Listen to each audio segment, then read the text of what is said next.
A World Series contender in town. The Blue Jays return home for a brief homestand against a big foe. Toronto taking on the Philadelphia Phillies for a quick two-game set at Rogers Center. Hi, everybody. Thanks for joining us for this series opener. I'm Ben Schulman alongside former Major League pitcher Chris LaRue. Joe Ali is our host and producer tonight, and our technical directors are Tom Young and Luke Swadron. Toronto Blue Jays baseball is brought to you by the local family-owned Crown Rust Control Centers in Chatham and Wallaceburg, Ontario. Protect your vehicle from rust today. Find your local family-owned Crown at crown.com, Canada's #1 rust protection.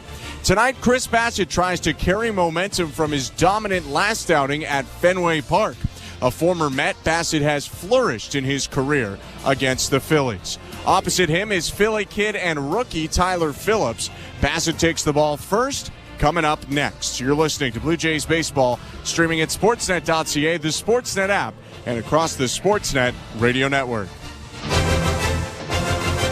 Timber Mart is Canada's building center, a solid neighbor to call upon when you've got a job to do. Your dependable home improvement store that offers the added value of Air Miles reward miles with every purchase of $15 or more. Visit timbermart.ca. So, you want to be a Looney Dogger, eh? Every Tuesday Blue Jays home game is Looney Dogs Night, presented by Schneider's. Grab $1 hot dogs from various concession stands around Rogers Center. Plus, stop by the Schneider's Porch, your hot dog headquarters. The destination for a one-of-a-kind hot dog experience with excellent ballpark views. So, whether you're the relish ringleader or seventh-inning snacker, no Blue Jays game is complete without hot dogs. Don't miss out on this delicious deal. Looney Dogs Night, presented by Schneider's. For tickets, visit BlueJays.com. At Crown Rust Control Center, protection runs deep because every Crown Rust Control Center is owned by a local family who cares beyond business. Your Crown Rust Control Center is 100% committed to their product, to you, to their community, which is your community.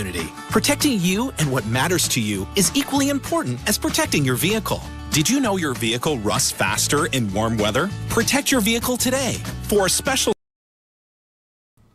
What's up, Blue Jays fans? Thanks for hanging out with us tonight for the Toronto Blue Jays matchup. Please take a minute and exit out of the chat and hit that thumbs up button. Please smash that like button. We really need your help so we can get more Blue Jays fans and baseball fans here in the chat so we can have a great time here watching the Blue Jays game against the Red Sox. We'll see you guys back in the chat. Let's have some fun tonight. Let's keep it classy. Go Blue Jays, go.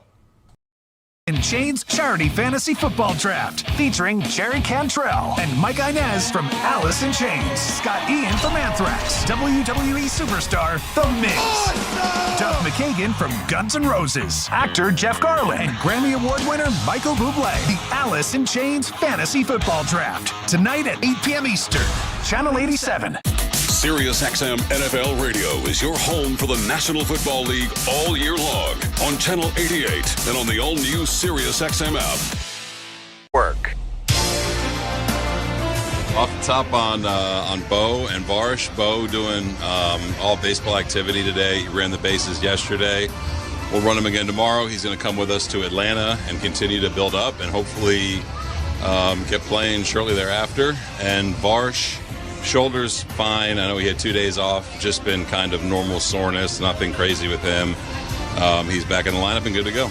You know, you hit September and guys that play a lot and play every day, and the way Varsh plays, hard every single time he's out there, it kind of just wears on you a little bit.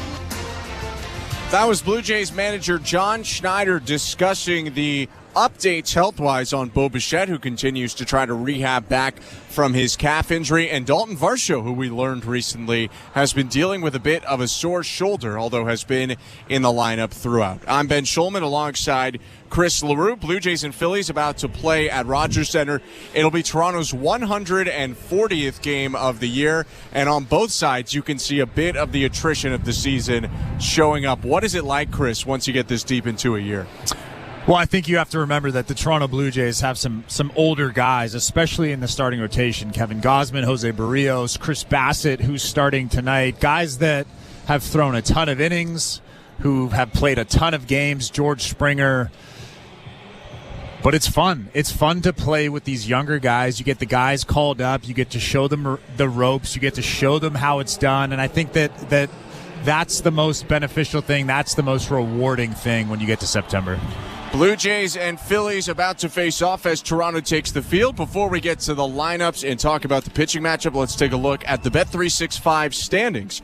At Bet365, you can watch thousands of live games, build your own bet, and can even make a bet while the game's still being played. 19 plus, play responsibly, Ontario only. Blue Jays are in the basement of the American League East, 67-72, 13.5 back of the New York Yankees entering play tonight, although Toronto just a game back of the fourth place Tampa Bay Rays, who are 67-70 in the AL East. And on the other side, the Philadelphia Phillies own the second best record in all of baseball at 81-56. They are 7 games clear of the Atlanta Braves in the National League East and have not even been within 5 with the Braves all of the second half, despite what's been an up and down second half for the Phillies. Canadian manager Rob Thompson in town managing the Phillies. And Chris, who's in his lineup today? Well, leading off for his Philadelphia Phillies is Kyle Schwarber. He'll DH tonight. Batting second is Trey Turner. He'll be at shortstop. At first base, batting third is Bryce Harper. In the cleanup spot is Nick Castellanos. He'll be in right field. At second base, batting fifth is Bryson Stott. Batting sixth is JT Realmuto. He'll be behind the plate. In left field, batting seventh is Brandon Marsh. Edmundo Sosa will be at third base. He'll bat eighth. And batting ninth is Johan Rojas. He'll be in center field. On the mound is Tyler Phillips. For the Blue Jays, leading off is George Springer. He'll be in right field. In center field is Dalton Varsho. He'll bat second. Batting third is Vladimir Guerrero Jr. He'll be at first base. In the cleanup spot is Spencer Horwitz. He'll be DHing tonight. And batting fifth is Will Wagner. He'll be at second base. Behind the plate is Alejandro Kirk. He'll bat sixth. Batting seventh is Addison Barger. He'll be playing third base tonight. At shortstop is Ernie Clement. He'll bat eighth.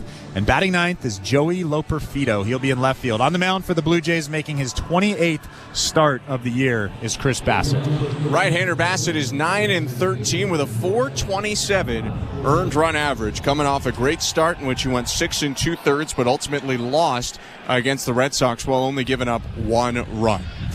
Kyle Schwarber about to step in, the left-handed hitter leading off for the Phillies. Blue Jays in the home whites, Phillies in the road grays. Bassitt winds and delivers. First pitch fastball outside, ball 1. Time of the first pitch today, 7:07 Eastern. Roof is open. It is a little bit chilly in Toronto. 22 degrees. It feels a little bit cooler than that as the sun has set beyond the left field corner. 1-0. In there, called strike, and it's 1-1. Not a cloud in the sky, though, in Toronto. Blue skies overhead. Shade across the entire diamond.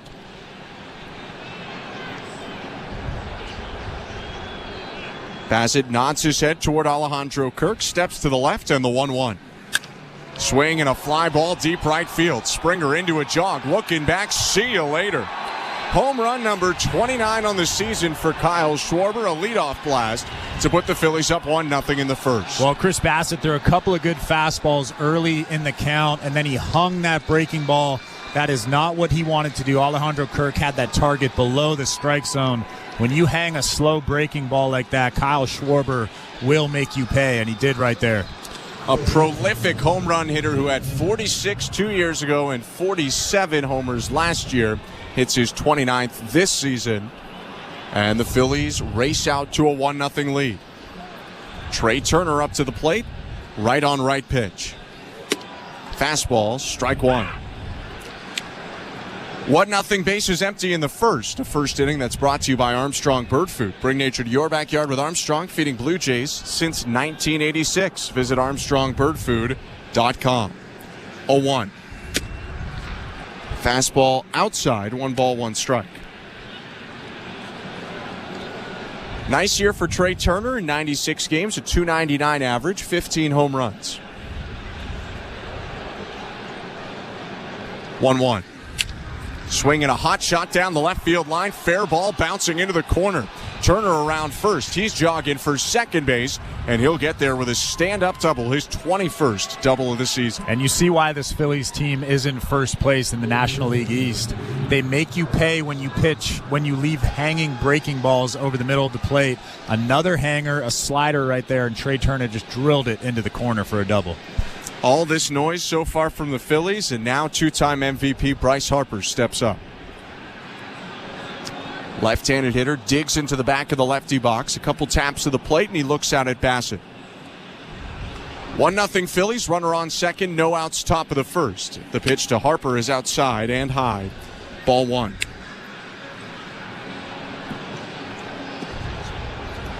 Harper batting .281 on the season. 26 homers, 76 RBIs, and on-base plus slugging just below .900.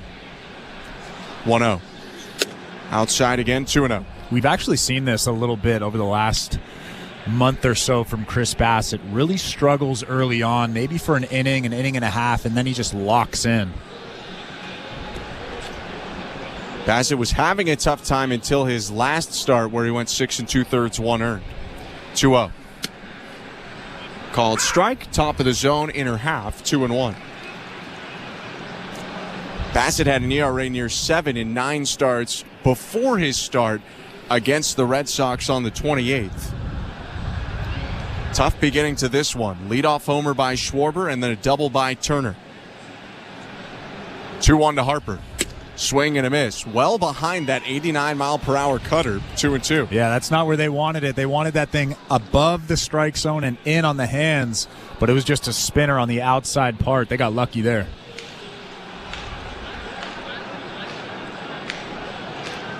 Bassitt from the third base side of the rubber looks back at second. And the 2-2. Swing and a fly ball foul off to the left.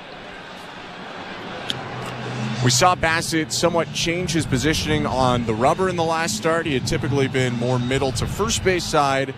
In his last start at Fenway Park, he went over to the third base side of the rubber. And it looks like that's continued so far today as he steps back on the third base side of the hill. Another 2-2. High, ball 3. Well, early on, his fastball's got some life through the zone. It's got good velocity, 93, 94 miles an hour. He seems to be locating it well. It's just the breaking balls that he doesn't really have the extension on so far.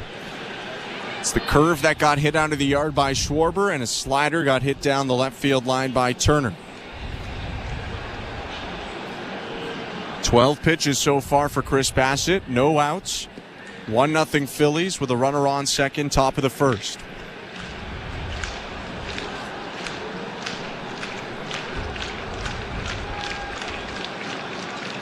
Three-two. Harper takes, called strike 3. Cutter looked to be above the zone by a little bit, and Harper is letting the home plate umpire Sean Barber hear about it. But for Chirs Bassitt, a much-needed first out. Yeah, that was much needed, and Bryce Harper never one to hide his emotions. He's just walking very slowly back to that dugout, shaking his head. Sean Barber called that cutter maybe slightly above the strike zone. I tend to agree with Bryce Harper. Bassitt will take it for sure, though, and now 1 out. Nick Castellanos to the plate. The pitch. Fastball in there, strike 1. It's Sean Barber handling balls and strikes. Ryan Blakeney at first, Jim Wolf at second, and the crew chief Alan Porter at third.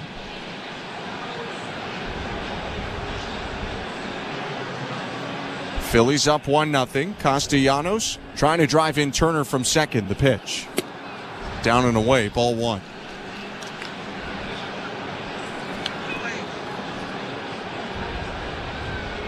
Solid year for Nick Castellanos. .249 average, 27 doubles, 19 home runs.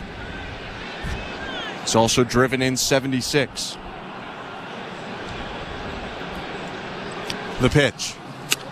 Swing and a line drive, hooking toward the left field corner. It gets out of play, foul, 1-2.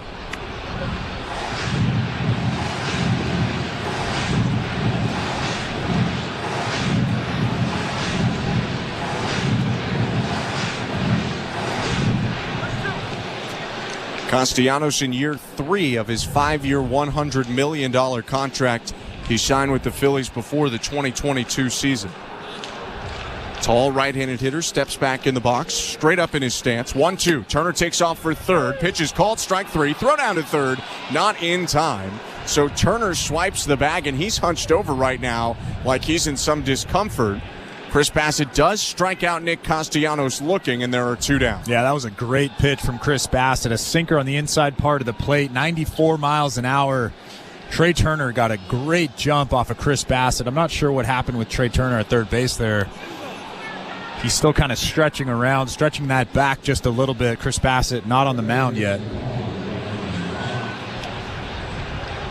Yeah, it was not really apparent from the replay what exactly would have happened to Turner, but he swipes his 15th bag of the year.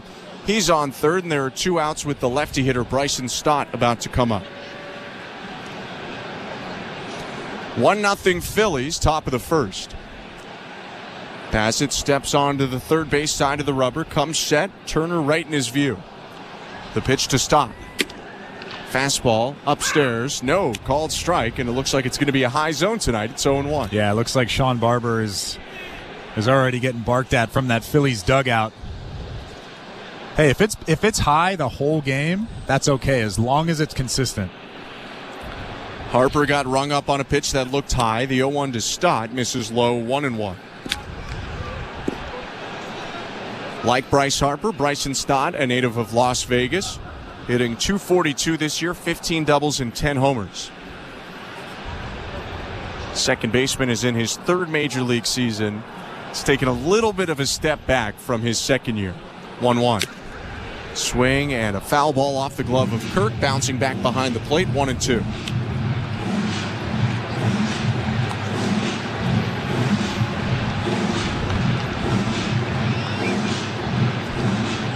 Runner on third, 2 down. 1-0 Phillies over Blue Jays, top of the first inning. Bassitt goes to his right hip to the pitch com, steps on the rubber. Here's the 1-2 from the righty. Swing and a foul tip, strike 3. After the leadoff homer and double, Bassitt bounces back with 3 straight strikeouts and keeps it 1-0 Phillies, middle of the first. You're listening to Blue Jays Baseball, brought to you by your local family-owned Crown Rust Control Center, streaming at sportsnet.ca and the Sportsnet Radio Network. We're 2 men in a truck, the movers who care. You never know when cardiac arrest can happen.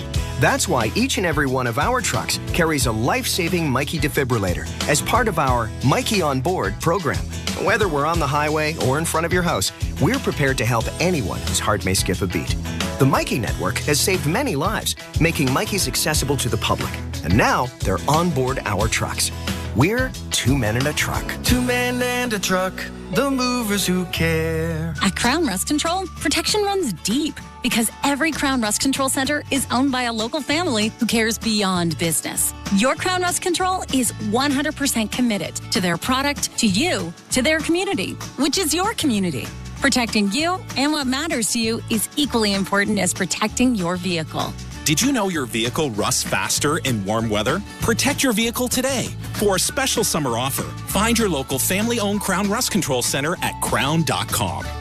At Bet365, we don't do ordinary. That's why we introduced in-game betting. Because when the game starts, the action doesn't stop. With in-game betting, you can wager on game props, player props, totals, and the money line. And remember, in-game, you can track your same-day parlay with the option to cash out. Check out in-game betting and find out why. It's never ordinary at Bet365. Must be 19 years or older. Ontario only. Please play responsibly. If you or someone you know has concerns about gambling, visit connexontario.ca. This is Toronto Blue Jays baseball. Fastball hit to center field. Varsho with a dive, and he makes the catch. On Sportsnet 590 The Fan and the Sportsnet Radio Network. Welcome to the Timber Mart broadcast booth. I'm Ben Schulman alongside Chris LaRue. Show Ali, our host and producer today, Luke Swadron, and Tom Young, our technical directors. 1-0 Phillies after Kyle Schwarber's leadoff homer in the top of the first. And now Tyler Phillips on the mound for Philadelphia in the bottom of the first. George Springer leads off. Dalton Varsho, Vladimir Guerrero Jr. will hit this inning as well. 6'5" right-hander Phillips on the first base side of the hill. Winds, kicks, and delivers. First pitch heater, strike 1. 6'5", 225 is the rookie Phillips, a 26-year-old from South Jersey. 0-1. Called strike. Springer checked his swing, takes 95 in on the hands for strike 2. Pretty cool to be from South Jersey, a lifelong Phillies fan pitching for your favorite team. And not originally a Phillies draft pick, but made his way over there. 0-2 pitch is hit in the air. Shallow left center field. Rojas coming in, but it bounces in front of the center fielder. That'll be a single for Springer. That was actually a pretty good pitch from Tyler Phillips, a sweeper that was down and away. And George Springer just hits it off the end of the bat and dumps it out in front of Johan Rojas out in center field. It's a lot of sinker sweeper from the righty Phillips, who's trying to get weak contact on the ground if possible, rather than strike a lot of guys out. Right-hander working from the stretch now, peeks over his left shoulder at Springer and turns his attention to Dalton Varsho. Right on left pitch. Outside, ball one. And that sinker that he throws is actually pretty good in terms of velocity. A lot of velo, 94, 95, a ton of movement. Not a great deal of strikeouts, but he'll get a lot of ground balls.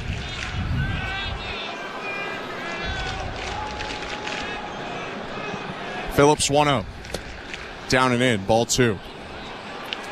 Against righties like George Springer, it's almost all sinker sweeper. When Phillips faces a left-handed hitter like Dalton Varsho, then he'll mix in a little bit of his four-seamer, his curveball, his changeup. Those are his 5 pitches in total. 2-0. Called strike, four-seamer right on the outside corner to make it 2-1.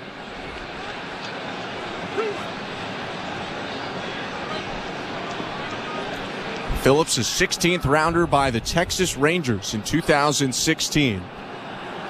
Pitching for just the 9th time in the major leagues, or make it the 8th time. 2-1. Swing and a hot shot, foul, third base side, 2-2.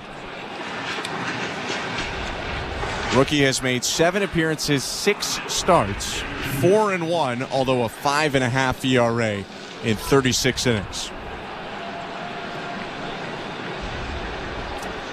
Set at the belt.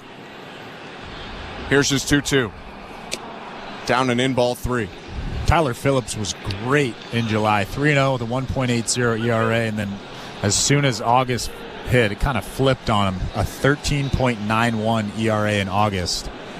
That was across 3 starts for the righty Phillips. His 3-2. Swing and a bouncer, foul, first base side. He had talked about the fact that with the pressure of trying to stay up with the Phillies and pitch in the majors for the first time, he got away from himself in August, said he was trying to strike too many guys out instead of worrying about getting that contact on the ground that he's usually looking for. Another 3-2. Swing and a fly ball center field. Rojas going back at the track, looking up. That ball is gone!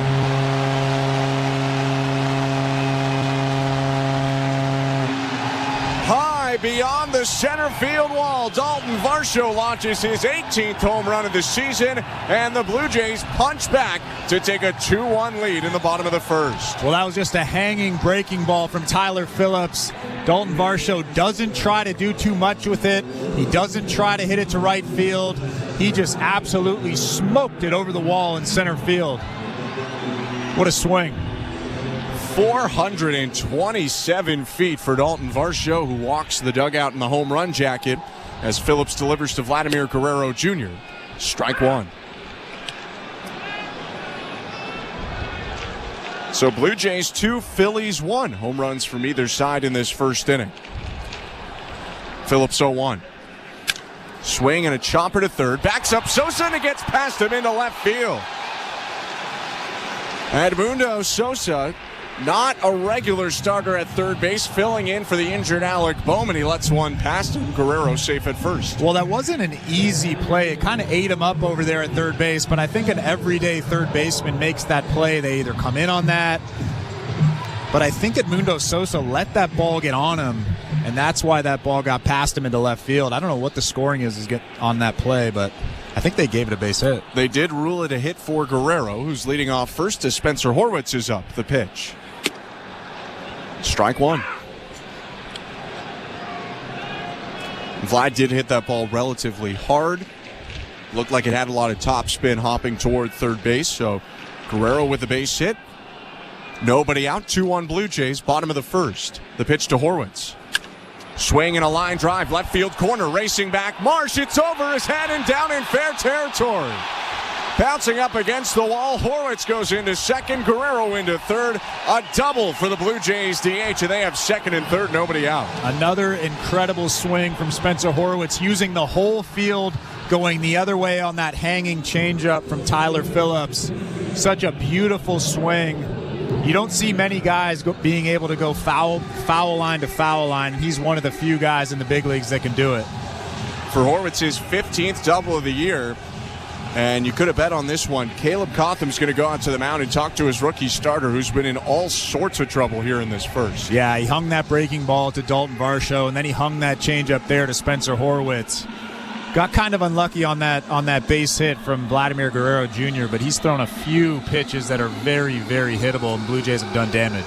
Yeah, you feel for him, I think, on the Springer Guerrero at-bats a little bit more than the Varsho Horwitz at-bats. It's the Blue Jays left-handed hitters who have hit the ball hardest against Phillips so far, and another lefty swinger is about to come up. Will Wagner will bat here, the number 5 hitter in the Toronto order. Wagner coming back from a road trip in which he became the first Blue Jays rookie to have a 5-hit game. Second and third, no outs, the pitch. Inside, ball 1. Phillies infield is playing back with the exception of Sosa at third, who's a couple steps behind the baseline. 1-0. Called strike on the outside corner.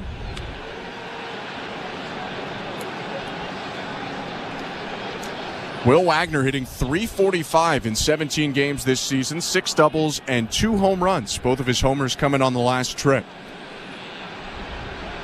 1-1 pitch. Inside, ball 2.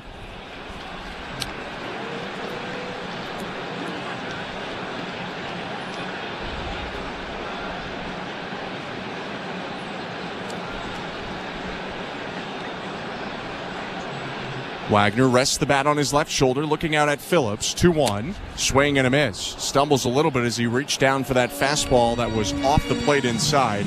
2-2. Pretty good 2-1 pitch right there. Fastball. Will Wagner thought that was a hittable fastball, but that thing was down and in. Really tough to get the bat to. Second and third, the 2-2. Swing and a soft roller to short. Picked up by Trey Turner. Guerrero jogs home. Turner throws out Wagner.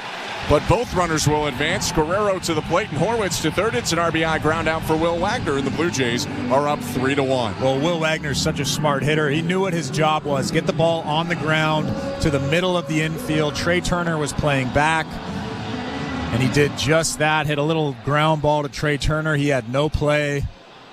All he could do was go to first base for the out. Now the infield in for the Phillies. Phillips pitched to Alejandro Kirk is hit back foul into the netting. 0-1. Blue Jays 3, Phillies 1. 1 out, runner on third, bottom of the first.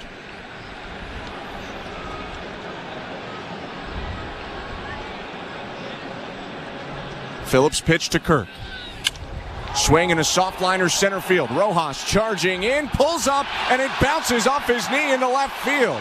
Horwitz jogging home. He would have scored anyway. It's an RBI single for Alejandro Kirk, and it's a 4-1 first inning lead for the Blue Jays. Yeah, I think you're right. If Johan Rojas caught that baseball, I'm pretty sure that Spencer Horwitz would have been able to tag from third base and score anyways.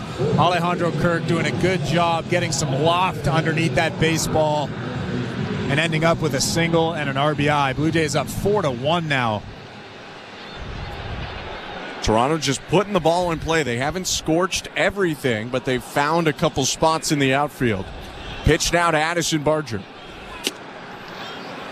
Called strike, 0-1.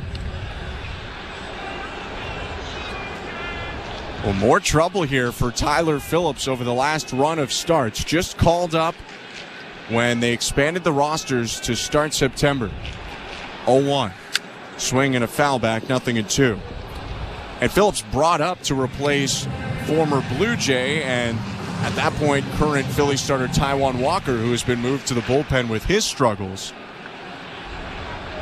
But with a start like this, not necessarily doing any better than Walker has done recently.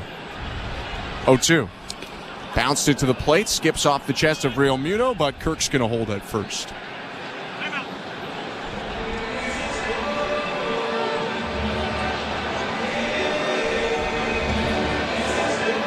4-1 Blue Jays with Alejandro Kirk on first, and still only one out in the bottom of the first. Addison Barger's the third baseman and number 7 hitter today, batting .209 through 50 major league games. 1-2. Swing and a hard hopper foul right side. We talked about how good Tyler Phillips was in July, but if you go back to August 2nd, that's when his troubles really started. He gave up 8 earned runs in just an inning and 2/3 against Seattle, and then they kind of got worse from there. Well, not worse, but a couple starts after that weren't great either. 1-2 again. Check swing by Barger. Pitch missed low. Was a sweeper. 2 balls, 2 strikes. So counting this start, that's 4 straight starts. Not doing great. No, and that's after 4 pretty solid appearances, so it's kind of split down the middle. 2-2. Swing and a fly ball right field. Castellanos back at the track, at the wall, out of here!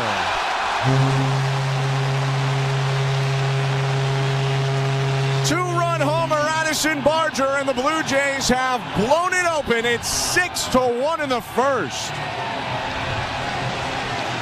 Well, that was another hanging changeup from Tyler Phillips, almost right down the middle. Addison Barger was a little bit out in front of it, kept the barrel back and just flicked it into that bullpen in right field. That is a beautiful swing for a guy that's really seeing the ball well right now. 7th home run of the season for Addison Barger, who's getting very comfortable in the home run jacket. Ernie Clements up, takes the first pitch for strike 1. And he stomped down the dugout a little bit with the jacket on. He's starting to get a little bit better at some of this home run trot stuff. 0-1 pitch is a broken bat flare to right center field. Racing back to second baseman Stott can't get to it. It's down for another Blue Jays hit. And if I'm Tyler Phillips, while I've made some mistakes, I also can't believe how many Bermuda Triangle bloopers the Blue Jays have hit this inning. Not the case, of course, on the 2 homers, but when you look at Springer's hit, Kirk's hit, and Clement's hit, the Blue Jays have definitely benefited from putting the bat out there and just putting the ball in play. Well, even Vladimir Guerrero Jr. really didn't hit the ball in the greatest of spots, but you could look back and see where there could potentially be 3 or 4 outs in this inning. First pitch to Joey Loperfido, the 9-hitter, is strike 1. But that's baseball, my friend. That is. Blue Jays 6, Phillies 1, 1 out, bottom of the first. 0-1. Down and in. And this is a guy that's thrown a complete game shutout this season. Yeah, in his 3rd start, he goes 6 shutout against Pittsburgh. That gets some notice. Then he shut out Cleveland, a lock playoff team, in his 4th ever Major League appearance. 1-1 pitch, hit back foul by Loperfido, 1-2. And it's a young guy, so there's going to be fluctuations for the 26-year-old rookie. But the Phillies are also pressing him into a tough spot. They're trying to lock up the top spot in the National League as a rookie pitches in the rotation. 1-2 pitch, hit foul, still 1-2. Well, you can only imagine the pressure. I'm sure every one of his friends from high school, everybody he's ever met, is a Phillies fan. They are just locked in on every single one of his starts. And on top of that, the Phillies are a playoff team.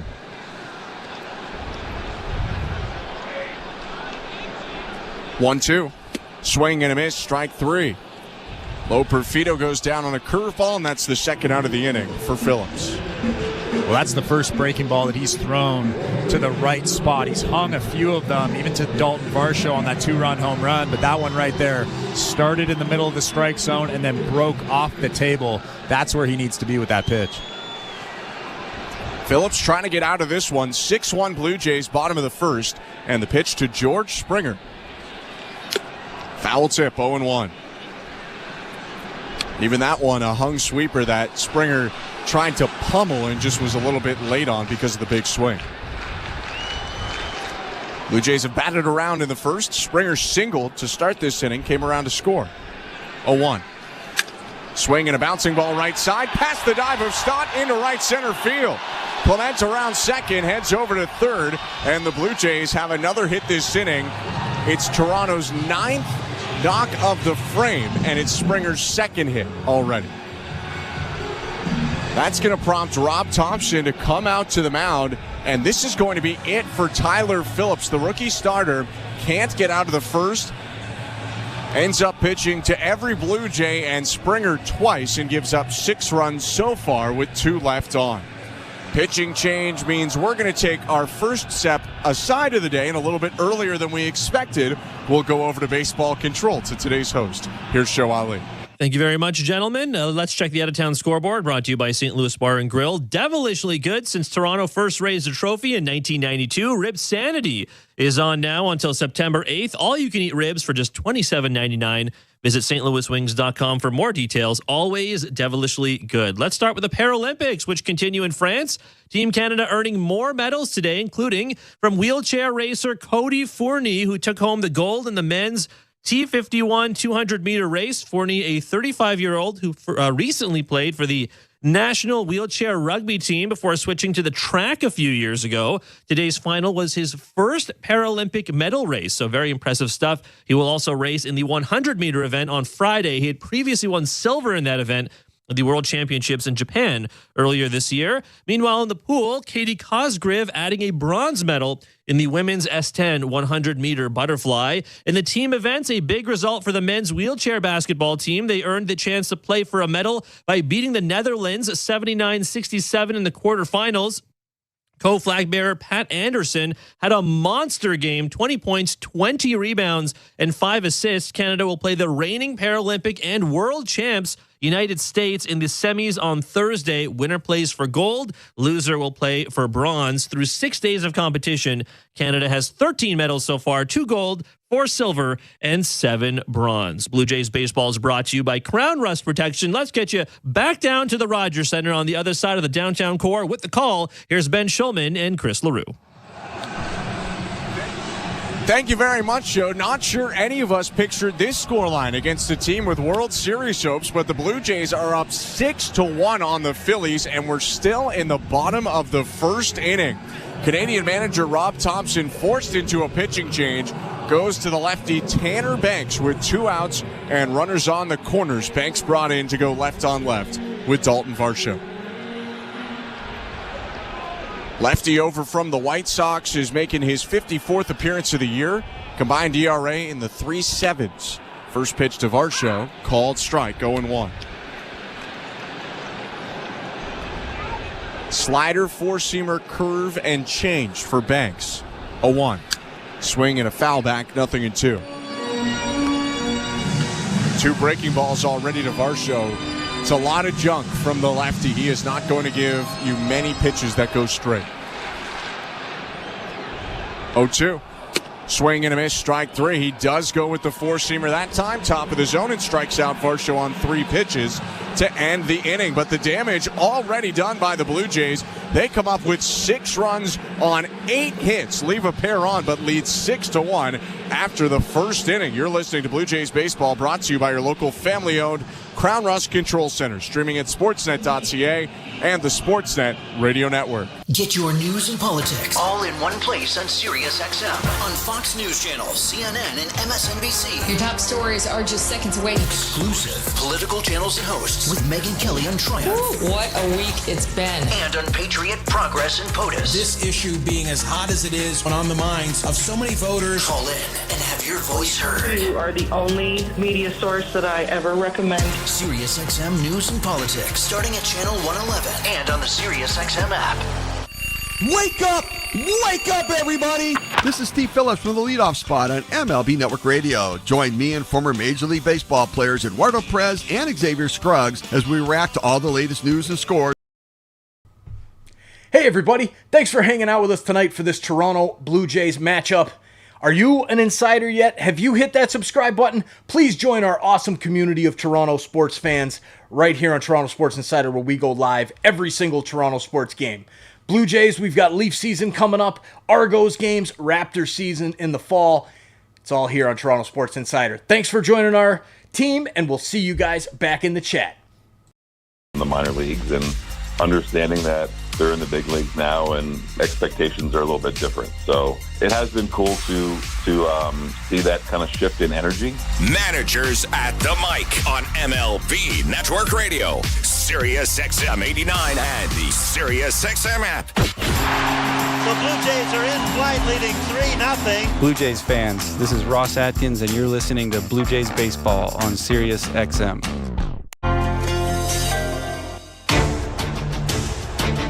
Blue Jays 6, Phillies 1 as we go to the second inning at Rogers Center. I'm Ben Schulman alongside Chris LaRue.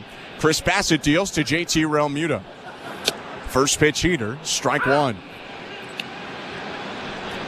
Well, not too shabby if you're Chirs Bassitt. You have a bit of a tough first inning. You give up a leadoff homer and a double, although he bounced back for 3 strikeouts. You think, I'm in deep with this Phillies lineup. 0-1, swing and a miss, 0-2. And then you take a seat for about 15 minutes, and your team gives you a 5-run lead. Keep in mind, this is the Philadelphia Phillies. They are in first place in the National League East, and they have a powerful, powerful lineup. Absolutely do. Realmuto, a .259 hitter, faces an 0-2 and hits it well into the right center field gap. That gets down for a hit. It's cut off by Springer. It'll be a single for the catcher to lead off the second. Yeah, that was another one of those cutters that they tried to elevate. Didn't quite get it high enough. JT Realmuto, such a good hitter, just drills it into the gap. George Springer does a good job cutting it off and keeping him at first base. Third hit of the day for the Phillies. Realmuto on first. Brandon Marsh coming up to the plate. Left-handed hitting left fielder. Bassitt looks in for the signal from Kirk. He's got the sign. Now the pitch. Sinker low, 1-0.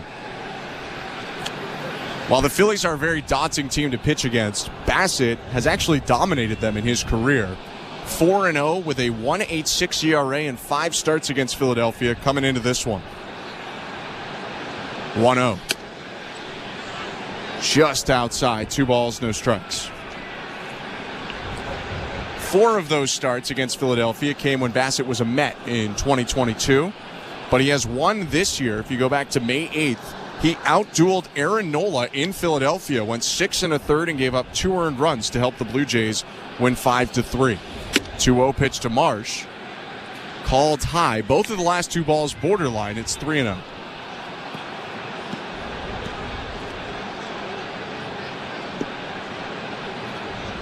Marsh batting .244 on the year, 14 homers.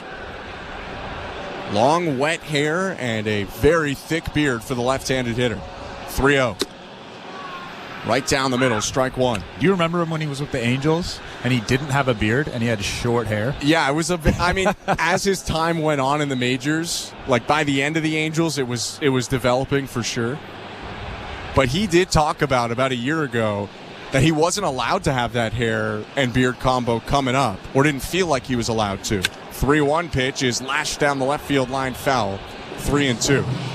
But as he got into the big leagues and he got a little more freedom on what he could do, and especially now as a pretty significant player for the Phillies, he's gone full pirate mode, frankly. I like it. I mean, he is from Buford, Georgia. And if you've been to Buford, Georgia, you know that a big beard is about what you should have. Payoff pitch. High and outside, ball 4. Marsh will take a walk, and this is 2 on for the Phillies with nobody out.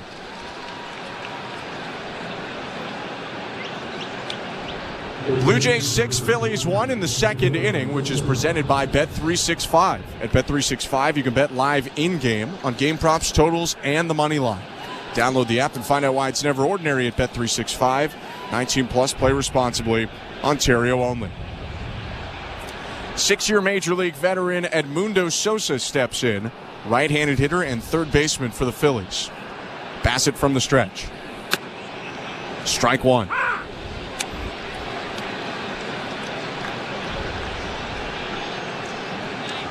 Sosa in his 3rd season with Philadelphia, 2nd full season, was a deadline acquisition from St. Louis in 2022. 0-1. Swing and a grounder foul to the right, 0-2. Pretty good fastball right there. On the hands of Sosa, the only thing he could do is just foul it off to the right. I wouldn't go anything soft here. I would just elevate a fastball. It seems like he's way behind that fastball right now. Bassitt, in the 3 strikeouts he had in the first, all 3 came on fastballs, a cutter and 2 sinkers. A look at second in the 0-2. Swing and a miss, strike 3. He did go up and in with a sinker, and he gets a wave and a miss from Sosa for the first out of the bottom of the second. Well, again, that fastball is really good right now. A lot of life through the zone, some sink to it. Pretty good velo. We saw him throw a 95-mile-an-hour sinker last inning. That one right there, 94. But again, when you see a guy that's getting eaten up by your fastball, there's no reason to go soft. You just go hard in, hard up, and they're probably not going to make contact. So 1 out now in the top of the second inning. Real Muto on second, Marsh on first. 6-1 Blue Jays. Johan Rojas swings at the first pitch and misses 0-1. Rojas came up for the stretch run last season, playing now in his 103rd game this season. Center fielder today for the Phillies, bats from the right side. 0-1. Swing and a ground ball to third. Picked up by Barger. Slings to second one. Wagner to first. Double play. 5-4-3. The Blue Jays turn it. Bassitt erases the leadoff hit and walk and keeps it 6-1 Blue Jays, middle of the second. You're listening to Blue Jays Baseball, brought to you by your local family-owned Crown Rust Control Center, streaming at sportsnet.ca and the Sportsnet Radio Network. At Crown Rust Control Center, protection runs deep because every Crown Rust Control Center is owned by a local family who cares beyond business. Your Crown Rust Control Center is 100% committed to their product, to you, to their community, which is your community. Protecting you and what matters to you is equally important as protecting your vehicle. Did you know your vehicle rusts faster in warm weather? Protect your vehicle today. For a special summer offer, find your local family-owned Crown Rust Control Center at crown.com. We're 2menintruck.ca. We've got lots of men and lots of trucks, so get ready to be moved. Think 2menintruck.ca. So when you gotta move, I'll move them day. Think 2menintruck.ca. Cause all of us movers are not the same. So that's our company name, 2menintruck.ca. We're lots of men with lots of trucks, so give us a call today. The Blue Jays are inviting you to work from Dome. Put it in your calendar. 307 weekdays starts this season. You can work from Dome with friends or coworkers at Rogers Center. It's a game changer. Make the ballpark your office for the afternoon. Work from Dome, 307 weekday starts. Let's touch base. Check out ticket options on bluejays.com/workfromdome. This is Toronto Blue Jays baseball. Bichette powers the ball to left field. Going back, Peralta. It's out of here. On Sportsnet 590 The Fan and the Sportsnet Radio Network. Jays Care's biggest raffle of the season is on now, and the annual Jays Care broadcast auction is only 1 week away. The auction will feature once-in-a-lifetime opportunities that can also be won through Jays Care's add-on raffles, such as tickets to Taylor Swift, the Eras Tour. Visit bluejays.com/5050. Then select your add-on raffle tickets at checkout, and you could win some of the best prizes through Jays Care. 6-1 Blue Jays, bottom of the second inning. I'm Ben Schulman alongside Chris LaRue. And Tanner Banks deals to Vladimir Guerrero Jr., who takes low, ball 1. Now, Chris, I know people from the Jays Care broadcast auction can get Taylor Swift tickets. Here's the 1-0. Swing and a chopper up the middle into center field. A leadoff single for Guerrero, who's 2 for 2 today. But you know what they can also get? They can come and sit in our broadcast booth for part of the game, which personally I think is rarer than the opportunity to see Taylor Swift. I know that it costs a lot more, but millions of people have seen Taylor Swift in concert. Not that many people have sat in here beside Tom Young. Well, he would sit in front of Tom Young, or they would sit in front of Tom Young. Potentially. First pitch to Spencer Horwitz, swing and a miss, 0-1. I'm Ben Schulman, by the way. He's Chris LaRue. Our technical director, Tom Young. Host and producer, Show Ali. Luke Swadron, technical director as well. Now Horwitz takes a strike 0-2. I was truly wondering where you were going with that, by the way. I think that it is cooler to donate to ours than, plenty of people are going to be in on the Eras Tour. I mean, donate anywhere, please. But I think it would be great to donate towards. I like Taylor Swift. I like Tom Young. Why not both? 0-2. Swing and a foul back, still 0-2. And a lot in common between those two individuals when you think about it. You've never said anything more correct. Guerrero leading off first, 6-1 Blue Jays, and the 1-2 to Horwitz is hit softly on the ground toward the third baseman Sosa. Charges, flips to second one. Guerrero with the slide, takes out Bryson Stott at second. He did it legally, and there was no throw over to first. Not sure they had a play anyway, but the foot of Guerrero went right into the foot of Stott, who stumbled toward third base. Yeah, I thought Edmundo Sosa wouldn't even attempt to get Vlad at second base. That was such a slow roller. But they got him by about a half a step at second base. Pretty close play. I thought that he would take the sure out at first base. So one down, runner on first, and Will Wagner up to the plate. First pitch is hit on a line, right field, sinking and down for a hit. Around second, Horwitz trying to stretch it for third. The throw coming in, and it bounces in late from Castellanos. Spencer Horwitz goes 180 feet on the Will Wagner single, and the Blue Jays have runners on the corners, one out. Well, when things are going right for you, you get those kind of base hits. Spencer Horwitz doing a good job realizing that ball was going to drop for sure. He got on his horse and made it all the way around from first base to third base. Pretty good base running right there. It's kind of a weird base hit for Wagner. It broke his bat, and it was lined out to right, and then it looked like it hit an invisible wall and just dropped right down to the ground. It sunk in a hurry. What was the exit velo on that? Can't be good. Not great, I'll tell you that. 68.5. There you go. Alejandro Kirk up 1-for-1 with an RBI single. First and third, one out, the pitch. Swing and a foul off into the screen, first base side, 0-1. So the Blue Jays are up to 10 hits already in the game. There's one out in the bottom of the second. Toronto up 6-1. 0-1 pitch. Swing and a miss, 0-2.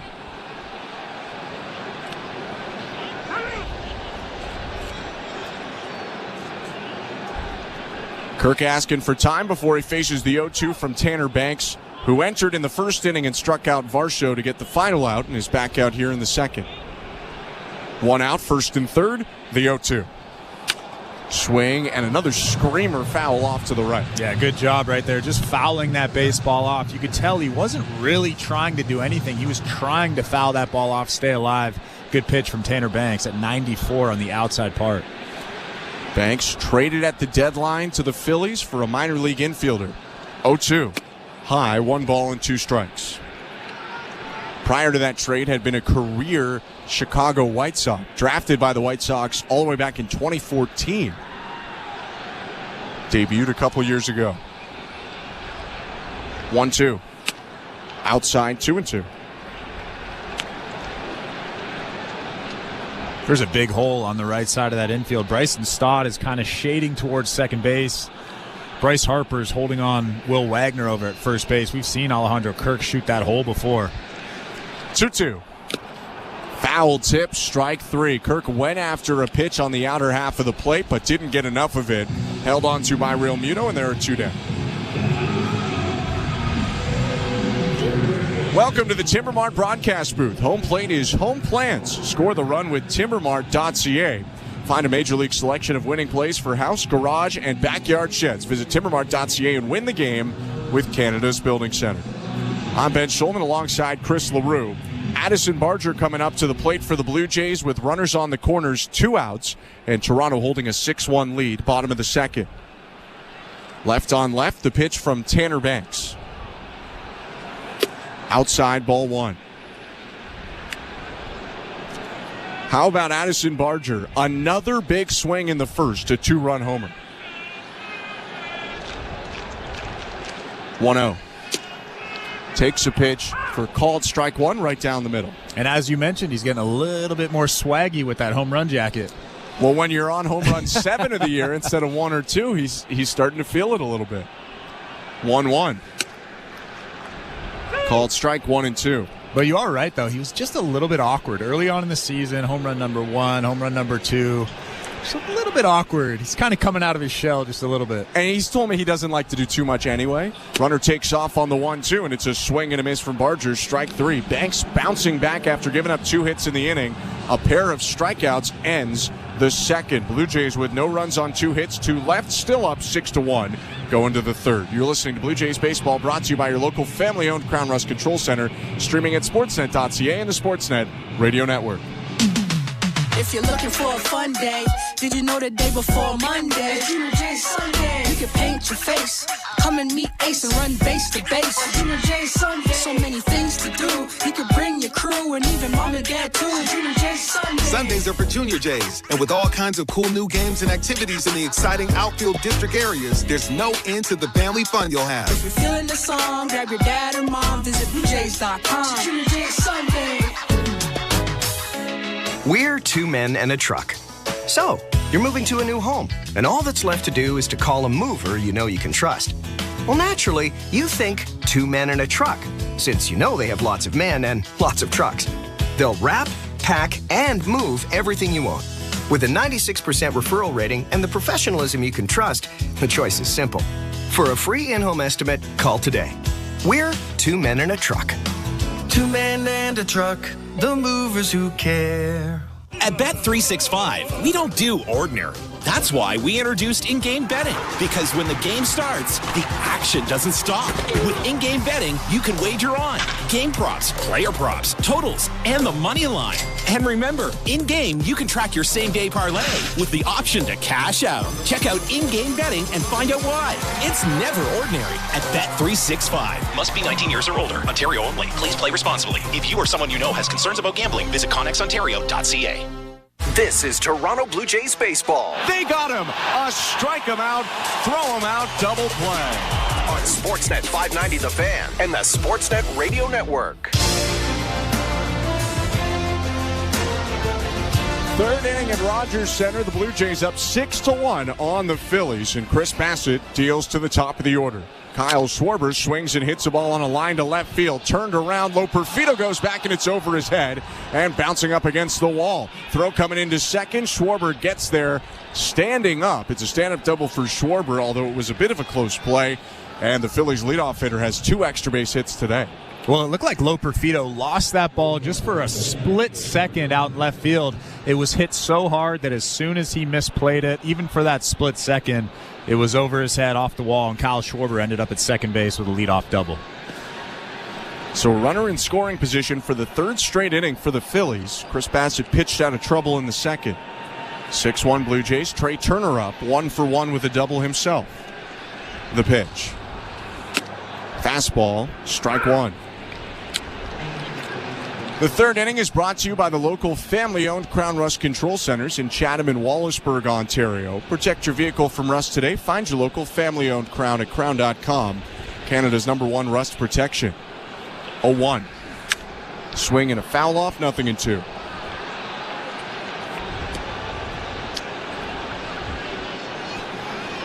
Phillies fans likely happy to see that double from Trey Turner here in early September.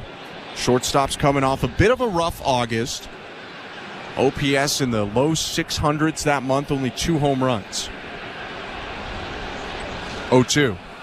Swing and a soft roller to third. Moving to his left, Barger boots it. It hits off his glove and stays in front of him, and Turner's going to be safe at first. Barger had to go quickly with the speed of Turner and how softly that was hit and could not come up with it cleanly. Yeah, I think if he makes that play cleanly, he gets Trey Turner at first base, but you have to wonder if he was concerned about Kyle Schwarber at second base and what he was going to do if he throws that ball across the diamond. Maybe took his eye off of it for that split second, but regardless, first and second, nobody out in this inning so far. And Bryce Harper coming up after the play that they rule an error on Barger, E5. Bassitt's going to step off before dealing to Harper. Blue Jays up 6-1, but it never really feels comfortable with this Philadelphia Phillies team. And they've had traffic a lot. First and second no outs last inning, now the same this frame, and the pitch. Swing and a foul back going 1. Bassitt did strike out Harper on a controversial cutter called strike 3 in the first.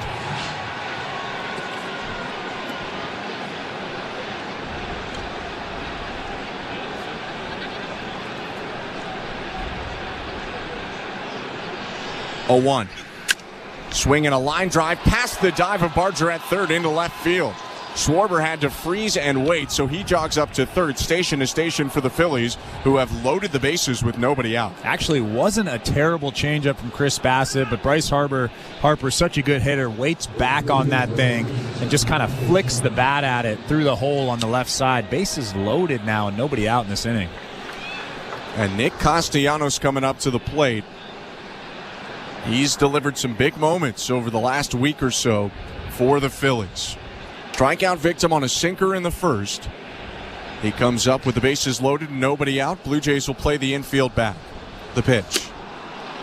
Called strike, 0-1.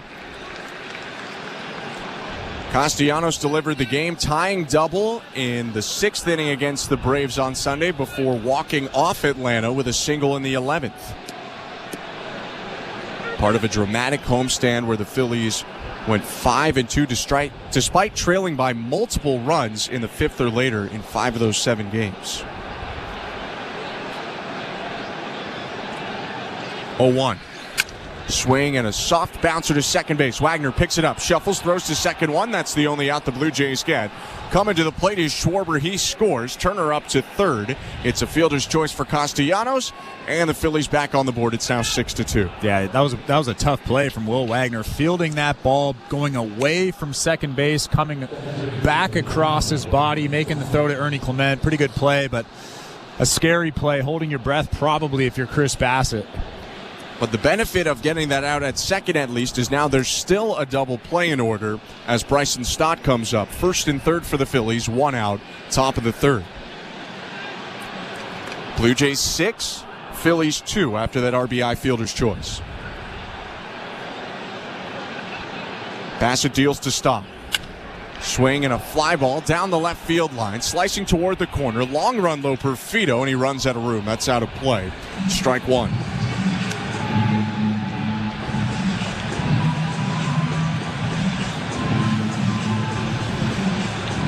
Bassitt's pitch count a little bit elevated, 44 pitches with 1 out in the 3rd. But Rob Thompson and the Phillies in a really precarious spot after Tyler Phillips, the Philadelphia starter, lasted just 2/3 of an inning. Tanner Banks threw the last inning in a 3rd for Philly, and they do have Jose Alvarado getting loose right now in right field. 0-1 to Stott. Backdoor breaking ball just didn't get there far enough. It's outside, ball 1. Most interesting thing about that first inning from Tyler Phillips is he didn't walk anybody. He gave up 6 runs, 8 hits, and didn't walk a batter. Just a lot of pitches over the heart of the plate. A couple breaks for the Blue Jays. 1-1. Swing and a foul back into the netting, 1-2. It felt like Toronto got a little bit lucky, and they really punished his mistakes, which obviously is not luck, but instead execution. Bloop and a blast. It's really all you need. You need a couple of those, and you're probably going to win a ball game. Blue Jays up 6-2, although it's early. Top of the 3rd. 2 on, 1 out for the Phillies. 1-2 pitch.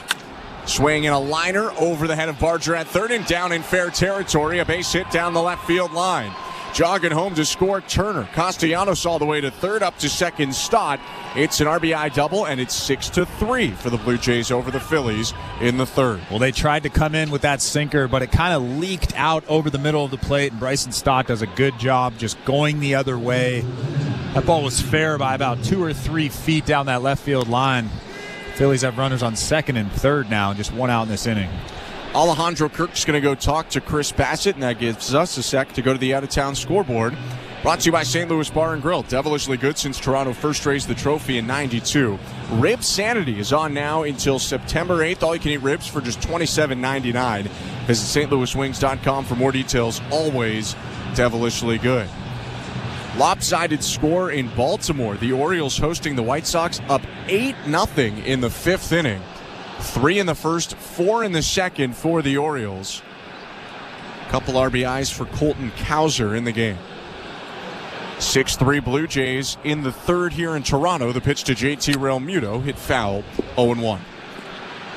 And like we talked about in the last inning when the Blue Jays were up 6-1, you can never really feel like the game is out of reach against this Phillies lineup. And now, just an inning later, it's 6-3. Runners on second and third, 1 out. A single could make it very interesting from Realmuto, who is 1 for 1 with a single to right. 0-1. Outside. Other AL East scores on the St. Louis Bar and Grill out-of-town scoreboard. The Rays are on top of the Twins, 2-1, top of the 5th. Boston trailing the Mets 2-0, bottom of the 4th in Queens. And scoreless ball game, Yankees and Rangers in the 1st in Arlington.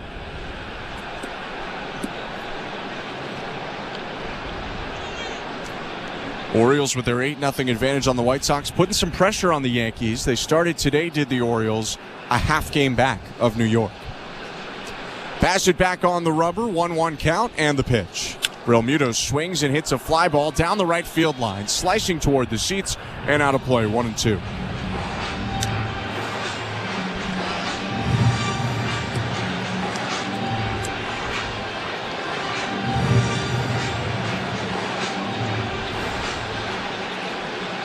Realmuto, a former Marlin, spent the last couple years with the Philadelphia Phillies, not having his best campaign, but up in a big spot and already has a big hit today.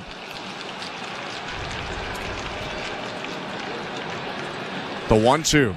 Swing and a miss, strike 3. Got him on the sweeper. A big strikeout for Bassitt, his 5th K of the day. Yeah, he hasn't thrown many of those today. Not 74 miles an hour. You could see him really exhaling out there. That must have felt good. That thing started down the middle, looked like a fastball. Realmuto was way out in front of it.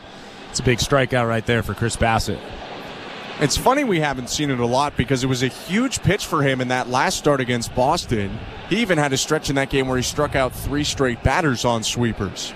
His pitch now to Brandon Marsh is roped foul right side, 0-1. Well, in his last start against Boston, that's the best I've seen his sweeper. It had a ton of that horizontal movement, and that, I mean, I agree with you. I'm really questioning why we haven't seen it very much tonight. It helped Bassitt to tie a season high with 9 punch-outs in his last start. He does already have 5 here in 2 2/3. 6-3 Blue Jays, 2nd and 3rd, and the 0-1 to Marsh. Inside, 1 ball, 1 strike. Really relying on that sinker, really relying on that cutter so far. But again, he's given up 3 earned runs, and we're only in the top of the 3rd right now.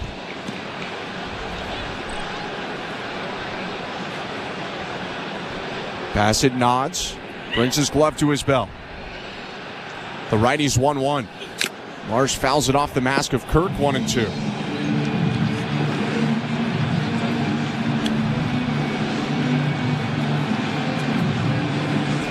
Looks like Jose Alvarado's going to come into this game for Philadelphia in the bottom of the 3rd. The lefty, at times closer, has been loosening it up for the whole inning. 1-2. High, 2 balls, 2 strikes.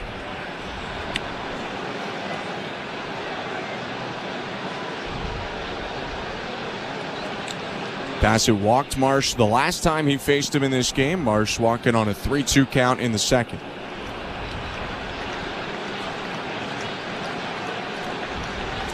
Two-two. Backdoor breaking ball. Just misses down and away, full count. They wanted that thing down and in, and unfortunately, Chirs Bassitt kind of threw a spinner off the plate outside. Alejandro Kirk tried to frame it. Wasn't good enough. First base is open. It's Castellanos on 3rd and Stott on 2nd. 3-2 pitch. Swing and a foul back into the backstop. Got him to chase a cutter up and in, but Marsh just got a piece of the handle on it to stay alive.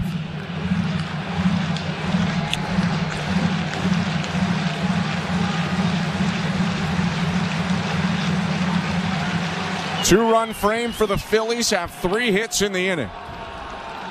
Blue Jays up 6-3.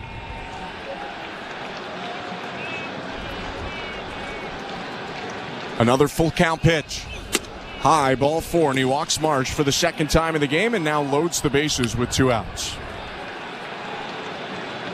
Chirs Bassitt just threw his 58th pitch of the ball game. We're in the top of the 3rd inning, but early on, that fastball was really good. He was spotting it up all in the strike zone, and then it's almost like as soon as that 3rd inning hit, he just lost command of it, lost control of it. Not quite good enough, especially against this lineup. will face the 8th batter of this inning now. Pitch to Edmundo Sosa. Swing and a foul off 0-1.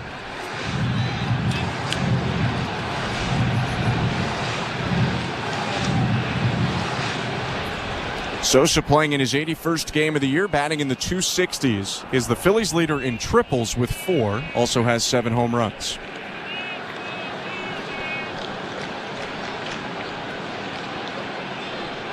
Oh, 1 pitch.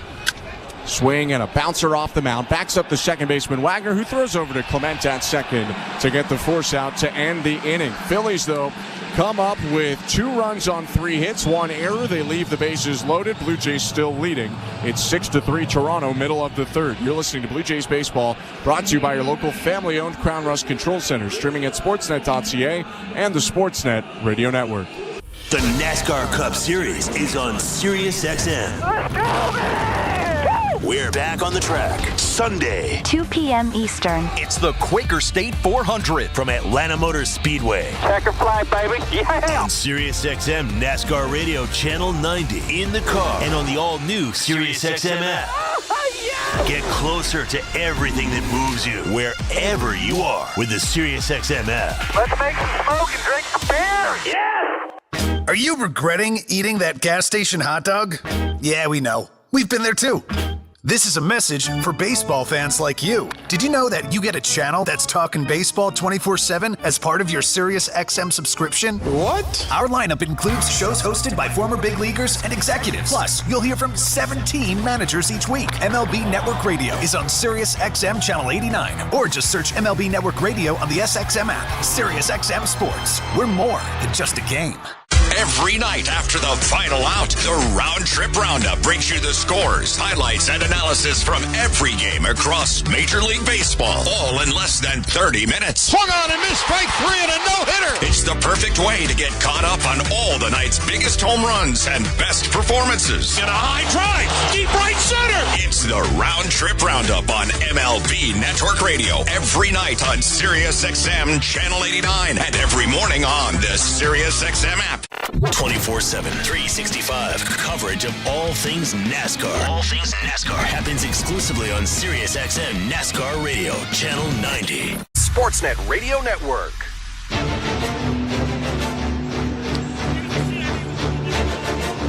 Bottom of the 3rd inning in downtown Toronto. The Blue Jays up 6-3 on the Philadelphia Phillies. I'm Ben Schulman alongside Chris LaRue. Welcome to the Timber Mart broadcast booth. Blue Jays trying to punch back after a 2-run top of the 3rd by the Phillies. New pitcher for Philadelphia, the lefty Jose Alvarado steps in and delivers to Ernie Clement. Fastball upstairs, ball 1. Alvarado making his 57th appearance of the season, an ERA just above 4. 1-0. Called strike. A lot of the time you'd see the hard-throwing left-hander as the closer for the Phillies. He is their saves leader this year with 13. He is coming back, though, after going on the restricted list, dealing with a personal matter. Next pitch to Clement is hit well. In the air, center field. Going back, Rojas stops and makes the catch. 1 out. Yeah, it's all hard from Alvarado. 98 miles an hour with the fastball, and then he mixes in a cutter, little cutter slider, 92, 93 miles an hour.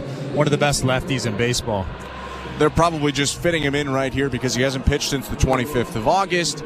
It's getting him back in a groove, and the Phillies do have kind of a wealth of good relief pitching. Carlos Estevez has been closing when Alvarado's been out. Jeff Hoffman was closing earlier in the year, so they have a lot of late inning options. Alvarado's pitch to Joey Loperfido. Swing and a miss at 99, 0-1. Loperfido 0 for 1, struck out against the starter Tyler Phillips in the first. 0-1. Swing and a miss, 0-2. And this is an almost impossible AB for a lefty. 99 with the fastball, then 91 with the slider down and away. Joey Loperfido swinging wildly at that slider. I mean, you can't blame him. Loperfido asked for time, steps out, and now back in the box. Bat high above his left shoulder. Here's the 0-2. Down and away.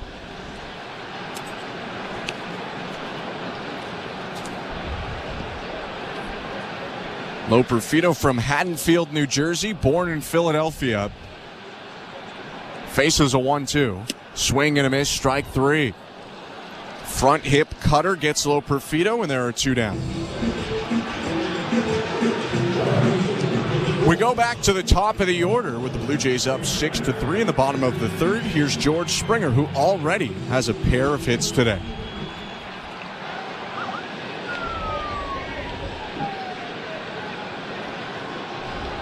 Springer with both of his singles in the first inning. Bats now for the third time and takes inside ball 1.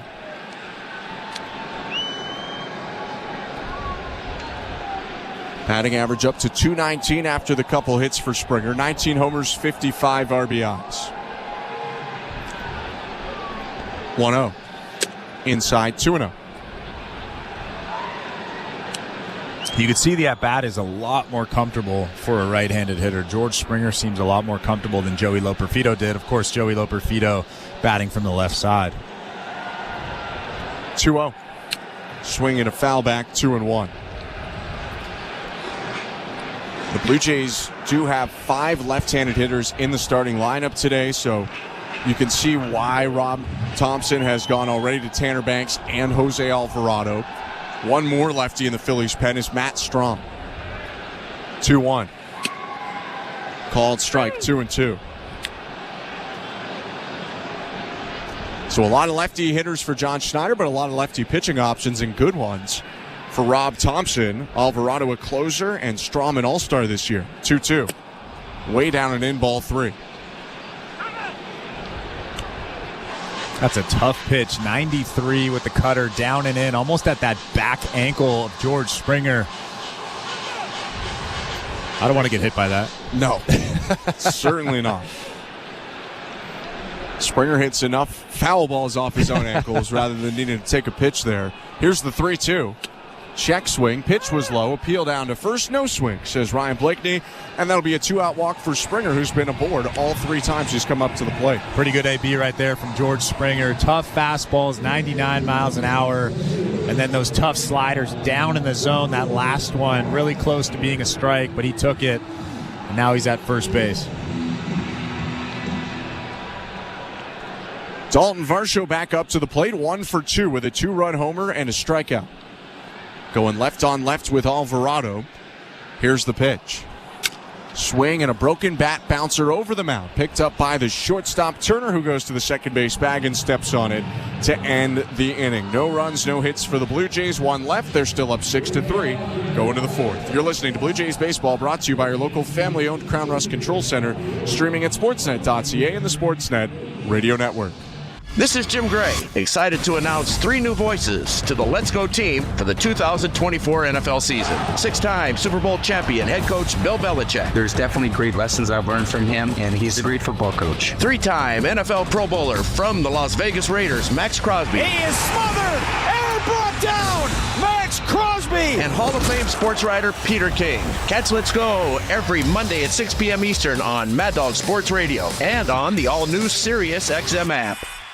SiriusXM has everything a college football fan needs. He's in trouble and down he goes. The ball comes out. All the big games are on the SiriusXM app. Down the sidelines, midfield. It's a race. Picking them up, putting them down. Plus, hear daily in-depth analysis on College Sports Radio, Channel 84. There's not a lot of holes or weaknesses on that football team, and they've got the goods where you want to have the goods for a championship caliber roster. Our experts get you ready for game day every day on SiriusXM and the SiriusXM app. Hello, Blue Jay fans. I'm Craig Ballard, host of your daily Locked On Blue Jays podcast. Locked On Blue Jays is part of the Locked On Podcast Network, your team every day. Locked On Blue Jays brings you the latest Blue Jays news and analysis and breaks down all of the action. Locked On Blue Jays is everything a Blue Jays fan could want, all in a 30-minute daily podcast. Download Locked On Blue Jays right now on the SXM app, available with all trials and popular plans, or wherever you get your podcasts. Search Locked On Blue Jays. Fantasy football players, learn winning strategies right now on Fantasy Sports Radio to help you draft a winning team on Channel 87 and on the Sirius XM app. Sportsnet Radio Network. The 4th inning is presented by Bet365. Download the Bet365 app for today's baseball odds and find out why it's never ordinary at Bet365. 19 plus, play responsibly, Ontario only.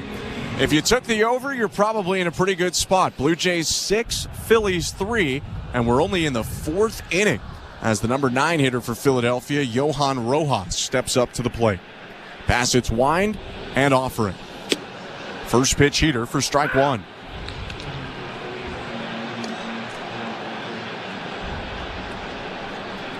I'm Ben Schulman alongside Chris LaRue. It's been a lot of traffic for Chirs Bassitt. Although only 2 of the 3 runs are earned right now, there was an error last inning that hurt him. Looks like Rojas has something in his eye, so he asked for time. While he's getting that out of his eye, we'll go to the St. Louis Bar and Grill out-of-town scoreboard. Update in the Mets-Red Sox game. Boston has scored now on a Nick Sogard single that drove in Masataka Yoshida. It's now 2-1 for the Mets over the Red Sox in the 5th. Bassitt's 0-1 pitch. Swing and a miss, 0-2. To get the Mets on the board, though, in that game on the out-of-town scoreboard, brought to you by St. Louis Bar and Grill, Francisco Lindor hit his 30th home run of the season. 2-run shot that at the time gave the Mets a 2-1 lead. 0-2. Down and away, 2-2. What are the chances he beats out Shohei Ohtani for NL MVP? If I'm being realistic, I think slim to none. Okay. You know, I think I just saw a whole wave of Met Twitter, being like, Lindor can go 0 for 4 and win you an MVP because he's in the field. 1-2. Swing and a miss, strike 3. Rojas goes down for the first out of the inning. Waved at a sweeper, down and away. But I think if we're being realistic, Shohei Ohtani's about to hit 50 homers and steal 50 bases. No one in the history of baseball has done that. I think he's got a shoe-in, but I tend to agree with you. There's just been so much chatter about Francisco Lindor over the last couple of weeks. Phenomenal season. The pitch to Kyle Schwarber is rocked to right field. Going back Springer, and Schwarber has left the yard again. How about a 3-for-3 day for Schwarber with 2 home runs, and the Phillies now within 2. It's 6-4 for the Blue Jays. Another hanging slider from Chirs Bassitt over the heart of the plate, and Kyle Schwarber just ripped that thing about 3 feet above that blue line over the Rogers sign in right field, and he just stood at home plate. I don't know if he should have been standing at home plate. It wasn't out by that much. Yeah, just got over the wall. But it was a line drive home run. He hit it 111 miles an hour, but didn't get it very high up in the air. And for Schwarber, he now has another 30-homer season himself. Pitch to Trey Turner with 1 out. Swing and a soft bouncer up the middle. Long run for the shortstop, Clement. Fields throws on to first, and it bounces in. Vladdy can't make the pick on the backhand side. Turner's safe at first. Yeah, that was a tough play up the middle for Ernie Clement. Usually a play that Vlad picks, though. It wasn't a long hop. It wasn't one of those in-between hops. Kind of a short hop, but tough play for Ernie going up the middle, throwing across his body. If it's picked, they get him, but I could also see them ruling that a hit very easily because Clement had to run a long way, and then Turner is really quick, and they have ruled it a single for Trey Turner. Doesn't change anything for Chirs Bassitt, though. He's got to deal with a runner on first and 1 out. And now one swing can tie the game. Bryce Harper up to the plate in the 4th. And keep in mind, Trey Turner has 14 stolen bases this season. The pitch. Outside, ball 1. Turner has twice led the National League in stolen bases. He went 30 for 30 last year. Being held on right now by Vladimir Guerrero Jr. 1-0. Swing and a bouncing ball to the third baseman Barger. Races Turner to the back. Steps on it 1. Throw to first. Double play. Addison Barger was shifted near second, and he shows off his athleticism, beating Trey Turner to second and rifling it to first for a 5-3 double play to end the inning. Twins do get a run on the Schwarber homer, still 6-4 Blue Jays. You're listening to Blue Jays Baseball, brought to you by your local family-owned Crown Rust Control Center. Streaming at sportsnet.ca and the Sportsnet Radio Network. So, you want to be a Looney Dogger, eh? Every Tuesday Blue Jays home game is Looney Dogs Night, presented by Schneider's. Grab $1 hot dogs from various concession stands around Rogers Center. Plus, stop by the Schneider's Porch, your hot dog headquarters. The destination for a one-of-a-kind hot dog experience with excellent ballpark views. So, whether you're the relish ringleader or seventh-inning snacker, no Blue Jays game is complete without hot dogs. Don't miss out on this delicious deal. Looney Dogs Night, presented by Schneider's. For tickets, visit BlueJays.com. Hi, I'm Buck Martinez, live from the showdown between pizza and inflation. First to the plate, with over 2 million sold, it's Fixed Rate Pizza, a hot and fresh extra-large 4-topping pizza for a fixed price of $17.99 until the end of 2024. Here's the delivery. And inflation strikes out. That's a swing and a drive for Fixed Rate Pizza. Lock in yours today. Order pizza.ca. At Bet365, we don't do ordinary. That's why we introduced in-game betting. Because when the game starts, the action doesn't stop. With in-game betting, you can wager on game props, player props, totals, and the money line.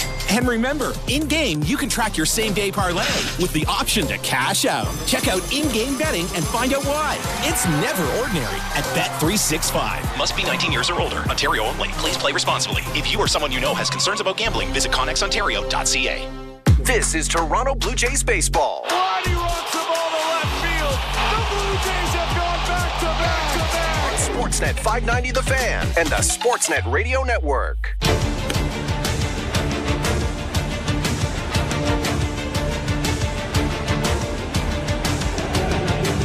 Welcome back to Rogers Center in downtown Toronto. This one that was lopsided is now a lot closer. It's 6-4 for the Blue Jays over the Phillies. Toronto still leading on the back of a 6-run first, but we'll look for a little bit of add-on runs here. The Phillies have scored 3 straight, including the Schwarber home run, top of the 4th.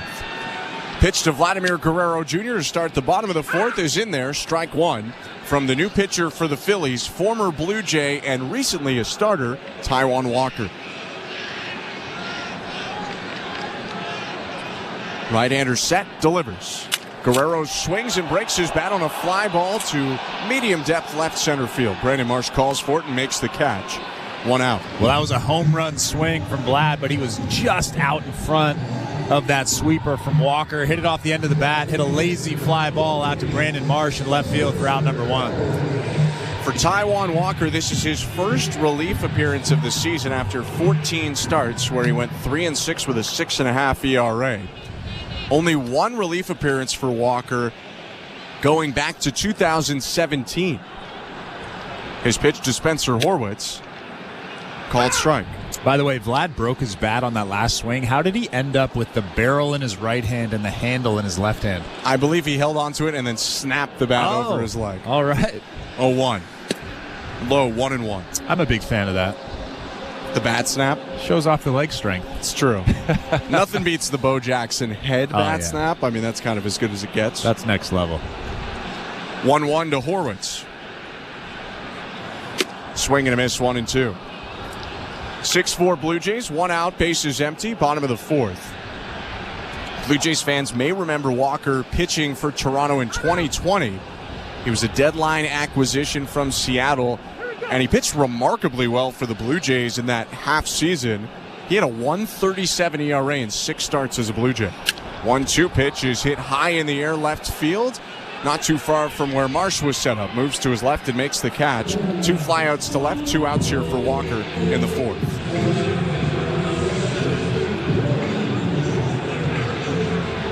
Walker, a fairly successful pitcher over a long while now. Has pitched over a decade in the majors. He's just having his toughest season of his career. 2nd year with the Phillies. Pitching now out of the pen. He deals to Will Wagner. Breaking ball, strike 1. I mean, as recently as 2022, he was 12-5 with a 3.49 ERA in 29 starts. That was his big year as a member of the Mets. 0-1. Swing and a fly ball center field. Rojas tracking back, stops before the warning track and makes the catch. to end the inning. Blue Jays down 1-2-3 on 3 flyouts, and the Phillies will try to keep their momentum going. They've scored the last 3. Blue Jays up 6-4 after 4 innings. You're listening to Blue Jays Baseball, brought to you by your local family-owned Crown Rust Control Center, streaming at sportsnet.ca and the Sportsnet Radio Network. Get your news and politics all in one place on SiriusXM. On Fox News Channel, CNN, and MSNBC. Your top stories are just seconds away. Exclusive political channels and hosts with Megan.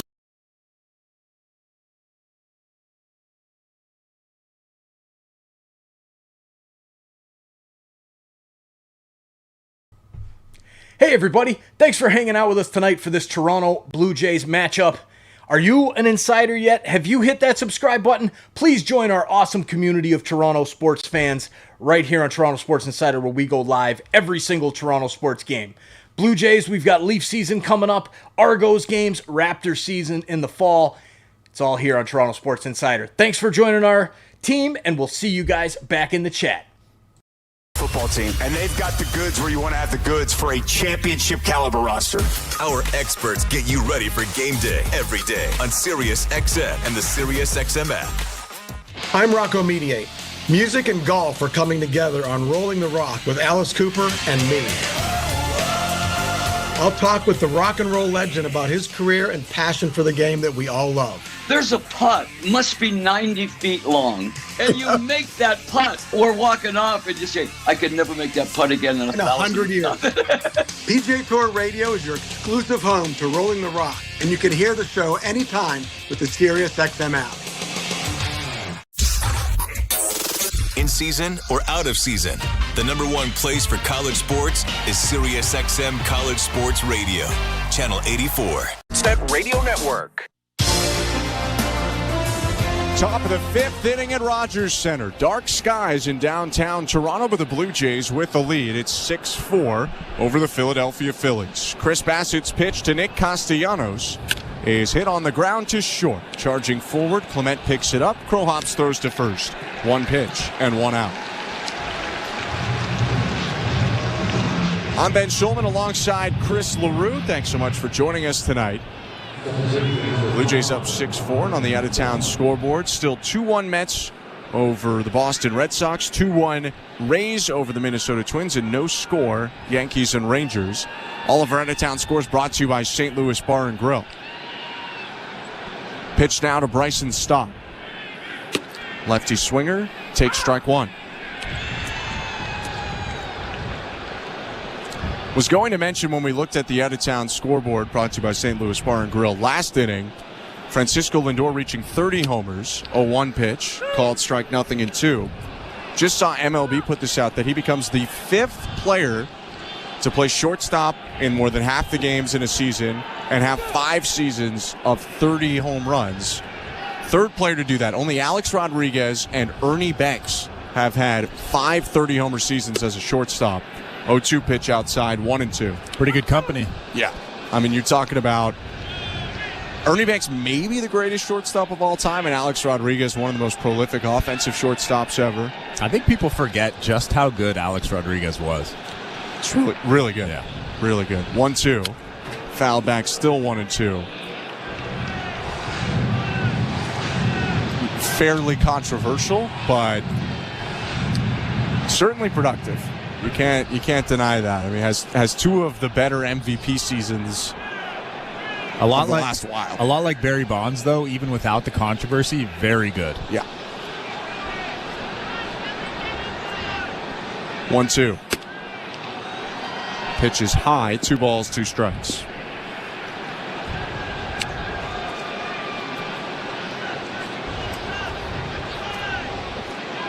Stott 1 for 2 today, a strikeout swinging and a double to left field.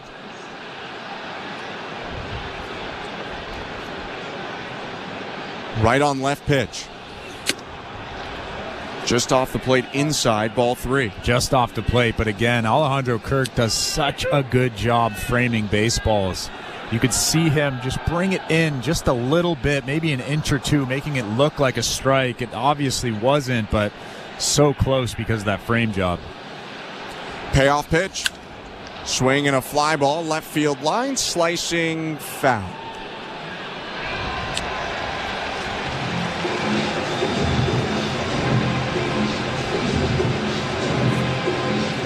Bryson Stott taking a moment to think. Chirs Bassitt also. He's looking down at the mound right now and steps onto the third base side of the rubber. Righty winds and delivers a 3-2. Swing and a line drive up the middle. Stopped on a hop by Clement, the shortstop. His throw to first in time. 2 outs and a tough play for Ernie Clement as that hit the ground right before he fielded it on the run. Yeah, really tough play, especially because Bryson Stott was running down the line, a guy with a ton of speed. He had to throw a bullet across the diamond after fielding that one hop line drive right to the chest of Vlad for out number 2. Bassitt doesn't have a 1-2-3 inning yet. Today we're in the top of the 5th with the Blue Jays up 6-4. 2 outs in the pitch to JT Realmuto. Called strike. Have you talked to Ernie Clement about his glove that he uses? I haven't. It's like a 2001 Mizuno glove. It's really strange. It's pretty Ernie Clement. 0-1. Down and away. 1 ball, 1 strike. It even has the old school Mizuno logo on the wrist. I have to ask him about it. Clement has some of the best hands of any Blue Jays player. Playing deep at short. Here's the 1-1 to Realmuto. Swing and a miss, 1-2.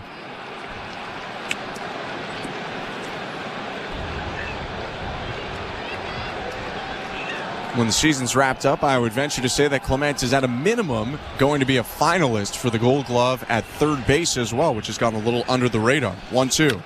Swing and a foul off, still 1-2. Yeah, he's been really good at shortstop, really good at third base. So comfortable fielding those ground balls, just like a vacuum. We've described him as a vacuum so often this season.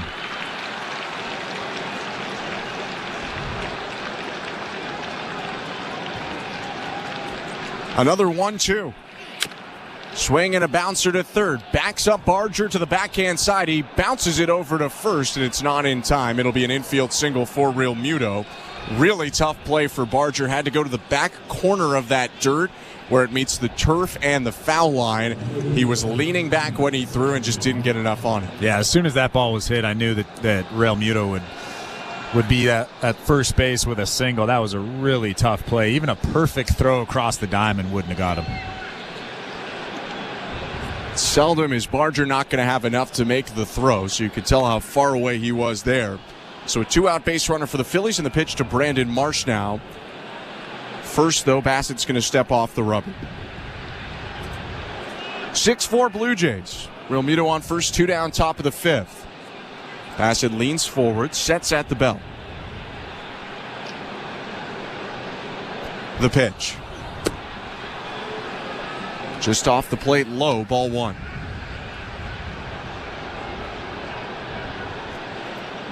Bassitt's walked Marsh twice today, both on 3-2 counts, once in the second, once in the third.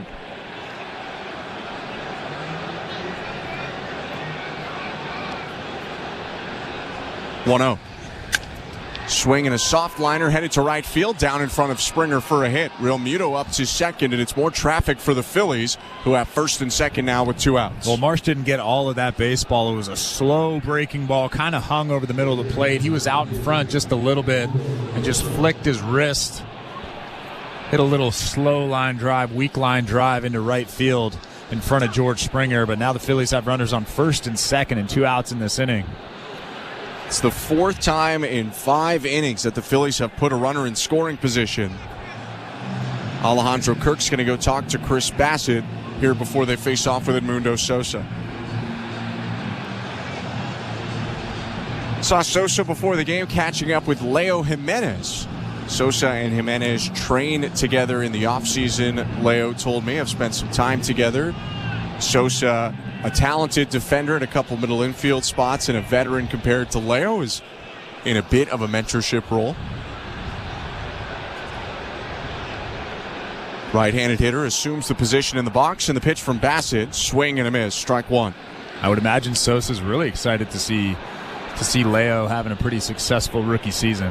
Yeah, Jimenez on the bench today, but has been a big part of the Blue Jays' pretty nice month of August, their first 500 or above 500 month of the season.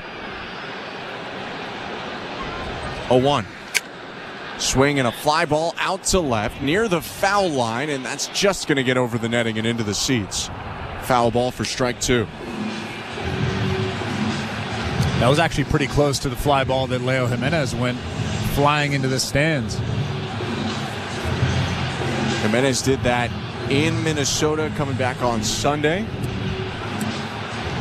But he appeared to be all right, remained in that game, and talked to him today, and he said he was doing well. First and second for the Phillies, 2 outs, top of the 5th inning. Blue Jays up 6-4. Bassitt's 0-2. Sosa hits it foul down the right field line into the seats. And Brendan Little is now warming up in that Blue Jays bullpen out in left field. It's Edmundo Sosa up now, and Johan Rojas, a right-handed hitter, hitting 9th. Little could come in to face the lefty Kyle Schwarber at the top of the order, who I would assume Bassitt won't see again. 2 homers and a double for Schwarber today. 0-2 again. Swing and a chopper foul left side. But at the same time, those 2 home runs that Kyle Schwarber hit were just hanging breaking balls. So if you make better pitches, he probably wouldn't have done that. But at the same time, I agree with you. 3 for 3, 3 extra base hits, and you're on like 100 pitches. Sounds like I'm making excuses now. Yeah.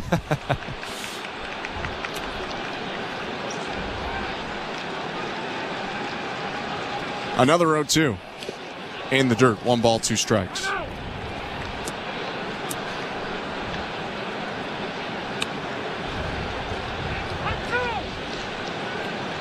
Two groundouts to short to start this inning, but an infield single by Real Muto and a soft liner to right by Marsh have the Phillies threatening here. 6-4 Blue Jays, 2 outs, top of the 5th. Edmundo Sosa trying to get on for the first time in this game. 1-2 on the way. Swing and a miss, strike 3. Bassitt gets him to reach for the sweeper and strike out to end the 5th. No runs for the Phillies on a pair of hits, 2 left. Still 6-4 Blue Jays, middle of the 5th. You're listening to Blue Jays Baseball, brought to you by your local family-owned Crown Rust Control Center, streaming at sportsnet.ca and the Sportsnet Radio Network. The only place to hear how the top fantasy football experts drafted their fantasy football teams is the Fantasy Drafts folder on the all-new SiriusXM app. Touchdown! CMC! From winning draft strategies to player projections, sleepers, and more, Fantasy Sports Radio is here to help you draft a winning fantasy football team. When to dive into the running back position and when to lay off will be a big key in 2024. Just search Fantasy Drafts right now on the all-new SiriusXM app. This is John Paul Morosi. Coming up on the next episode of the SiriusXM podcast, The Road to Cooperstown, I sit down with Hall of Famer Trevor Hoffman. All I wanted was an opportunity. I understood that there are high picks and there might be a little more of an opportunity for them. I'm getting to put on a uniform, give it everything you got to make sure they never take it away. The Road to Cooperstown airs Saturday at 9 a.m. Eastern on MLB Network Radio, SiriusXM 89, and the all-new SiriusXM app. New episodes drop every Tuesday wherever you get your podcasts. If you love golf, then you should never turn off PGA Tour Radio. Hear from the biggest names in the sport. Champion golfer of the year is Xander Schauffele. I think best round of golf ever in my life. Listen to special shows from people who love the game, like rock and roll legend Alice Cooper. There's a putt, must be 90 feet long, and you make that putt. And get help with your own game. You'll get through your iron shots and have predictable distance. It's all golf, all the time, on PGA Tour Radio, Channel 92 in the car, and on the SiriusXM app. The UFC is on SiriusXM. Hear all the action live from the Octagon every weekend on SiriusXM Fight Nation Channel 156. Sportsnet Radio Network. Welcome to the Timbermart broadcast booth. I'm Ben Schulman alongside Chris LaRue. Show Ali, our host and producer today, Luke Swadron and Tom Young, our technical directors. Blue Jays are up 6-4 on the Philadelphia Phillies. Taijuan Walker warming up before his second inning of work. The righty starter only threw 8 pitches in a 1-2-3-4. Now in his first relief appearance of the season, he faces Alejandro Kirk, Addison Barger, and Ernie Clement in the second inning of work. Walker twists his hips and looks in at Kirk, who's 1 for 2 with an RBI single. First pitch, low ball 1.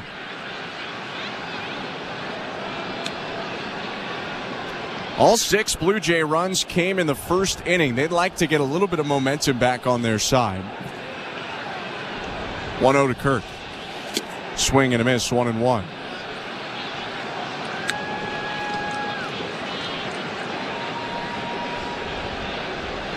Toronto has 2 hits and a walk since that first inning. Now the 1-1. Up high, 2-1. And ideally you want to build a bit of a cushion, as it looks like the bullpen too will take over pretty soon here for the Blue Jays, maybe even as soon as next time the Phillies hit. 2-1. Swing and a miss, 2-2. Yeah, I would imagine that Brendan Little's coming in this ballgame. Maybe not for the first hitter, but definitely for Kyle Schwarber, like you said, 3 for 3, 2 homers, a double in this ballgame already. Almost 100% sure that he's not seeing him a 4th time. Schwarber would be due up second in the top of the 6th. Kirk leading off the bottom of the 5th. Faces a 2-2 pitch from Taijuan Walker. Swing and a bouncer, third base side, hooks foul. And you can kind of see why Taijuan Walker isn't having the success that he usually does. His fastball really isn't as fast as it used to be. It's sitting around 90 to 91 miles an hour. Another 2-2 outside, full count. So when you have a drop in velocity, a drop in stuff, you really have to start locating. Obviously, Taijuan Walker is struggling with that this season. Righty's 3-2. Rolled over by Kirk, a swinging bunt down the third baseline. He is chugging it out, and he'll get an infield single as that ball rolls past the third base bag. Alejandro Kirk was busting it out of the box. He knew that it was going to be a close play, and by the time he got to first, Sosa was still looking at the baseball. He was waiting for it to go foul. So it's an infield single for Kirk to start the bottom of the 5th. Is there anything more exciting than that? I'd equate that to a game-winning grand slam. Kirk got going immediately, and that one never really got close to being foul. Stayed on the infield turf and then bounced off the third base bag. Now the pitch to Addison Barger. Misses high, 1-0.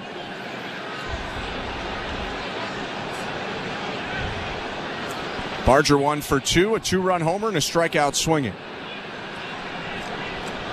Walker's pitch. Swing and a miss. Big hack there as the sweeper was hung over the middle, but Barger missed it 1-1. Yeah, that sweeper just really didn't do much. Kind of just a spinner over the middle, and that just turns into a BP fastball. No wonder Addison Barger took that huge hack. 1-1. Another big cut at 91 at the top of the zone. A swing and a miss, and it's 1-2. 10 games coming into this one. Barger was hitting .333 with 3 homers and 7 RBIs. He's added to that hot run, even though he lost his hit streak last game. Another home run today.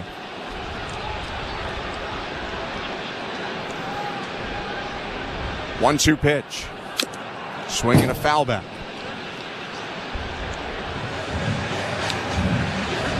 Is he turning into a better version of what you thought he could be, or is he about right? I don't know. There's such a big difference, I think, floor to ceiling for Barger. Yeah. 1-2. Swing and a foul off to the left. I mean, he's probably, in a way, reaching what a lot of people would have expected before the season, but he came up and struggled a lot initially, and now he's been red hot over the last 2 weeks. 1-2. Swing and a fly ball, left center field. Very high, not very deep. Rojas curling and charging in, makes the catch. 1 out. This injury report is brought to you by Bergmanis Pereira Personal Injury Lawyers. If life has thrown you a curveball and you're striking out with your insurance company, get ahead of the count. Call Bergmanis Pereira Personal Injury Lawyers. You focus on getting better, and Bergmanis Pereira will take care of the rest. Visit bplawyers.ca. Couple injuries to update for the Blue Jays. Bo Bichette being at the forefront of that. First, though, the pitch to Ernie Clement with a runner on first and 1 out. Swing and a line drive through the whole left side. A bouncer into left field for a base hit. Kirk up to second. Clement stops at first. 2 on with 1 out. So John Schneider and the Blue Jays informing us today that Bo Bichette doing pretty much all baseball activity. He took grounders, BP on the field. And yesterday we were told he ran the bases which was a first. Didn't run the bases today, but he will run them again tomorrow. Plan is to bring Bassitt to Atlanta with the Blue Jays this weekend, and then if everything's going well, start rehab after that. Pitch to Joey Loperfido in there, strike one. 6-4 Blue Jays, 1 out, 2 on, bottom of the 5th.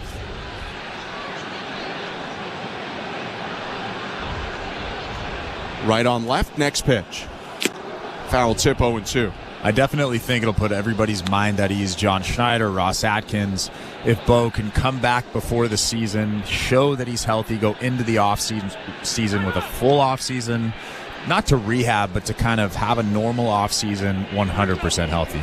Yeah, I think that's the goal. It's just almost the mental clarity of knowing that he can go 100%. 0-2 inside, 1 ball, 2 strikes.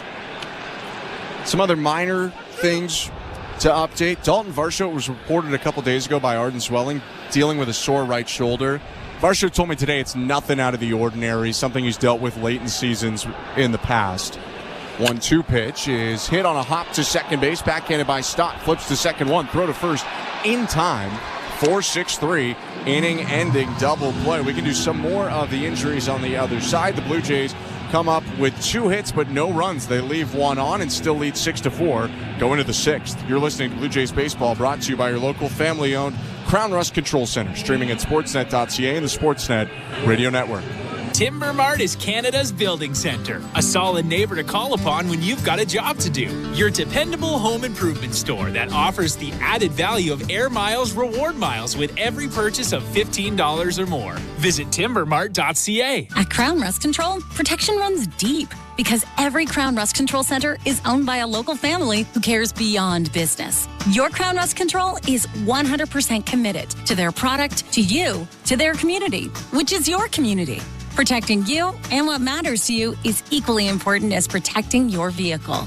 Did you know your vehicle rusts faster in warm weather? Protect your vehicle today. For a special summer offer, find your local family-owned Crown Rust Control Center at crown.com. Timber Mart always has plans to help you with your plans. Your home, your cottage, your garage, whatever needs your attention first, check the most visited spot on our website for ready-to-order plans to get the job done with Canada's Building Center. Visit timbermart.ca. September 25th. We're going in. Chicago Wednesday returns on City TV. Police, get back! We all face fear. Crazy upside down world out there. But only heroes run towards it. If someone is in trouble, you do whatever you gotta do to help them. You do what it takes. You're gonna be okay. We got you now. Chicago Med, Fire and PD. New season's premiere September 25th on City TV. Or stream it on City TV Plus. This is Toronto Blue Jays baseball. 10 Ks today for Kevin Gausman in 7 scoreless innings. On Sportsnet 590 The Fan and the Sportsnet Radio Network.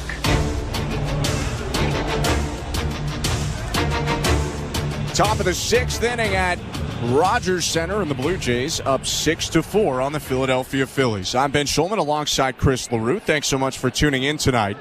Chirs Bassitt back out for his 6th inning of work, faces Johan Rojas, the center fielder, to lead it off. Blue Jays watching the bunt. Here's the first pitch. Swing and a pop-up foul into the netting behind home plate. 0-1. Brendan Little's going pitch for pitch with Chirs Bassitt, so every time Chirs Bassitt throws a pitch, Brendan Little will throw a pitch. I don't think he's going to face Kyle Schwarber, but I guess you never know. Schwarber and the top of the Phillies order due up after Rojas, and Schwarber has 2 homers, 3 extra base hits today off Bassitt.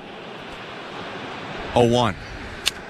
Swing and a pop-up, third base side foul, playable for Barger, races past the coach's box and makes the catch on the side warning track. And there's 1 down. John Schneider out of the Blue Jays dugout, and it looks like he will make the move to the bullpen. He points for the lefty Little, and that's going to end the day of Chirs Bassitt, who comes back out to get an out in the 6th inning. But with the left-on-left matchup available and the fact that Schwarber has homered twice and doubled once off Bassitt today, that is going to end Chirs Bassitt's start. He nods his head in acceptance and hands the ball over to John Schneider. And with that, let's go back to baseball control. Blue Jays up 6-4, 1 out, top of the 6th. Here's today's host. It's Show Ali. Thank you very much, Ben and Chris. Before we check the out-of-town scoreboard, brought to you by St. Louis Bar and Grill. Don't forget, we do have Jays Talk tonight. Blair and Barker have you covered this week as always. They will take your calls. Jeff is down at the Rogers Center, and he will throw out the numbers for you to call after the final out. Okay, let's check the out-of-town scoreboard, brought to you by St. Louis Bar and Grill. Down in the minors, another Jake Bloss start for us to discuss. This one going better than the last time out. 4 innings pitched, 2 hits, no runs, 4 walks, 5 Ks, 81 pitches thrown, 44 strikes, 11 whiffs on 28 swings, 6 of them coming via the fastball. So a much better bounce back this time for Bloss with the Bisons. In hockey, if you haven't heard, one of the biggest stars out there has signed a big-time deal. Oilers forward Leon Draisaitl signing an 8-year, $112 million contract with the team. The AAV sits at $14 million a year. Last year, the 28-year-old Draisaitl had 106 points, so 41 goals, 65 assists in 81 regular season games. That was good for 7th best in the NHL since the 2018-19 season. Draisaitl actually ranked 2nd in the NHL in points behind only his teammate, Connor McDavid. Blue Jays baseball is brought to you by Crown Rust Protection. Let's get you back to the action down at the Rogers Center with the call. Here's Ben Schulman and Chris LaRue. Thank you, Joe. The Blue Jays leading the Philadelphia Phillies 6-4 with 1 out in the top of the 6th. The start of Chirs Bassitt is over. Right-hander goes 5 1/3, 10 hits, 4 runs, 3 of them earned, 2 walks and 7 strikeouts. Part of the reason that you take Bassitt out of this ball game and bring Brendan Little in is 3 of the 4 runs that Chirs Bassitt allowed, and all 3 of his earned runs would be scored by Kyle Schwarber, who twice hit solo homers and once doubled and was knocked in by Bryce Harper. Schwarber steps into the box now on 30 homers on the season. Little making his 39th appearance, 3.72 ERA. Left on left pitch. Called strike. Pretty good pitch right there. Kyle Schwarber has looked incredibly comfortable in this ball game, hitting 2 home runs to right, hitting a double to left. Just 3 very good swings tonight. 0-1. Check swing. Called strike on the inside edge. 2 curves to start the at-bat, and it's 0-2. Didn't really like that call there. As soon as that call was made, he looked right back at Sean Barber, the home plate umpire, and had a face-to-face conversation with him. You don't really see that very often. I think you're under fire a little bit at all times when you're up in this Phillies team. They have a lot of big personalities on the team. 0-2. Curve in the dirt, 1 ball, 2 strikes. Funny thing about Schwarber, and there's a couple Blue Jays who would fit this bill as well. Despite being a lefty, this season he's hit much better against left-handed pitching, batting over 300 against lefty throwers and under 200 against righties. 1-2. Swing and a miss, strike 3. He goes around on a curve in the dirt, blocked by Kirk. In fair territory, Kirk turns and throws to first to complete the strikeout, and there are 2 down now in the top of the 6th. Well, Brendan Little was not messing around with Kyle Schwarber. 4 straight curveballs. Wasn't even messing around with a fastball. That was a good one. The last one bounced just behind home plate. Alejandro Kirk with a good job blocking it, picking it up, and throwing it to first base for the out. So 2 outs now in the inning. Trey Turner up to the plate. Brendan Little's left on right pitch. Inside, ball 1. 6-4 Blue Jays, bases empty, top of the 6th. We were going over the St. Louis, or not the St. Louis Bar and Grill out-of-town scoreboard, rather the injury report at the bottom of the 5th. And we didn't mention much about Leo Jimenez, who crashed over the wall in Minnesota on Sunday. 1-0 pitch, swing and a miss, 1-1. Talked to Leo today, and he told me that he was pretty much fine during the play. He was shaken up for a second. Also had to untangle himself from the netting that he was wrapped up in. But that he knew he was going to be fine to stay in the game. He just needed a minute to recollect himself. 1-1. Bounce to the plate, 2-1. It was funny. Leo said he crashed into the seats, and the fans around him were telling security guards to call 911, that he needed an ambulance. And on the field, Barger was asking him for the ball because Austin Martin was going around. So the fans, he said, were a little too cautious. Barger maybe not cautious enough. 2-1. Swing and a line drive, right center field. Base hit for Turner. Springer dives to cut it off in the gap, and Turner is going to be limited to a single there. Snap throw back to first. but Turner dives back in time. That's a really nice play by George Springer to limit Trey Turner to a single and keep him at first now with 2 outs. Yeah, Trey Turner came around first base hard. You could tell he was thinking 2 the whole way, but George Springer so good out there cutting the ball off and throwing it into second base. But another good swing from Trey Turner going the other way. Good line drive into right center. The one-time batting champion in the National League has 3 hits today. Now he's leading off first with 2 outs and Bryce Harper up. The pitch. Swinging bunt, third base side of the plate. Fair ball, and they're going to throw down to second to get the force and end the inning. Kirk goes the long way, and that will do it for the top of the 6th. No runs on a hit, no errors, 1 left, and the Blue Jays are up 6-4, middle of the 6th. You're listening to Blue Jays Baseball, brought to you by your local family-owned Crown Rust Control Center, streaming at sportsnet.ca and the Sportsnet Radio Network. Tonight on Sirius XM Sports. Doubleheader action on the diamond on MLB Network Radio. First, the Yankees continue their push to capture the AL East crown, visiting the Rangers at 8 Eastern, followed by an NL West rivalry when the Diamondbacks meet the Giants on MLB Network Radio, Channel 89, and on the Sirius XM app. Sirius XM Sports. Wherever you are, your team plays here. The NFL Sunday Drive is your home for the 2024 regular season. Caught for the touchdown! This is Steve Torrey. Join me and Bill Leckus every Sunday at noon Eastern as we take you live to every game, every touchdown. Hey everybody, thanks for hanging out with us tonight for this Toronto Blue Jays matchup. Are you an insider yet? Have you hit that subscribe button? Please join our awesome community of Toronto sports fans right here on Toronto Sports Insider, where we go live every single Toronto sports game. Blue Jays, we've got Leaf season coming up, Argos games, Raptor season in the fall. It's all here on Toronto Sports Insider. Thanks for joining our team, and we'll see you guys back in the chat. Baseball talk from former players and GMs, plus interviews with players, managers, and executives, original specials, and much, much, much more. All baseball, every day, on your radio. If you can hear me right now, you've got MLB Network Radio, Sirius XM Channel 89, and on the Sirius XM app. Hey everyone, it's Justin Turbin at your 24/7 home for hoops all year long is Sirius XM NBA Radio Channel 86 and the Sirius XM app. Just search NBA Radio. Radio Network. Welcome to the Timbermark broadcast booth. Ben Schulman and Chris LaRue on hand at Rogers Center. Our host and producer today, Show Ali, and our technical directors, Luke Swadron and Tom Young. 6-4, the Blue Jays leading the Philadelphia Phillies. Still the only runs in the game for Toronto coming in the first inning, but they'll get the top of the order up here in the 6th, trying to add to that total. It's George Springer, Dalton Varsho, and Vladimir Guerrero Jr. hitting for the Blue Jays. Springer 2 for 2 today with a walk. Steps up to face Taijuan Walker. And the pitch. Fastball.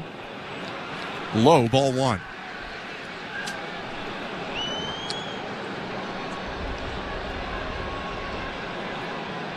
George Springer a homer away from his 9th 20-homer season.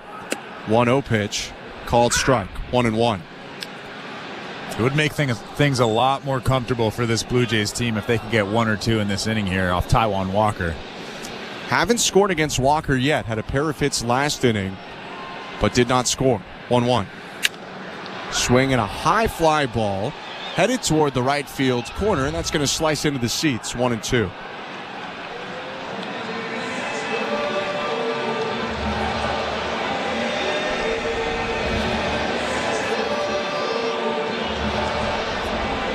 We were talking about it a little bit at the break. It's a different Taijuan Walker than Blue Jays fans might remember from his 2020 stint or his years in Seattle and Arizona. 1-2 pitch is hit on a line up the middle and down in center field for a base hit. Springer got jammed a little bit, but he just muscled it over Stott, the second baseman, who was racing back into shallow center, and it's a 3rd hit for Springer on the day. Yeah, he's having a good day, but you were about to mention it. Taijuan Walker doesn't have the overpowering stuff that he once had. That fastball right there was 91 miles an hour and got in on the hands of George Springer, but he got just enough of it to drop it over the outstretched glove of Bryson Stott out in center field. Dalton Varsho up now, and the pitch. Swing in a mile-high pop-up, first base side of the infield. Harper shifting into foul territory, backpedals and makes the catch. 1 out. Let's go quickly to the St. Louis Bar and Grill out-of-town scoreboard. Still 2-1 Tampa Bay Rays over Minnesota Twins, bottom of the 8th. Orioles leading the White Sox 9-0, bottom of the 8th in Baltimore. Mets have extended their lead on a Mark Vientos homer. His 22nd of the year makes it 3-1 Metropolitans over Red Sox, bottom 7. And the Rangers with a 1-0 lead over the Yankees, bottom of the 4th in Arlington. Vladimir Guerrero Jr. up. Here's the pitch from Walker. Low ball 1. Out-of-town scores brought to you by St. Louis Bar and Grill. Guerrero 2 for 3 today, has his batting average up to .326. Turn and throw to first and a dive back from George Springer. And if you look at it live, Aaron Judge is 0 for 2 today, so Vlad has passed Judge in terms of batting average, not just in the American League, but in all of baseball now. Guerrero is second qualified behind Bobby Witt Jr. 1-0. Swing and a fly ball, deep left field. Marsh looking back, out of here.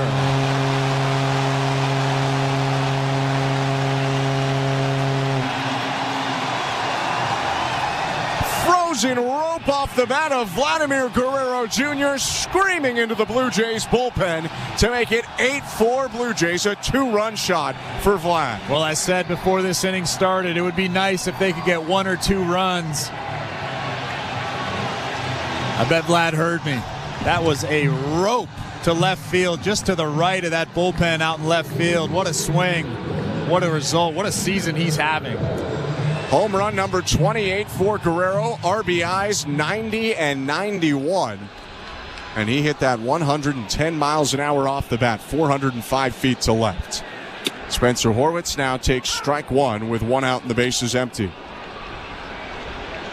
Blue Jays 8, Phillies 4. 0-1. Swing and a liner, sinking in shallow left field. Marsh coming on, reaches out and makes the catch. Nice play from the left fielder for the Phillies, taking a hit away from Horwitz. 2 down. That was just a little sinker from Taijuan Walker. He leaves it out over the middle of the plate. Vladimir Guerrero Jr. says, thank you, drops that barrel. That's a pretty thing when he makes good contact. What a year it has been for Guerrero. 2 down now. Will Wagner up to the plate. The pitch, inside ball 1. Actually, I take that back. It's also pretty when he doesn't make good contact. Pretty much everything is pretty from Vladimir Guerrero Jr.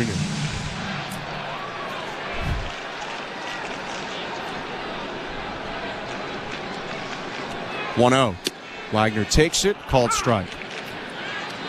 So I was mentioning that the batting title race, Guerrero now up to .327 with that homer. Bobby Witt Jr. has boosted his average today to .339. Probably has the batting title won, as the 1-1s hit foul, 1 and 2.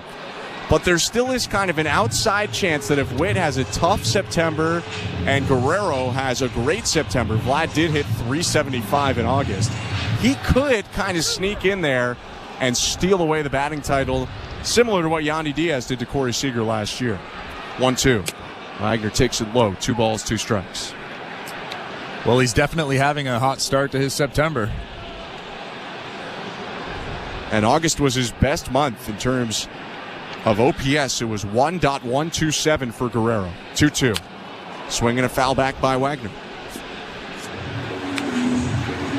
Guerrero was, of course, part of the team of the month for the American League. It's kind of a no-brainer. Bowden Francis won AL Pitcher of the Month. 2-2.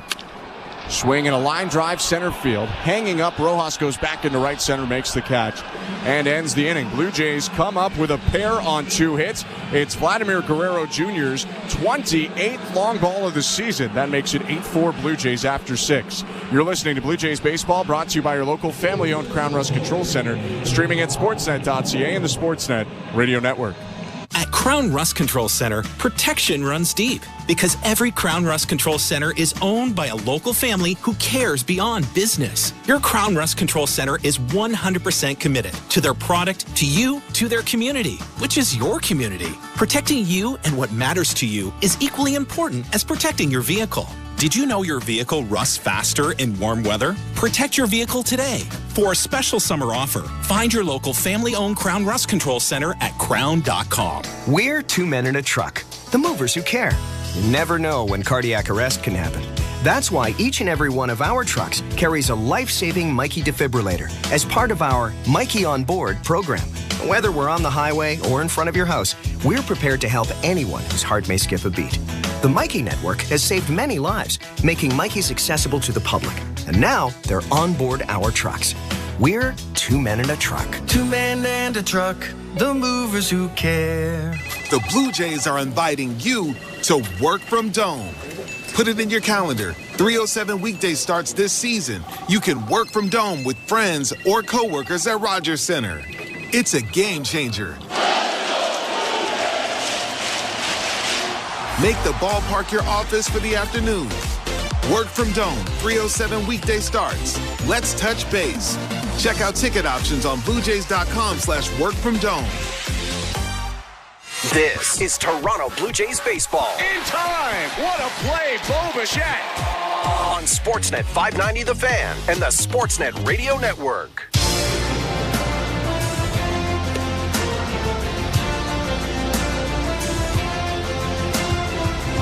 Welcome to the Timbermark broadcast booth. I'm Ben Schulman alongside Chris LaRue. 7th inning about to start at Rogers Center. Right-hander Zach Pop into the game for the Blue Jays for his 51st appearance of the year. A .565 ERA for Pop in 43 innings. He'll take on the middle of the Phillies lineup. Starts with the cleanup hitter Nick Castellanos. Bryson Stott, JT Realmuto behind him. Blue Jays up 8-4. Right on right, the pitch to Castellanos to start the 7th. Fastball down and away, ball 1. Zach Pop's stuff has been a lot better recently. He's found the release point. The velocity has been pretty consistent, 97, 98 miles an hour. And that drop on the sinker has been vertical, not so much horizontal like it was earlier on. 1-0. Foul tip, 1-1. I mean, that's nasty stuff right there. Down in the zone. You could tell that Castellanos wasn't comfortable with that fastball. The swing was very odd.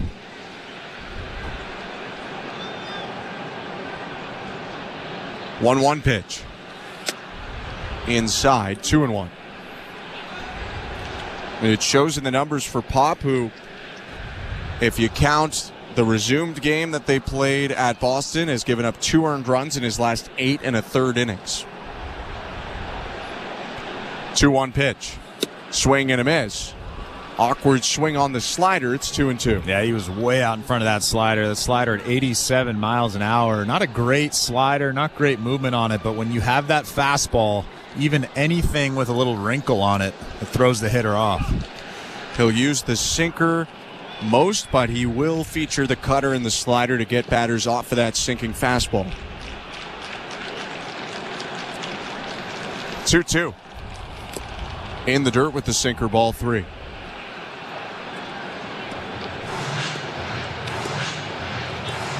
Quiet day so far for Castellanos, 0 for 3. Does have an RBI fielder's choice, also a strikeout looking and a ground out to short. An accomplished hitter, but having a bit of a league average season this year, 720 OPS. 3-2 pitch, nails him on the leg. 96, and you could hear that from up here. Castellanos appears to be okay, but I can't imagine how. That did not look very comfortable. Well, Castellanos obviously not happy about the result there. He flipped the bat, flipped his batting gloves, just walking down, kind of limping actually to first base. You don't blame him though. 96 right on the thigh. And it looks like they're going to give him an extra second. He walked all the way past the first base bag. Paco Figueroa, the first base coach, is walking alongside him. And I wouldn't be shocked if they get Rob Thompson and the training staff out here to talk to Castellanos. Well, I'm pretty sure it got him in the meaty part of that thigh. I don't think anything's really wrong with him. It's just one of those hit by pitch that just doesn't feel good. Right on the left side of that left thigh. You're right. I mean, much better, of course, than getting hit in the knee or in the ribs, but still painful for sure. But everyone's good to go now, and play is called back in as Bryson Stott steps up. Pop set, and the pitch. High and outside, ball one. Zach Pop has established a new career high in appearances by pitching in this game. Through 50 times as a rookie for the Miami Marlins in 2021. This is his 51st appearance of this season. 1-0. Outside, 2-0. And you could see him trying to be quick with the motion. That wasn't a true slide step, but it was a quick pitch. And that arm dragged, and that fastball was arm side high. That tends to happen a lot with Zach Pop. Blue Jays up 8-4, runner on first, 2-0. Down the middle for strike one.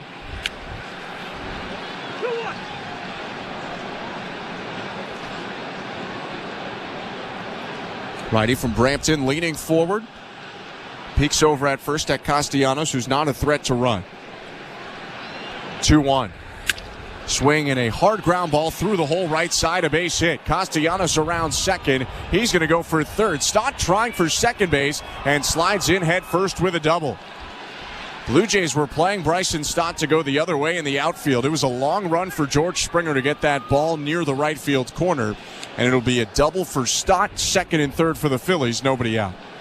Yeah, Bryson Stott was thinking double the whole way. As soon as he hit that baseball, you could see him just busting it out of the box, thinking two. He came around first base and almost kicked it into another gear. George Springer going a long way to field that ball.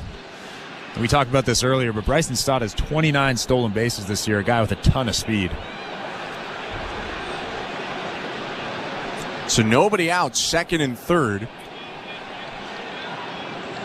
And Pop now dealing to JT Realmuto, who's 2 for 3. The pitch. Low ball one. By the way, some changes for the Blue Jays on the infield. Addison Barger has been removed from this game. Leo Jimenez is into the ball game. Jimenez goes to shortstop. Ernie Clement slides from short to third to take over for Barger. 1-0. Slider called strike.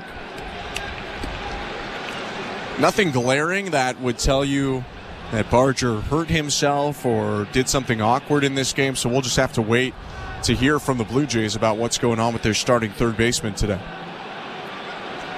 1-1. Swing and a miss. Threw the slider again and got a hack there from Realmuto, 1-2. Yeah, that's a pretty good pitch right there. That's probably his best slider of the night. Way out in front of it was JT Realmuto. Pop looking for a strikeout. Infield back, second and third, no outs. In the top of the seventh, the 1-2. Swing and a miss, strike three. Got him over top of the sinker, and that's the first out of the top of the seventh for Zach Pop.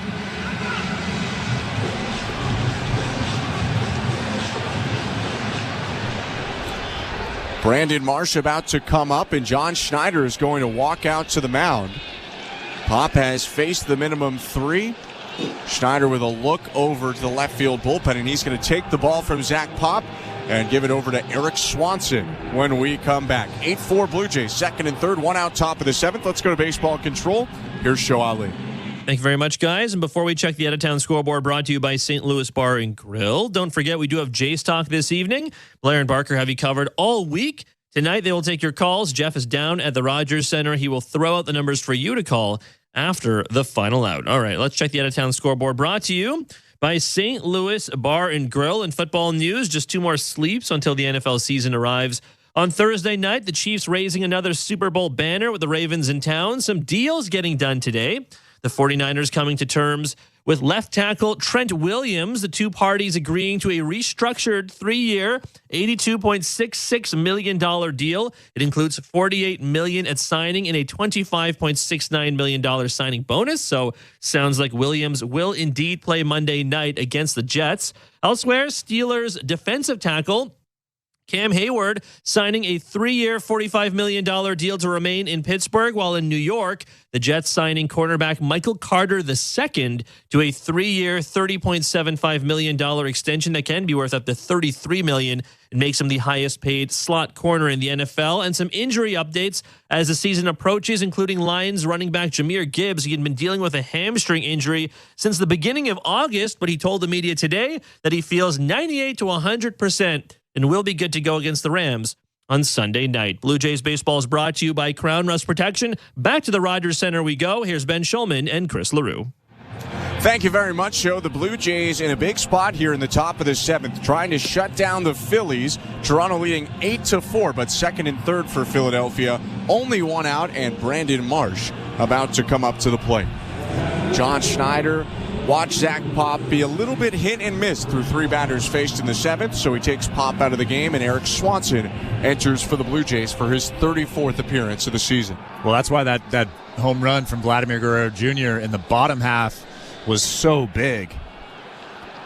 2-run shot from Guerrero last frame. Now the pitch to Marsh is a splitter down low, ball 1.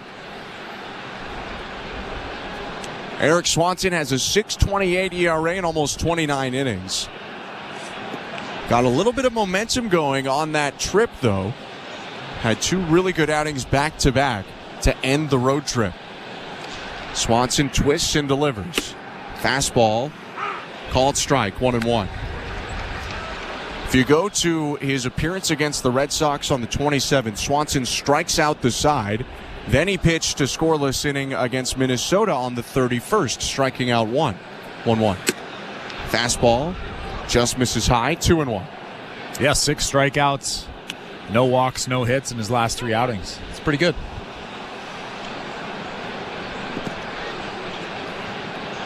Infield back, second and third for the Phillies. Swanson's 2-1 to Marsh. High, 3-1. Blue Jays infield is shifting to the pull side. Leo Jimenez, the new shortstop in the game, playing up the middle. Second baseman Will Wagner deep in the hole at second.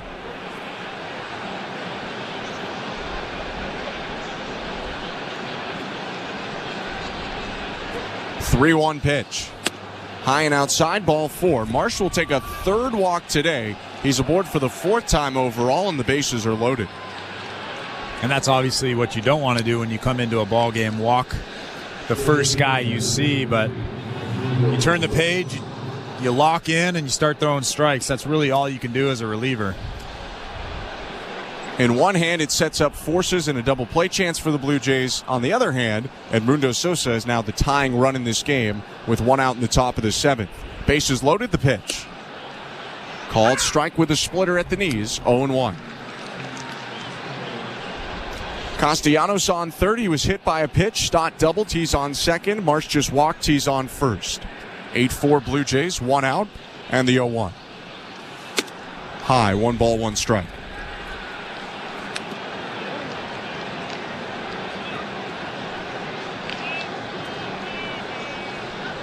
Sosa 0 for 3 today, 2 strikeouts and a ground ball fielder's choice.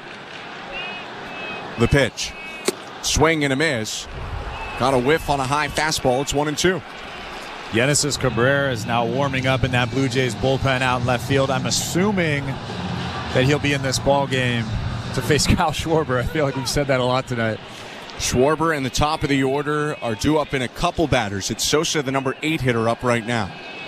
1-2. High fastball this time. Sosa doesn't offer. 2 balls, 2 strikes. But yeah, it feels like Swanson gets Sosa here, a right-handed hitter, and Rojas, a right-handed hitter, on deck, and then he's faced his minimum 3. 2-2 pitch.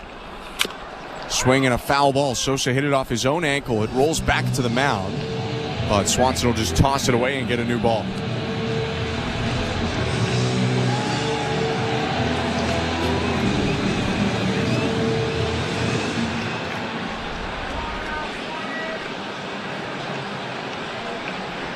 Sosa back in the box, twirls the bat 4 times, brings it to his right shoulder. The 2-2. Up and in, ball 3. Got underneath that splitter, and now with nowhere to put Sosa, it's a full count. Yeah, needless to say, you have to lock in here. You have to throw a strike. 8-4 Blue Jays. Full count. Top of the 7th inning. Bases loaded for the Phillies with 1 out. 3-2 pitch. Outside, ball 4. Back-to-back walks issued by Swanson, and the Phillies scratch a run back here on the RBI walk. Everyone moves up 90 feet. It's 8-5. Over the last 3 outings, Eric Swanson's fastball has been pretty good. He's been dotting it up. He's been throwing a lot of strikes with it, and that's the main reason for his success. But in this outing so far, he's been very erratic with that fastball all over the strike zone, and really a lot of his fastballs so far haven't been close. Pete Walker is going to go out to the mound right now and talk to the righty. We can go to the St. Louis Bar and Grill out of town scoreboard for a sec while Walker is out there talking. Buffalo Bisons in action today and put together a pretty good game, I would say, against the Lehigh Valley Iron Pigs. So it's a matchup of the Blue Jays and Phillies AAA teams as they match up in the majors as well. 2 of my former teams. There you go. And the Bisons dominating today. 12-0 was the final score for the Bisons over the Iron Pigs. Jake Bloss got the start for the Bisons and went 4 scoreless innings. He did walk 4, but that was the only blemishes he had in a scoreless performance.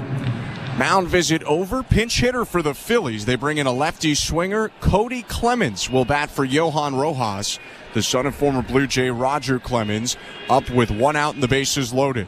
8-5 Blue Jays, top of the 7th, right on left pitch. Swing and a miss, strike 1.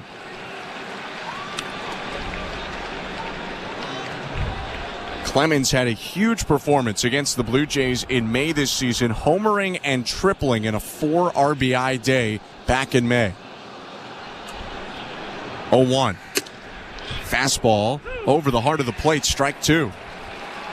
I bet Cody Clemens wants that pitch back. I think so. Wasn't a terrible pitch, but a very hittable pitch. With the bases loaded, 1 swing could give the Phillies the lead. 0-2. Swing and a foul back into the screen. Elevated fastball hit right behind home plate.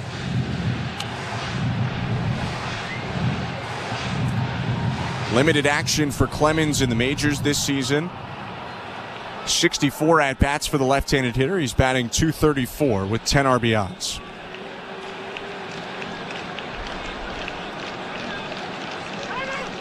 Time called right before the 0-2. Swanson had even started kicking up, but didn't get into the full motion and just walks down the hill.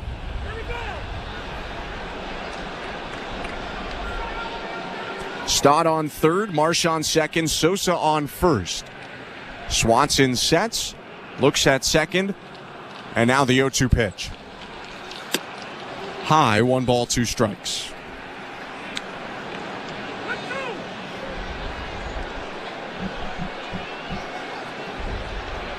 Cody Clemens, born in May of '96, year before Roger became a Blue Jay. 1-2. Swing and a foul off to the left.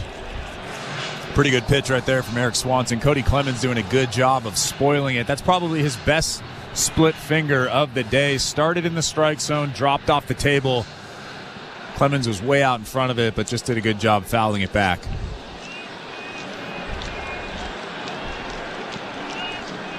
1-2. Swing and a pop-up foul back behind the plate and just below our feet, out of play. Cody Clemens not going away easily. That was a 4-seamer inside off the plate that he fouled off. He's now seen 6 pitches here with the bases loaded.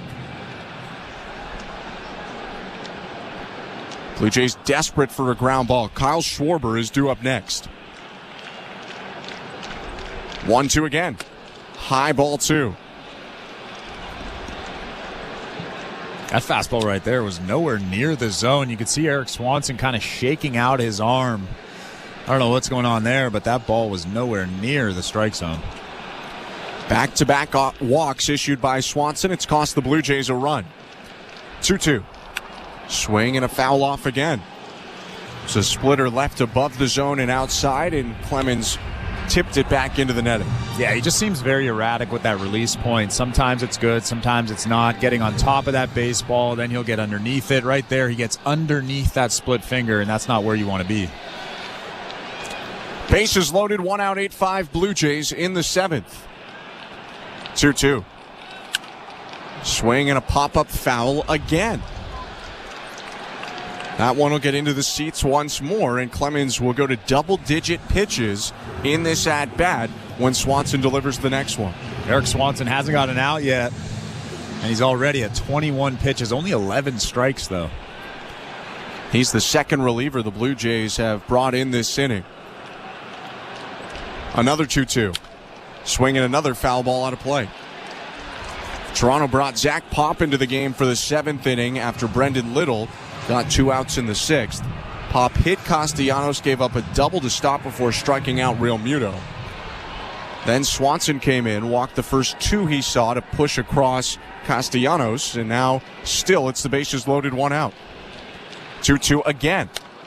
Swinging a cue shot, roller to third, backhanded by Clement, dives for the third base bag and gets the out, tagging his glove to beat Marsh, but a run will come in to score. Stott comes in on an RBI fielder's choice ground out by Cody Clemens, 8-6. Just another play showing off Ernie Clement's athleticism. What a play. Touching that bag with the glove just before Brandon Marsh does. That's pretty incredible right there. So Swanson does get an out in the appearance, but with Kyle Schwarber about to come up to the plate, that is going to be all we see of Eric Swanson today. Toronto will go to a third reliever in this inning, Genesis Cabrera, about to come in to go left on left with Schwarber. 8-6, the Blue Jays leading, 2 outs, 2 on, top of the 7th. Don't go anywhere. Let's go back to today's host. Here's Show Ali. Thanks, guys. And before we check the out-of-town scoreboard, brought to you by St. Louis Bar and Grill, one more reminder that we do have Jays Talk tonight. Jeff Blair and Kevin Barker have you covered this week, as always. Tomorrow, they will be on TV and radio, but tonight, radio only. They'll take your calls. Blair will throw out the numbers for you to call after the final out. He is down at the Dome this evening. All right, let's check the out-of-town scoreboard brought to you by St. Louis Bar and Grill. If you missed the Paralympics updates from earlier, which continue in France, Team Canada earning more medals, including from wheelchair racer Cody Fournier, who took home the gold in the men's T51 200-meter race. Fournier, a 35-year-old who previously played for the national wheelchair rugby team before switching to the track a few years ago. Today's final was his first ever Paralympic medal race. So very impressive stuff. He will also race in the 100-meter event on Friday. That is an event in which he had previously won silver at the World Championships in Japan earlier in the year. And in the pool earlier today as well, Katie Cosgriff adding a bronze medal in the women's S10 100-meter butterfly. And in the team events, a big result for the men's wheelchair basketball team. They will play for a medal after beating the Netherlands 79-67 in the quarterfinals. Pat Anderson, a monster game, 20 points, 20 rebounds, 5 assists. Canada will play the reigning champs in both the Paralympics and the world champs, United States, in the semis on Thursday. The winner of that game will play for gold. The loser will play for bronze. Blue Jays baseball is brought to you by Crown Rust Protection. Let's get you back to the action at the Dome. Here's Ben Schulman and Chris LaRue. Thank you very much, sir. You don't see this every day, but a third pitching change coming in one inning. Blue Jays brought on Zach Pop to start the inning, then Eric Swanson. They each got 1 out in 6 batters total. So now as Kyle Schwarber comes up, John Schneider goes to Genesis Cabrera, the very tough southpaw reliever, to go left on left with Schwarber and try to end this Phillies rally. Yeah, I like this matchup. Genesis Cabrera has been really good lately. Even though Kyle Schwarber is seeing the ball really well right now, I trust Cabrera out there. First and second, 2 down. First pitch, cut on and missed. It was the cutter that had Schwarber out in front, 0-1. Edmundo Sosa, the base runner on second. Cody Clemens on first base, 2 outs.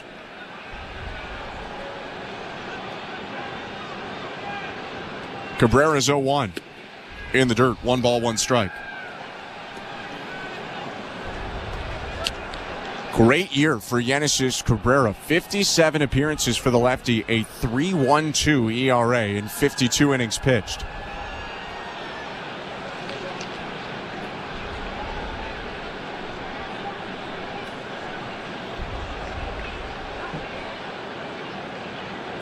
1-1. Swing and a pop-up into the seats, out of play, foul, 1-2.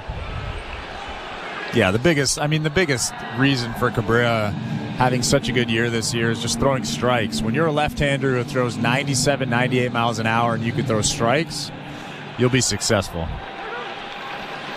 For Cabrera, this could go down in terms of ERA as a career season for the lefty.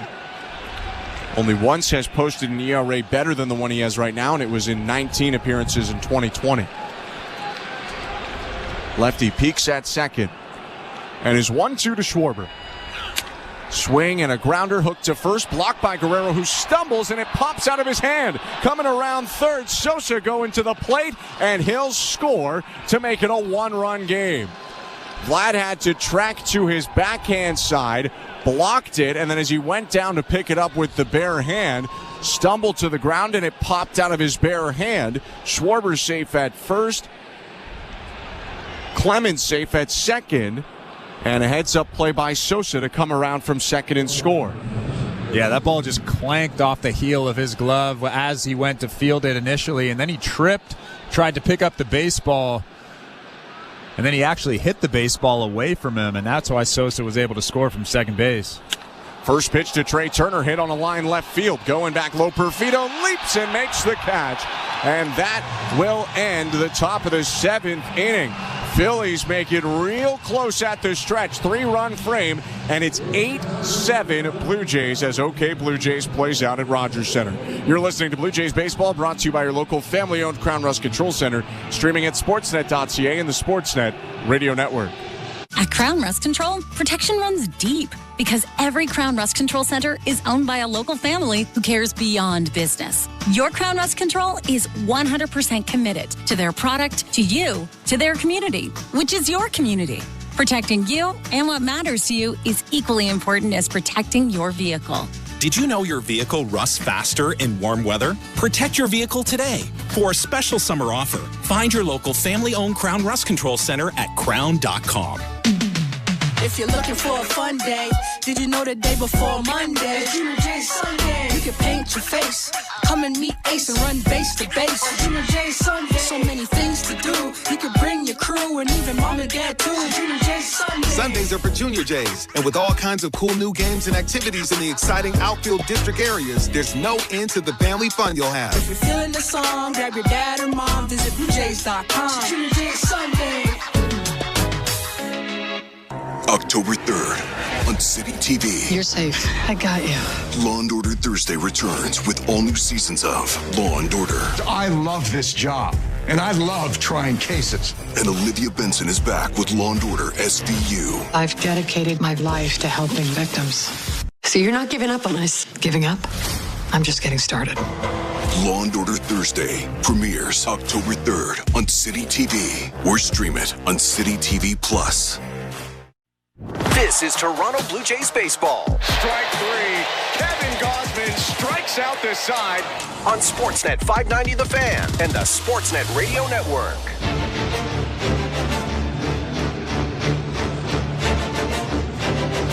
Home half of the seventh inning at Rogers Center. I'm Ben Schulman alongside Chris LaRue. Thanks for sticking with us tonight.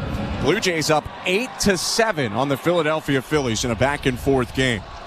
New pitcher for Philadelphia, the righty Jose Ruiz, kicks and fires to Alejandro Kirk. Outside and high a little bit. Ball one. 43rd appearance of the season for Ruiz, all with Philadelphia. 3.86 ERA. 1-0. Down and away, 2-0.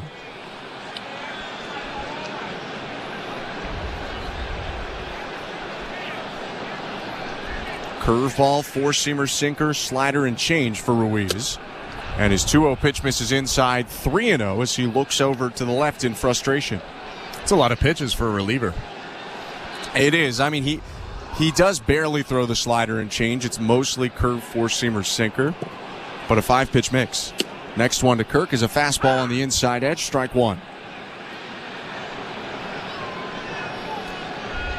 Pretty nice day so far for Alejandro Kirk. 2 singles and 3 tries. In the driver's seat, a 3-1 count right now against Ruiz to start the bottom of the 7th. The pitch. Called strike. 3-2.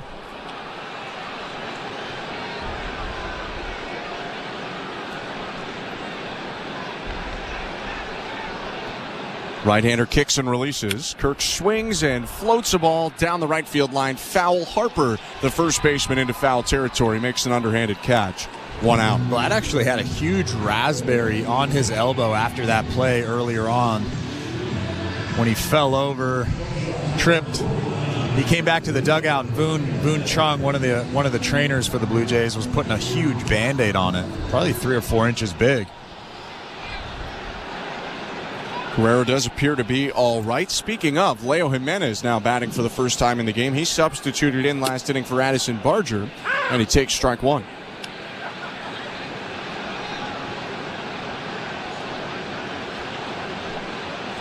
Jimenez, a .233 hitter on the season. 0-1. Check swing. Pitch was low. 1 ball, 1 strike. Had a tough day overall on Sunday. Not only did he crash into the seats, but later in that game he was hit by high 90s in the left forearm.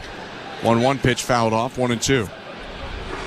Or actually a little bit more in the tricep area. It hit over where the elbow protection was keeping him safe. But he is all good to go and playing in this game as a substitute today. 1 out, the 1-2 in the dirt. 2 balls, 2 strikes. He stayed in the ball game when he went crashing, or after he went crashing into the stands. He stayed in the ball game after he got hit by that high 90s fastball. Pretty tough guy. Very tough guy. 23 years old from Panama. 2-2.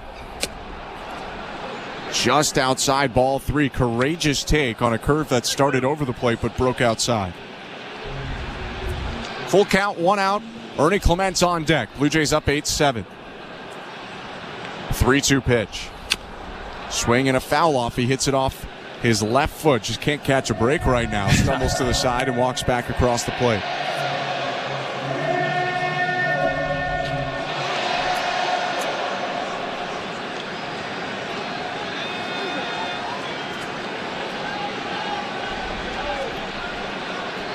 Ruiz set just above the belt. Righty's pitch.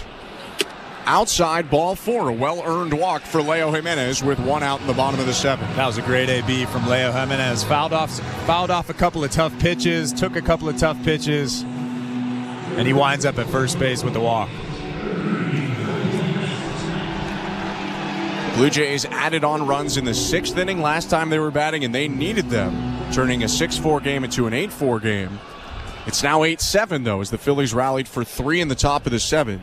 Pitch to Ernie Clement. Check swing. Called strike. And again, there's a big hole on the right side of that infield. Bryce Harper is holding on Leo at first base. Bryson Stott is shaded towards second base. We've seen Ernie shoot that hole a lot. See if he can do it again. 2 hits today, 1 to right and 1 to left. 0-1. Swing and a high pop-up. Stott, the second baseman, waved off in shallow center by the shortstop, Turner, who makes the catch to his left, and there are 2 down. Well, Ernie just missed that fastball, just got underneath it. That was a fastball about thigh high right down the middle. You could see his eyes getting big as that pitch came in, and he just got underneath it. So 2 down now, and Joey Loperfido is going to hit for the Blue Jays with a runner on first, and Toronto up 8-7.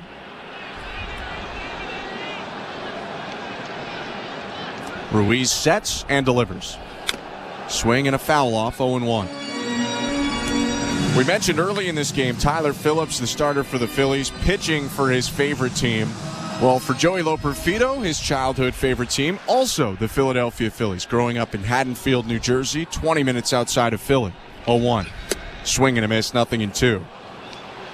Loperfido told me today that he was a big Chase Utley guy, but he was going through that whole team. Shane Victorino was a name that came up, Pat Burrell. Of course, the great Ryan Howard, Jimmy Rollins, the pitchers that staff had. He said it was a really fun team to root for as a kid. 0-2. Swing and a miss. Strike 3 gets him to chase a changeup in the dirt or make it a curveball. And Loperfido strikes out to end the inning. Blue Jays still clinging to the 1-run lead. It's 8-7 Toronto as we go to the 8th. You're listening to Blue Jays Baseball, brought to you by your local family-owned Crown Rust Control Center, streaming at sportsnet.ca and the Sportsnet Radio Network.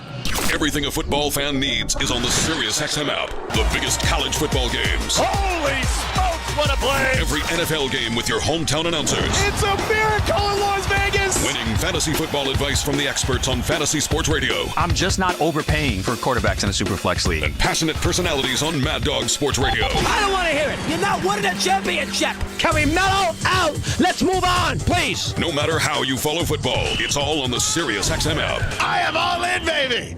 Are you regretting eating that gas station hot dog? Yeah, we know. We've been there too.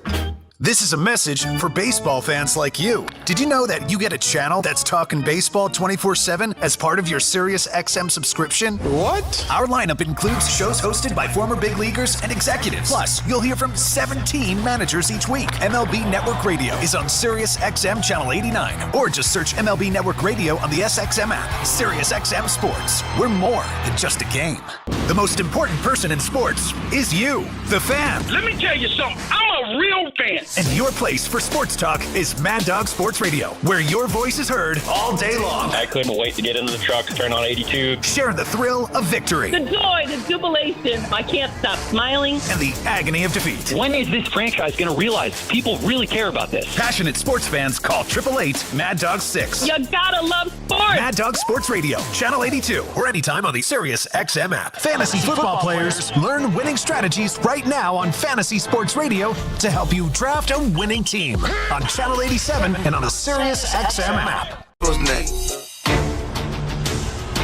Welcome to the Timbermark broadcast booth. Ben Schulman and Chris LaRue on hand at Rogers Center. Show Ali, our host and producer today. Luke Swadron and Tom Young, our technical directors. 8-7 Blue Jays, top of the 8th. Genesis Cabrera kicks and delivers to Bryce Harper. Swinging a line drive, center field, base hit.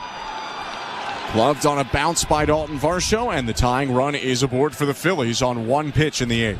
Yeah, Bryce Harper didn't try to do too much with that fastball. It was 97 miles an hour on the outer third. He just went with it and drilled it on a line back up the middle. Pretty nice swing right there. So Harper on first, and it's supposed to be Nick Castellanos, but he was removed from the game in the bottom of the 7th inning after being hit by a pitch in the top of the 7th. So batting in his place is Weston Wilson. The pitch. Sinker just misses low, ball 1. Wilson playing in his 35th career Major League game, 27th this season. .333 batter in limited action so far.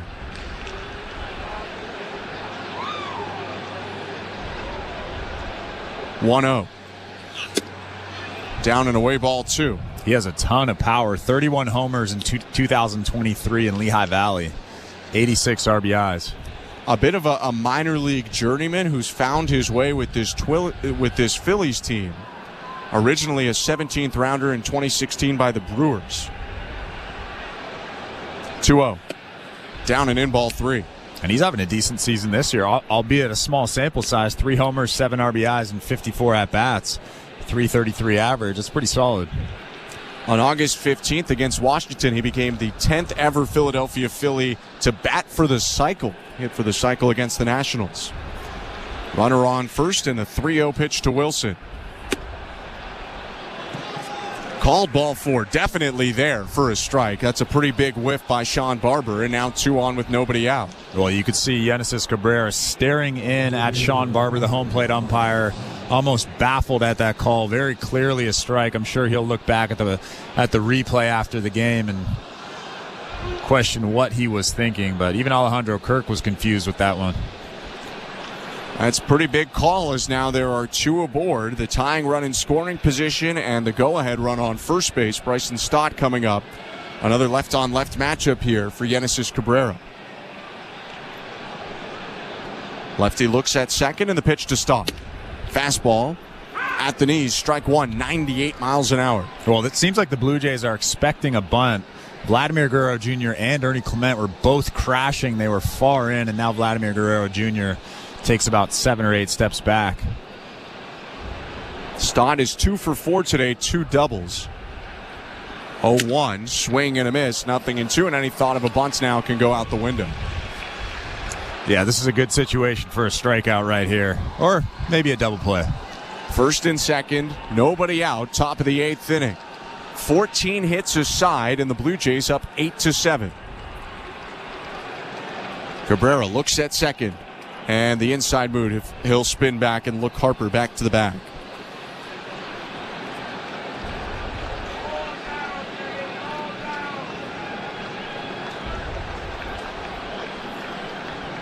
Lefty tugs on the brim of his cap and now looks in at the plate. His 0-2. Swing and a bouncer to second, picked up by Wagner. Throw to second one, over to first, double play. Harper advances to third on an awkward double play by the Blue Jays, but they'll take it.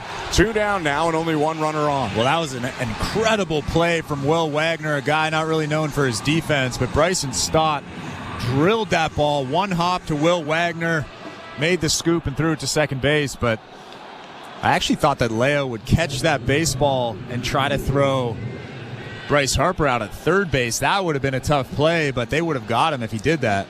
Yeah, that's why it was a little awkward. Harper froze on the liner, and he was caught in between second and third. Pitch to JT Realmuto. Low ball 1. Very defensively sound player in Jimenez. Perhaps he thought, let's take the guaranteed out.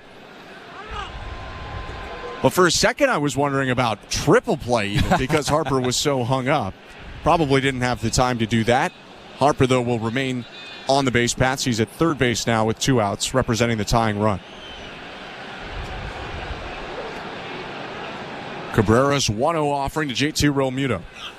Down and in, 2-0. You could hear the grunt there from the lefty pitcher.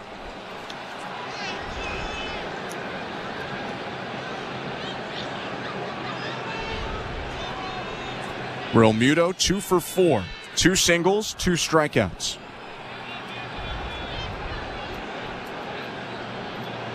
The pitch.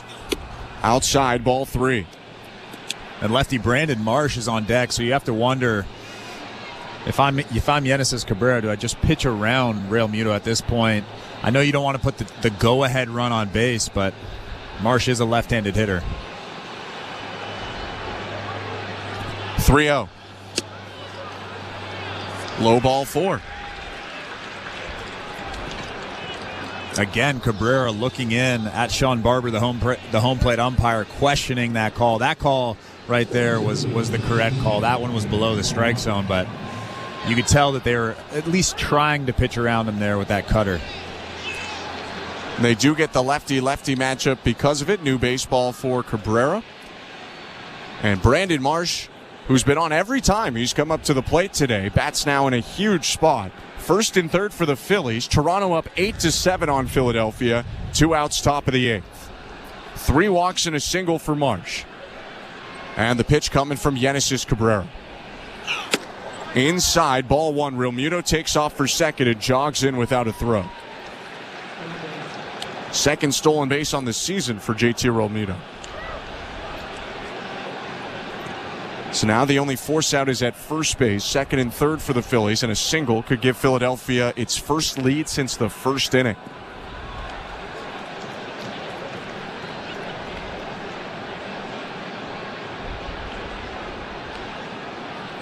Next pitch. Hit foul, and Marsh stumbling awkwardly out of the box as he hit that one off of Alejandro Kirk. It's 1-1.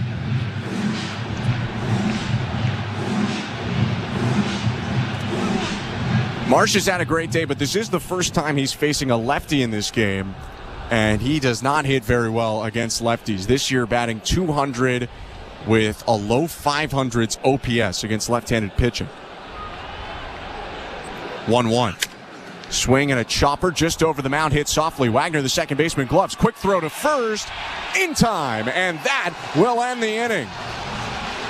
A look up to the skies by Yenesis Cabrera. He wiggles out of the 8th with a leadoff single and a couple of walks allowed. He strands a pair of base runners and keeps it 8-7 Blue Jays, middle of the 8th inning. You're listening to Blue Jays Baseball, brought to you by your local family-owned Crown Rust Control Center, streaming at sportsnet.ca and the Sportsnet Radio Network. Hi, I'm Buck Martinez, live from the showdown between Pizza and inflation.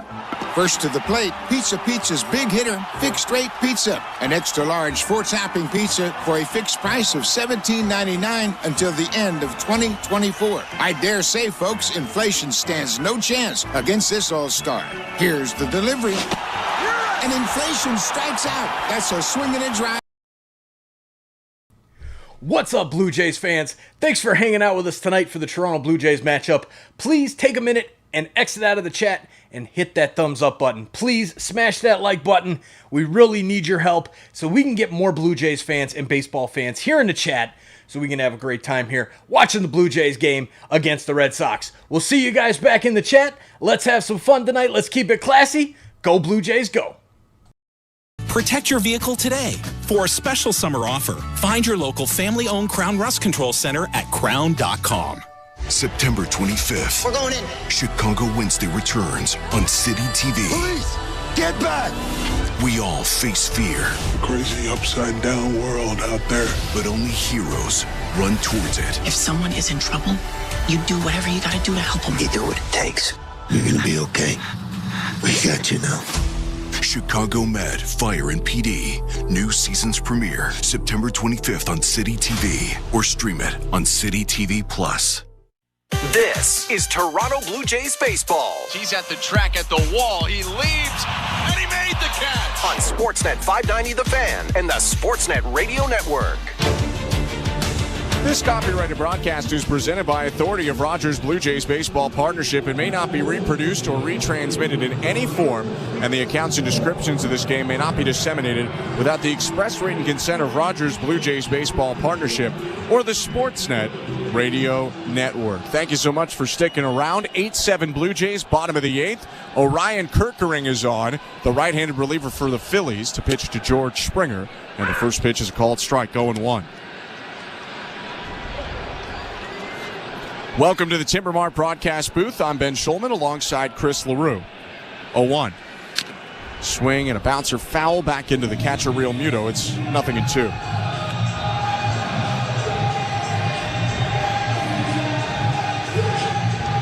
Springer 3 for 3 today, all singles plus a walk. He's scored twice. 0-2 offering. Swing and a bouncer, hooked to short, backhanded by Turner, slings it over to first, one down. Orion's got really good stuff. Leads with that sweeper, throws it 54% of the time. But on top of that, he has a big fastball, 97, 98 miles an hour with the four-seamer. It's helped him to a 2.21 ERA and 53 appearances for the Phillies this year. Really his first season after pitching only 3 times in the majors last year. First pitch to Dalton Varsho, hit foul, 0-1. That first four-seamer right there was 99 miles an hour.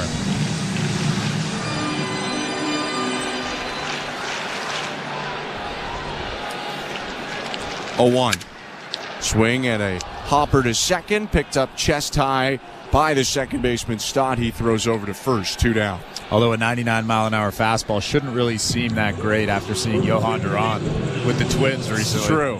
It's true. Blue Jays were seeing easy 101. Well, they weren't doing much against it, as most don't. And Kirkering following suit, 2 ground balls here to start this inning. Now he pitches to Vladimir Guerrero Jr., who takes inside ball 1. Vlad has 3 hits today, including the 2-run homer that he hit in the 6th inning. Currently the difference in the game. 8-7 Blue Jays, 1-0. Called strike.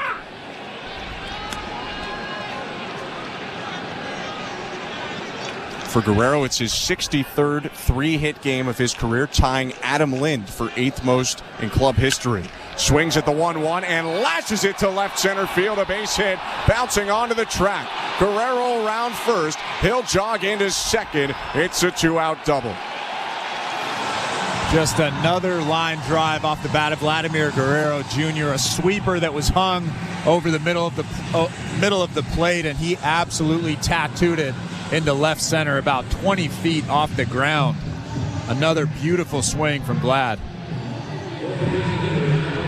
He will not let pitchers get away with mistakes. For Guerrero, his 39th double of the season. That average is now up to 328. First pitch to Spencer Horwitz, inside ball 1. The Major League Baseball and American League leader, Bobby Witt Jr. at 339. 1-0. Horwitz bounces it foul, 1-1.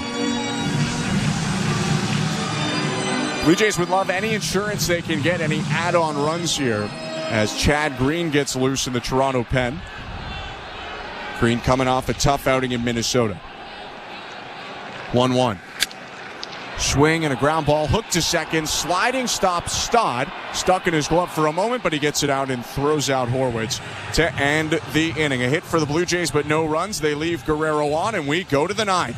8-7, the Blue Jays lead. Chad Green on next, looking for the save. You're listening to Blue Jays Baseball, brought to you by your local family-owned Crown Rust Control Center, streaming at sportsnet.ca and the Sportsnet Radio Network. Get closer to comedy with Sirius XM. Welcome, everybody. Exclusive comedy talk shows. This is childlike banter. This is gonna be nuts. The biggest comedy stars. Does Jerry Seinfeld miss TV? Kevin, I did TV. Michael Che, Colin Jost. Do you guys think post SNL? I would like to meet my kids. Brian Regan. If I could make $100 doing comedy, I'll have the world by the tail. I'll do this till the wheels come off. I didn't even know that was legal. Don't miss a moment. Search comedy on the Sirius XM app. This is Bob Kendrick, president of the Negro Leagues Baseball Museum and host of the award-winning podcast, Black Diamonds. This week, we discuss the career of one of the greatest, if not the greatest, power hitter of all time, the legendary Josh Gibson. To receive the award with Josh Gibson's name on it, because all everybody ever talked about was Babe Ruth. It just hit different. Listen to Black Diamonds right now on the all-new Sirius XM app or wherever you get your podcasts. While you're listening to this game on Sirius XM, we're talking about the latest odds and prop bets for this and every game on Sports Grid Radio. The under's minus 125. Heavy juice to the under. Every home run hit and every strikeout thrown can change the line. I can't for the life of me figure out how you can favor a team that never wins, ever. If you're looking for sports talk centered around the latest odds and prop bets for games, races, tournaments, or any sporting event, Sports Grid Radio, Sirius XM, Channel 159. The Blue Jays are in flight, leading 3-0. Blue Jays fans, this is Ross Atkins, and you're listening to Blue Jays Baseball on Sirius XM. Network.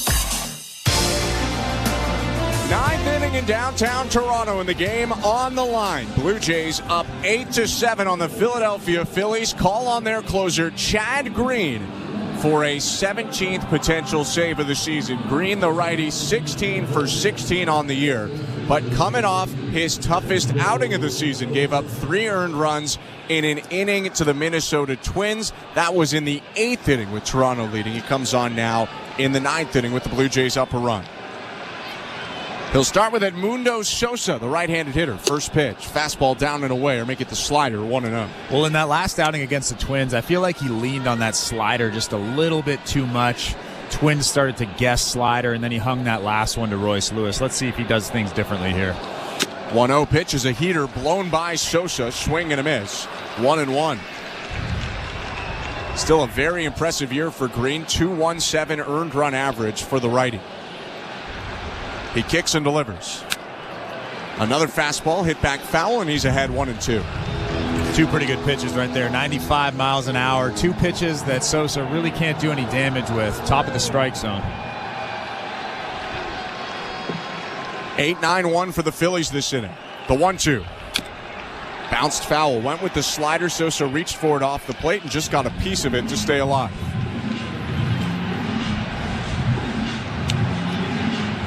After Sosa, Cody Clemens is due up this inning in the spot that originally Johan Rojas had. And then Kyle Schwarber.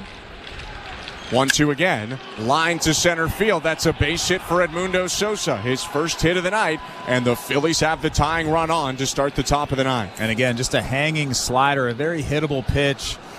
If I was Chad Green there, I would have come up with that good, hard four-seamer, 94, 95 miles an hour, but he decided to throw the slider, just hung it. And Sosa actually, pretty good swing, hitting it into center field. Sosa leading off first. Here's Cody Clemens. Right on left pitch. Fastball. Called strike on the inside edge, 0-1.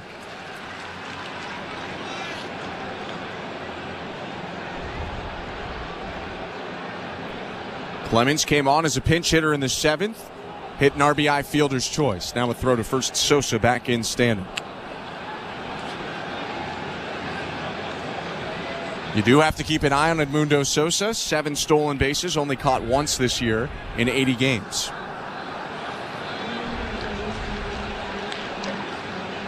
0-1. Swing and a foul off, 0-2.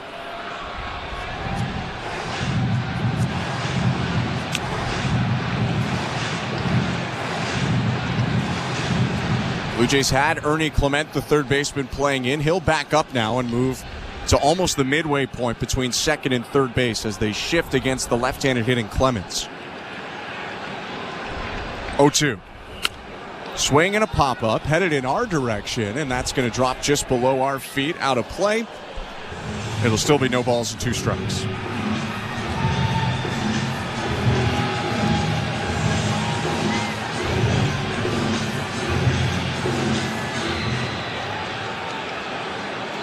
Kyle Schwarber looming on deck. First the 0-2 to Cody Clemens.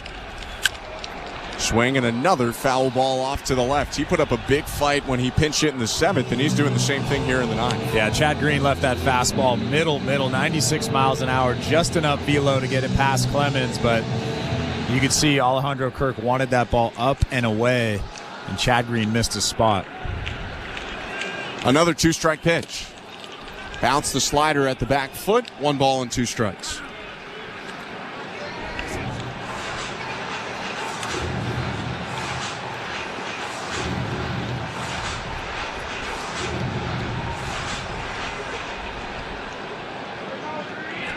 Green 16 for 17 in saves this year after the blown save his last time out. 1-2. Inside, 2-2.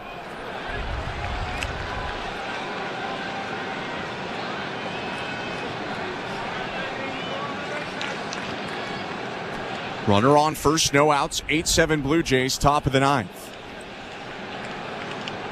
The pitch. Swing and a rope past Guerrero at first, down the right field line, a base hit. Coming around second, Sosa to third. He's held up there. Clemens into second with a double, and the Phillies have made this dangerous in the 9th. Tying run on third, go-ahead run on second, nobody out. Well, that was just another missed spot from Chad Green. You could see Alejandro Kirk wanted that fastball up, maybe above the strike zone, but again, Chad Green throwing that fastball. Yes, it had good velo on it at 96 miles an hour, but he threw that thing middle, and Cody Clemens ripped it down the line past Vladimir Guerrero Jr. Infield in now for the Blue Jays, and Kyle Schwarber to the plate. Green set, and the pitch. Swing and a high pop-up, foul third base side. Clement near the netting, runs out of room. Out of play, 0-1.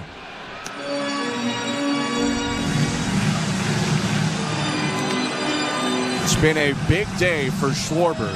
4 for 5 today. 2 homers, a double, and he had a single that ended up scoring a run in the 7th as well when he hit the ball on the ground, and it was bobbled by Guerrero at first. 0-1. Swing and a foul ball, 0-2. This is where you want to be if you're Chad Green. Schwarber doesn't hit the ball on the ground very much.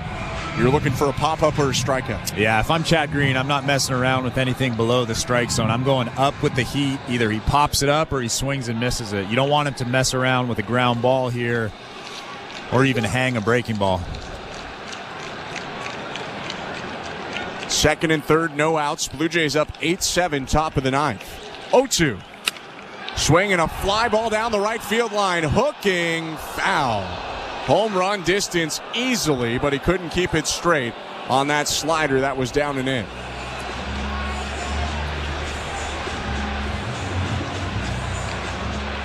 He's got some pop, doesn't he?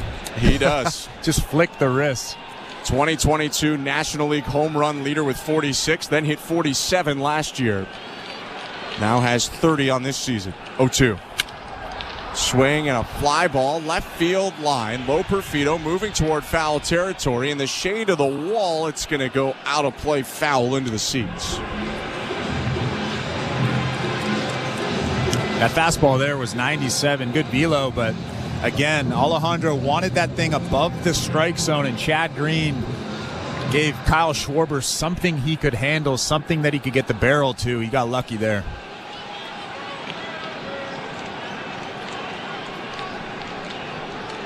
Another 0-2. Just low with the slider. 1 ball and 2 strikes. While Schwarber strikes out plenty, he is also very patient. His 94 walks lead the National League. 1-2 pitch. Fouled off the back ankle of Schwarber, who's down on a knee right now as the ball rolls toward the third base dugout. Schwarber's still on that left knee, now gets back up to his feet. And he hit it off the inside of his foot, or his front ankle, actually. It's that right foot that the left-handed hitter is testing out. Yeah, he has that shin guard, but he doesn't really have a foot guard like a lot of guys have these days, so that foot is exposed, and he just drilled the inside part of that right foot. Can't feel good. Long at bat here with the tying run on third, the go-ahead run on second, and nobody out. 1-2 pitch. Swing and a pop-up, third base side foul. Clement leaning over the dugout railing, watches it bounce off the top of the Blue Jays dugout and fall into the seats. Still 1-2. Schwarber's putting up a fight, fouling off some tough pitches. That fastball right there was a great pitch on the outside part. Actually a little bit closer to middle, but pretty good velo, 98 miles an hour. Green tucks the ball into his glove, sets at his chest, and the 1-2 again. And another foul ball to the left.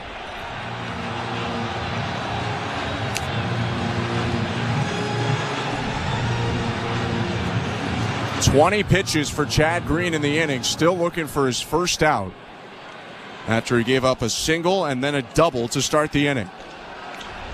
Another 1-2. Swing and a fly ball. Deep right field, way back and way out of here. Make it a hat trick for Kyle Schwarber. A 3-run monster blast in the top of the ninth. And the Phillies take a 10-8 lead. Their first lead since the first inning. That was the best swing of the night from Kyle Schwarber. 114 miles an hour off the bat. He got a fastball thigh high on the inner third, and he absolutely destroyed it into the third deck in right field. Schwarber wouldn't go away. Fouled off pitch after pitch after pitch until he found a mistake. And he did not miss it. A hat trick, 3 homers on the night for Schwarber.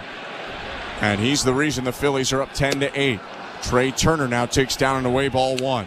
Still nobody out in the ninth inning. Phillies up by 2.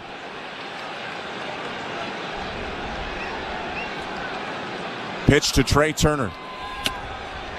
Called strike with the slider, 1-1. He actually hit that baseball, looked to the dugout, the Phillies dugout, and gave them the thumbs up. It's been that kind of last couple of years for the Phillies. 1-1. Swing and a miss, 1-2. Boy, that was a rocket off the bat. An absolute screamer from Schwarber. 1-2. Swing and a miss, strike 3. Gets Turner on the slider, and there's 1 out.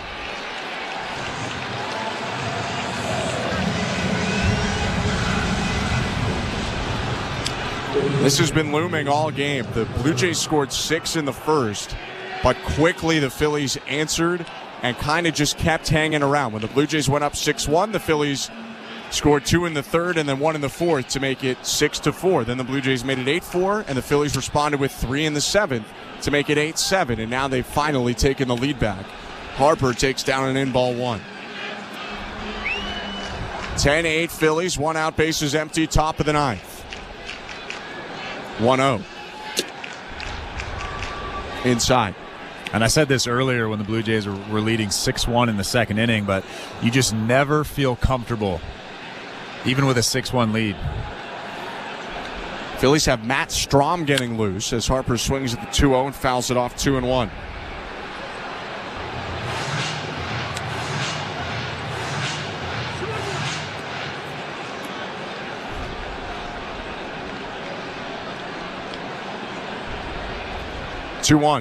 Swing and a miss, 2-2.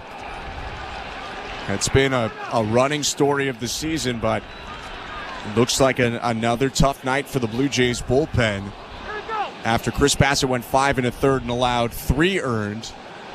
Blue Jays' pen has pitched 3 innings and allowed 6 earned. 2-2. Swing and a miss, strike 3. Harper awkwardly drops the bat. He's been dealing with some wrist and elbow ailments. Wonder if that played a factor as he strikes out on the high fastball. 2 down now in the top of the 9th. Well, that's the fastball that he needed to throw to Kyle Schwarber earlier in the inning. That fastball at the top of the strike zone, 96 miles an hour. Bryce Harper swings right through it. Chad Green lifted from this ball game after the back-to-back strikeouts. Ryan Burr entering next. Phillies up 10-8, 2 outs, top of the 9th. Let's go to baseball control. Here's Show Ali. Thank you very much, guys. And before we check the out-of-town scoreboard, brought to you by St. Louis Bar and Grill. Don't forget, we do have Jays Talk this evening. Blair and Barker have you covered this week as always. They will take your calls. Jeff will throw out the numbers for you to call after the final out. All right, let's check some scores courtesy of St. Louis Bar and Grill around Major League Baseball. Some finals, Twins at Rays. Not a lot of runs scored down at the Trop tonight. Tampa grabbing a 2-1 win over Minnesota. Jonathan Aranda and Logan Driscoll with RBI singles as the 2 scoring plays for the Rays. Twins getting a solo home run from Carlos Santana. Jeffrey Springs and Drew Rasmussen combining for 8 innings of work. In the win, Red Sox at Mets over at Citi Field. The Mets continuing their home success. They thumped the Red Sox 7-2. Francisco Lindor crushing his 30th home run of the season in the win. He had 3 runs in the victory. Pete Alonso crushing his 31st home run of the season as well. Elsewhere, Baltimore running wild on Chicago today. A 9-0 win for the O's over the White Sox. Both Anthony Santander and Colton Cowser with a pair of RBI in the win. Cade Povich getting the victory with 5 hits and no runs allowed over 7 1/3. He struck out 10 in that game. And on right now, the Yankees and Rangers doing battle. New York up 2-1. Jose Trevino with an RBI ground out. Alex Verdugo with an RBI single. Both of those runs coming in the top of the 7th inning. Texas getting a solo home run from Josh Young. Blue Jays baseball is brought to you by Crown Rust Protection. Let's get back down to the Rogers Center. Here's Ben Schulman and Chris LaRue. Thank you, Joe. Ryan Burr on for the Blue Jays, looking for one more out to finish off the 9th inning, but this game is flipped on the Blue Jays. 3-run homer by Kyle Schwarber, and for the first time since the top of the 1st inning, the Phillies lead. It's 10-8 for Philadelphia. Weston Wilson batting for the 2nd time in this game, came in for Nick Castellanos, comes up to the plate, and the pitch from the righty Bird. Sliders, strike 1.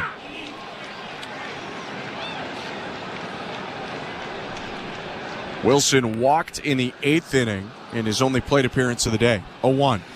Swing and a miss, 0-2. Blue Jays have Will Wagner, Alejandro Kirk, and Leo Jimenez scheduled to hit in the 9th inning. They'll need 2 to tie right now as it stands. Burrs 0-2. Bounced it, 1 ball and 2 strikes.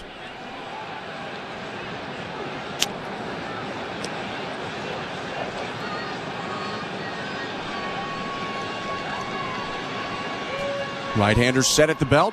His right-on-right pitch to Wilson. Down and away, ball 2. 3 straight hits to start this 9th inning. A single by Sosa, a double by Clemens, and then a home run by Schwarber. That's why the Phillies are up 10-8. 2-2. Outside, ball 3.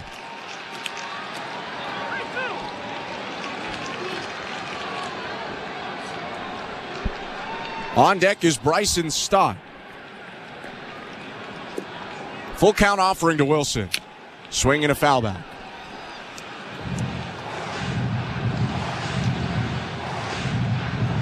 Talked about it a little bit his first time up, but pretty cool for Weston Wilson to be a major leaguer at all.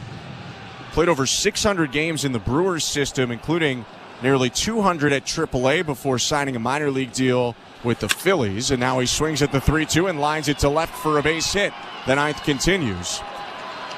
Wilson with a ton of games logged at AAA Lehigh Valley as well, and a lot of guys, when they get to his age and that many games in the minors, it starts to get less realistic that they'll go to the majors rather than more realistic, but he's contributing late now for a World Series hopeful. Well, it's not even that. It's the fact that they just get released.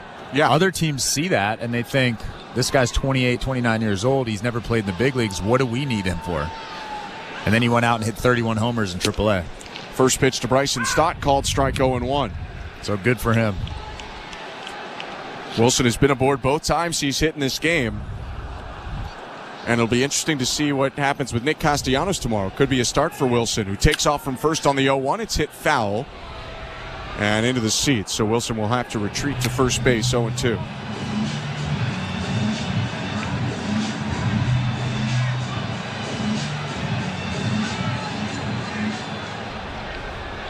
(10-8) Phillies, runner on first, 2 outs, top of the ninth. Right on left matchup. Burr comes set. And the relievers 0-2 offering. Swing and a foul ball to the left.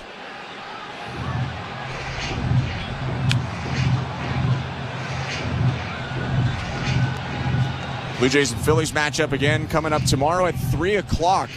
Very quick 2-game homestand for Toronto before an off day Thursday and a trip to Atlanta over the weekend. Throw over to first, dive back in by Wilson safely.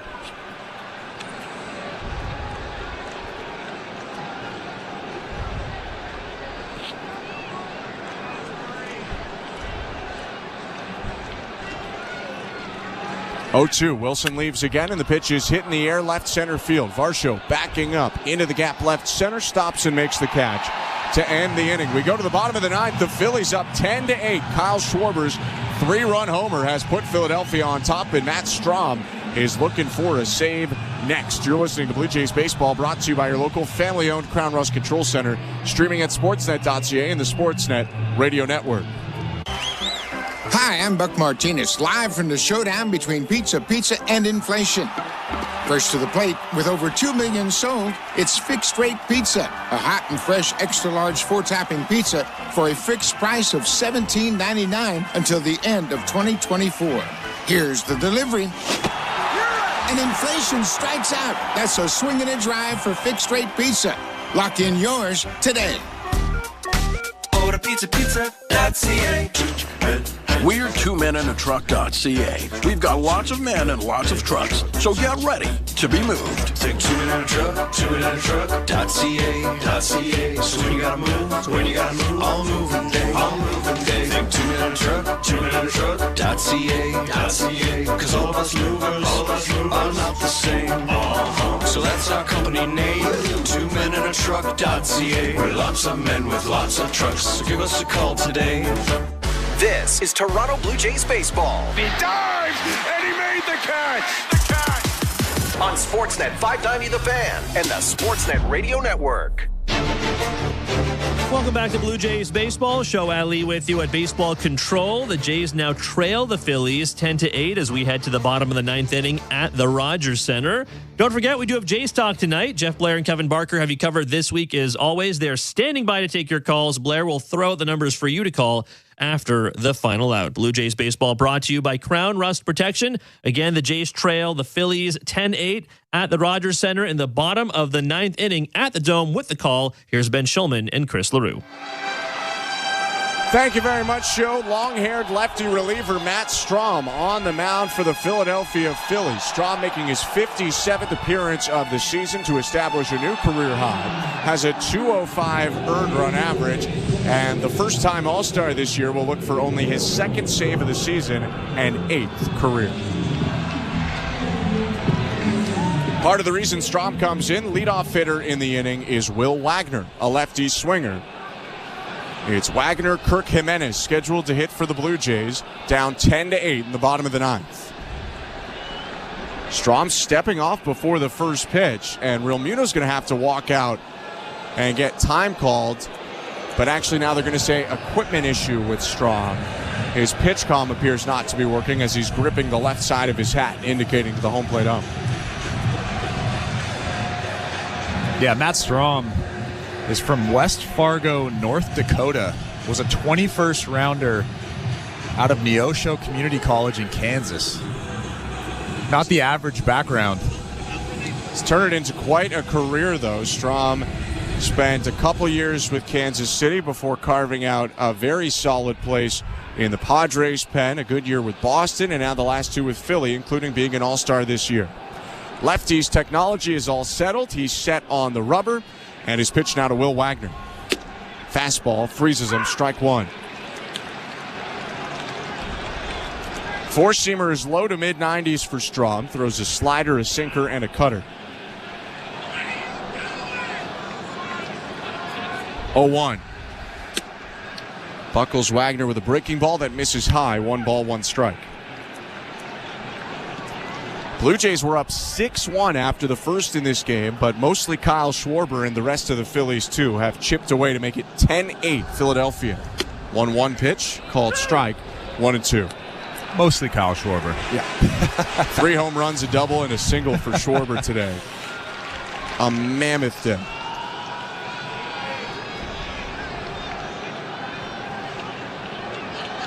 One-two pitch. Swing and a foul off to the left.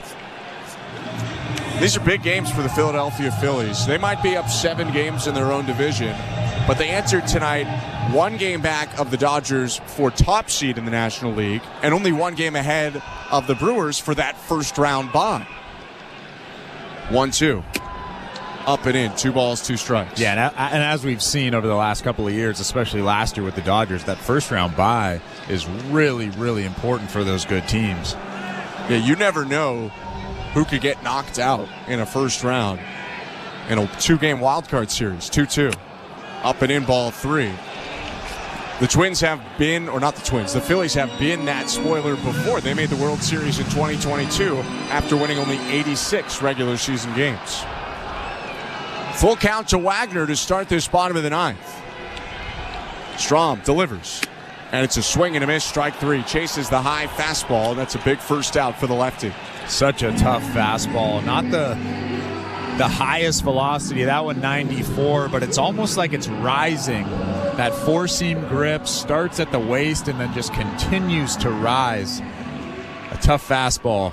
Left on left right there. So 1 out for Strom, who gets the baseball back after it goes around the horn. And his pitch to Alejandro Kirk. High ball 1. Strom gets so low in his delivery that it's almost like he's throwing up.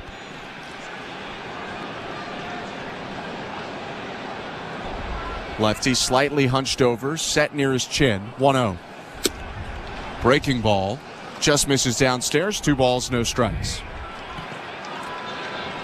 All the Blue Jays are asking for here is a base runner in this 10-8 game in favor of Philadelphia. If they can get someone on, a big swing can tie it up. 2-0. Swing and a miss. Big hack from Kirk on a pitch inside. 2 balls and 1 strike. Tough pitch. Tied him up.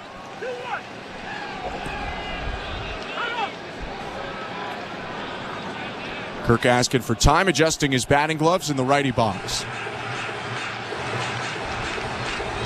Leo Jimenez is crouched over near the on-deck circle over to the left. And Brian Servant has a helmet on near the top step to pinch run for Kirk in case he gets on. 2-1. Swing and a miss. Fastball in the zone in the bottom and inside corner. Swung on but missed, and it's 2-2.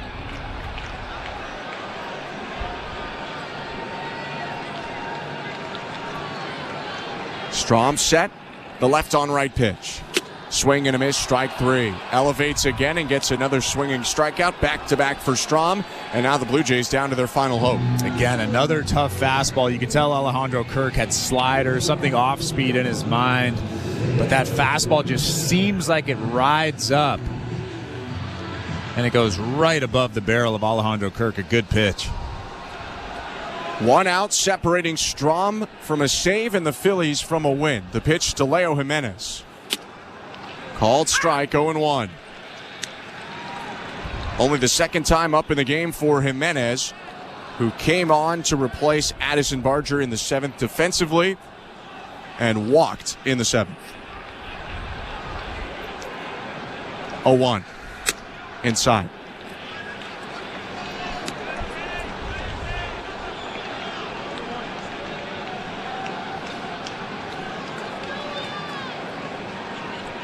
Strom hunched over, looks in at the plate, now set.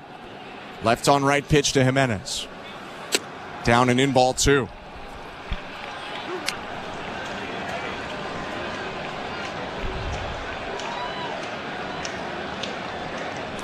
Ernie Clements, the on-deck hitter, should the game continue. Not a lot of power options on the Blue Jay bench. 2-1. Inside ball 3. I don't think you want to remove Clement for this option, but the big power option on the Blue Jays bench would be Davis Schneider. The way Ernie's hitting right now, though, you might just leave him in there. First, you got to get to Clement. Here's the 3-1 to Jimenez. Swing and a fly ball deep left field. Going back, Clemens turns around, and that ball's out of here. 1-run game on the 9th inning homer by Leo Jimenez. Phillies 10, Blue Jays 9. Pretty nice swing right there from Leo Jimenez. We've seen him go deep now 4 times this season. He's really putting on a show over the last month.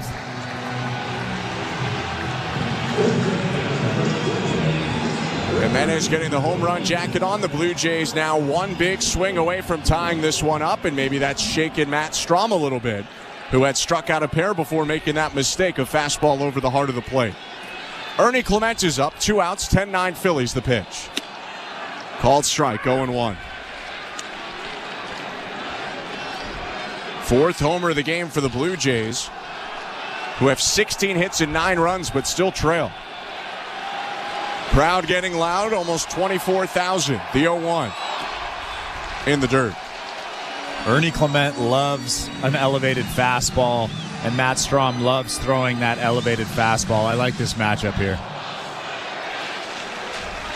And that's where Strom just got burnt. Middle high against Jimenez. Lefties 1-1. Swing and a foul ball on the ground. 1-2. Blue Jays down to their final strike. Rob Thompson went to Strom rather than Carlos Estevez or Jeff Hoffman. 2 strikeouts to start the inning, but the homer allowed, and it's a 1-run game. 10-9 Phillies, 2 outs, bases empty, bottom of the 9th. The 1-2 to Clement. Swing and a pop-up near first. Playable for Harper, in on the infield turf, makes the catch, and the Phillies win it. They come back from a 6-1 first inning deficit to take the series opener 10-9. Yeah, I said this earlier on in the broadcast, but at no point do you ever feel comfortable, even with a 6-1 lead, especially with this Phillies lineup. Kyle Schwarber today was incredible.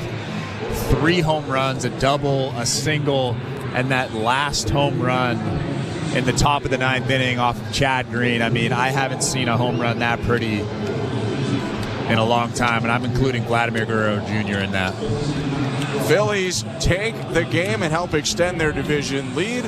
For the Blue Jays, their first home loss in the last 5 at Rogers Center. We're going to take a quick step aside after the Phillies 10-9 win, wrap it up, and get you over to Blue Jays Talk. You're listening to Blue Jays Baseball, brought to you by your local family-owned Crown Rust Control Center, streaming at sportsnet.ca and the Sportsnet Radio Network. So, you want to be a Looney Dogger, eh? Every Tuesday Blue Jays home game is Looney Dogs Night, presented by Schneider's. Grab $1 hot dogs from various concession stands around Rogers Center. Plus, stop by the Schneider's Porch, your hot dog headquarters. The destination for a one-of-a-kind hot dog experience with excellent ballpark views. So, whether you're the relish ringleader or 7th-inning snacker, no Blue Jays game is complete without hot dogs. Don't miss out on this delicious deal. Looney Dogs Night, presented by Schneider's. For tickets, visit BlueJays.com. At Crown Rust Control, protection runs deep because every Crown Rust Control Center is owned by a local family. Hey everybody, thanks for hanging out with us tonight for this Toronto Blue Jays matchup. Are you an insider yet? Have you hit that subscribe button? Please join our awesome community of Toronto sports fans right here on Toronto Sports Insider, where we go live every single Toronto sports game. Blue Jays, we've got Leaf season coming up, Argos games, Raptors season in the fall. It's all here on Toronto Sports Insider. Thanks for joining our team, and we'll see you guys back in the chat. Jays Baseball on the Sportsnet Radio Network. Big time and in a small town. Welcome back to Rogers Center in downtown Toronto. The Blue Jays fall to the Phillies 10-9 in this first of 2 games against the NL East leaders. I'm Ben Schulman alongside Chris LaRue. The Blue Jays today went up 6-1 in the first inning and got a decent start from Chirs Bassitt. 5 1/3. He did give up 4 runs, only 3 of them earned, and exited with Toronto holding a fairly commanding 6-4 lead that they'd make 8-4 by the end of the 6th. But today, Chris, just some inconsistent pitching from the bullpen ends up costing the Blue Jays, and a huge day by Kyle Schwarber. Kyle Schwarber was incredible today. You really don't see games like this very often, but I think the biggest thing when thinking about Kyle Schwarber and how good he was, you think about the pitches that were hung over the middle of the plate. Chirs Bassitt hung 2. Chad Green hung that last fastball. I mean, that's what good teams do. When pitchers make mistakes like the Blue Jays made tonight, they make you pay for it. And Kyle Schwarber saw 3 hanging pitches, 3 homers. The crescendo of his 5-hit 3-homer night was a 3-run shot in the 9th with the Blue Jays leading 8-7, second and third and nobody out. He smoked one out to right field, 114 miles an hour off the bat to complete a hat trick and give the Phillies a 10-8 lead. It would get a little bit nervous for Philadelphia as Leo Jimenez homered in the 9th with 2 outs to make it 10-9, but Matt Strahm locked it down from there to give the Phillies the win. They score, the Phillies do, 10 runs on 18 hits, no errors, 13 left on base, 9 runs for the Blue Jays, 16 hits, 1 error, 8 left on base. Orion Kirkering with the win in relief, 4-2 now. Chad Green with the loss in relief, 4-5. Matt Strahm picks up his 2nd save of the season and 8th career in a game that took 3 hours and 23 minutes in front of almost 24,000 at Rogers Center. The Blue Jays fall to 10-9, or fall 10-9. They're now 67-73. The Phillies 82-56. We'll be back tomorrow. 3:07 is the time of first pitch at Rogers Center as the Phillies and Blue Jays wrap up this 2-game set. Christopher Sanchez takes on Bowden Francis, the American League Pitcher of the Month. Hope to see you then, and thanks so much for tuning in tonight. For our technical directors, Luke Swadron and Tom Young, our host and producer, Show Ali, and my partner, Chris LaRue. I'm Ben Schulman. Hope you have a great night, and stick around. It's time for Blue Jays Talk with Blair and Barker. It starts. You know, when you have to go out as a contender thinking that you can win a World Series like the Phillies, Jeff, that's why we have been saying on our show forever, you go out and have to pay or overpay for dudes that can do exactly what Schwarber did today. Hit 3 homers, hit the biggest one when it mattered the most. That's exactly why you overpay for him. So I guess we could say it was Pop Goes the Lead, right? Ha-ha! Did you write that down?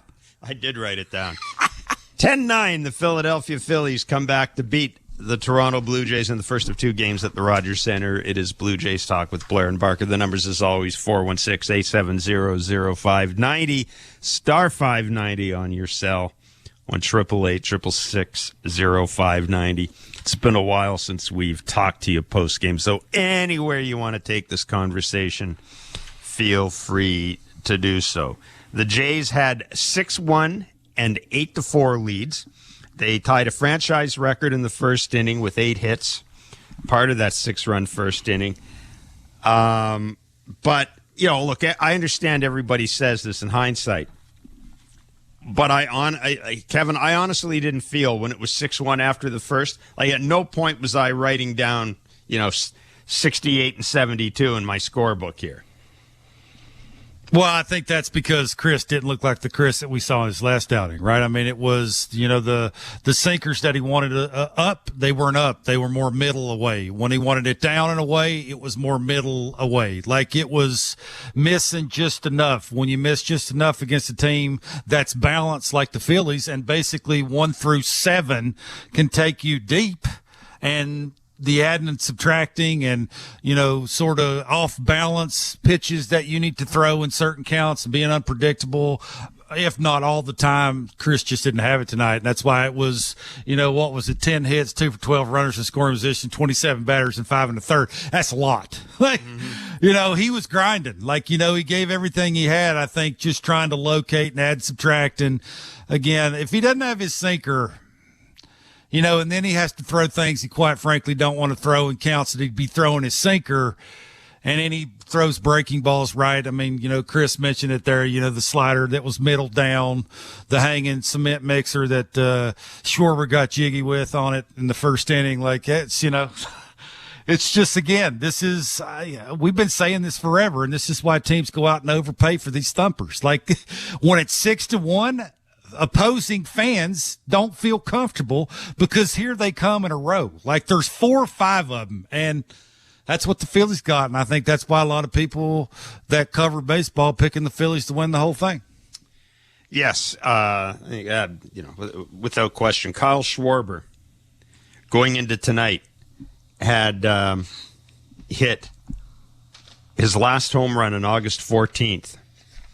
His home run before that was August 7th. He hit 3 home runs against the Dodgers. So August 7th, 3 home runs against the Dodgers. August 14th, 1 home run.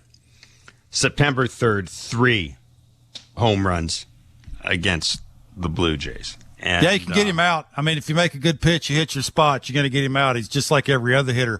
But if you don't and you miss a little and he is on time and he's trying to pull everything, I know all them balls that he hit are to the pull side, but he ain't trying to pull those. Like he's just taking a nice little easy fluid swing, and he's catching it out front. And when he catches it out front and they're not located, he's getting jiggy with it. Now, we do have to give a couple of offensive shout-outs to the Blue Jays. There was a lot of... Yes, there were. Varsho, Barger, again, and Guerrero with 2-run home runs. Addison Barger leaving the game with what is being described as knee discomfort. I believe it's left knee discomfort. We spent a great deal of time talking about Addison Barger on Blair and Barker today. Now, he did commit an error in the game as well. But, look, Kevin, it's pretty clear that this guy's going to get a lot of opportunity at third base he's in September. Yeah, he's got. Well, I mean, we just talked about lefties with the Phillies and the balance of the lineup, and what the pitchers on the opposing side have to do, even when they're left-handed. They don't have to be great left-handed. Like the difference in throwing a slider away to a righty and now having to go 12-6 breaking ball to a lefty is not the easiest thing to do, right? One's a grip and rip it pitch, the other one's a field pitch. Like you got to have pitchability because it's a balance in the lineup, and having a dude who can bridge you. If you miss spots and because he's left-handed, it's a big deal. The Varsho at bats are getting, boy, that's good stuff, Jeff. I mean, how many times now have we starting to see him? We saw him hit a home run to left center. We saw him tonight hit the longest home run he's hit all year to center. Finally, he's getting off his backside, right? He stopped doing that stride separating thing. Now he's standing a little taller. It's a little bit more fluid. He's more balanced. He's getting off his backside, like I said, which allows him to keep his hands inside the ball, which forces his barrel in the zone longer. That's why now he's capable of staying up the middle the other way. That's what it's all about, right? Just because of what your lower half is doing, everything else is going to follow. It's almost like it's just too easy, right? It's like sometimes you overthink it, you try too hard. Now it's just fun to watch him go up, and it's not, you can actually see him processing it. It's actually just going up, see ball, hit ball, because now he's found something that he's comfortable doing, and it's second nature to him, which is kind of fun to watch. And then you watch that big boy at first, man. He's hitting balls that most humans shouldn't be hitting that hard. Like, I mean, it's just consistently where the balls are going, right? Pitcher's pitches, he's hitting that for base hits up the middle. You elevate something with lack of velocity, he's going to hit a home run to left. Just the effortless timing of the lower half, allows him to use his trigger and throw the hips at the baseball. I mean, it's something special.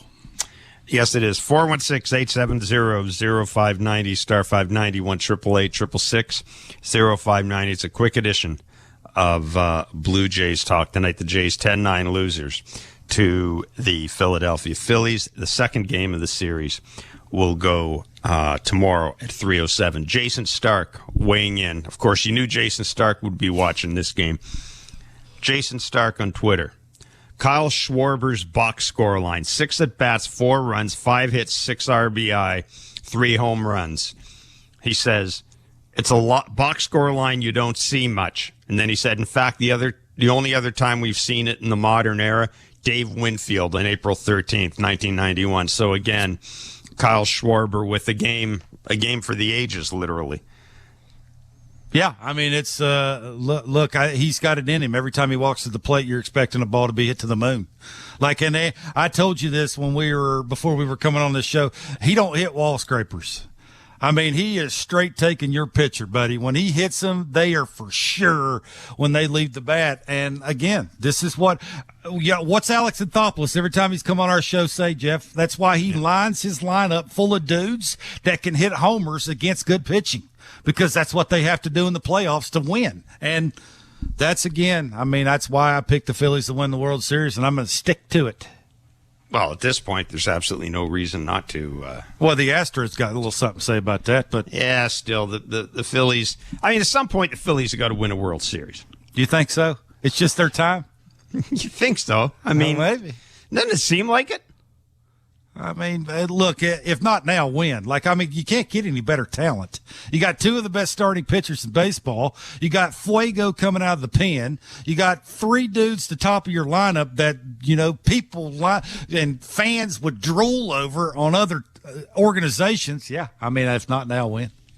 So we've talked a little bit about Chad Green, and I said very early that to me, Chad Green's got no chance in hell of closing on a team that's serious about contending. I have no problem if the Jays want to bring him back next year. That's fine. But I mean, if you're going to close in the American League East on a championship team, you got to be able to deal with lefty hitters. And as you said time and again, he really doesn't have a pitch to get lefties out, does he? No, I mean, the four-seamer you could see Schwarber fighting off the slider, hopefully makes a mistake with the fastball down the middle. What happened? It's, and that's sort of what you're seeing the game before when he gave up the 3-run homer to the righty, right? It's you battle the slider, you hope he hangs one. When he hangs it, you're not going to miss that. Look, he's a good pitcher. He had 15 in a row. Saves. I mean, his ERA is somewhere right around 2. He's throwing harder. He's got consistent velocity. The slider, for the most part, up until the last couple of days, has been breaking the way he wants it to break. I just think push comes to shove, you can't pocket your closer.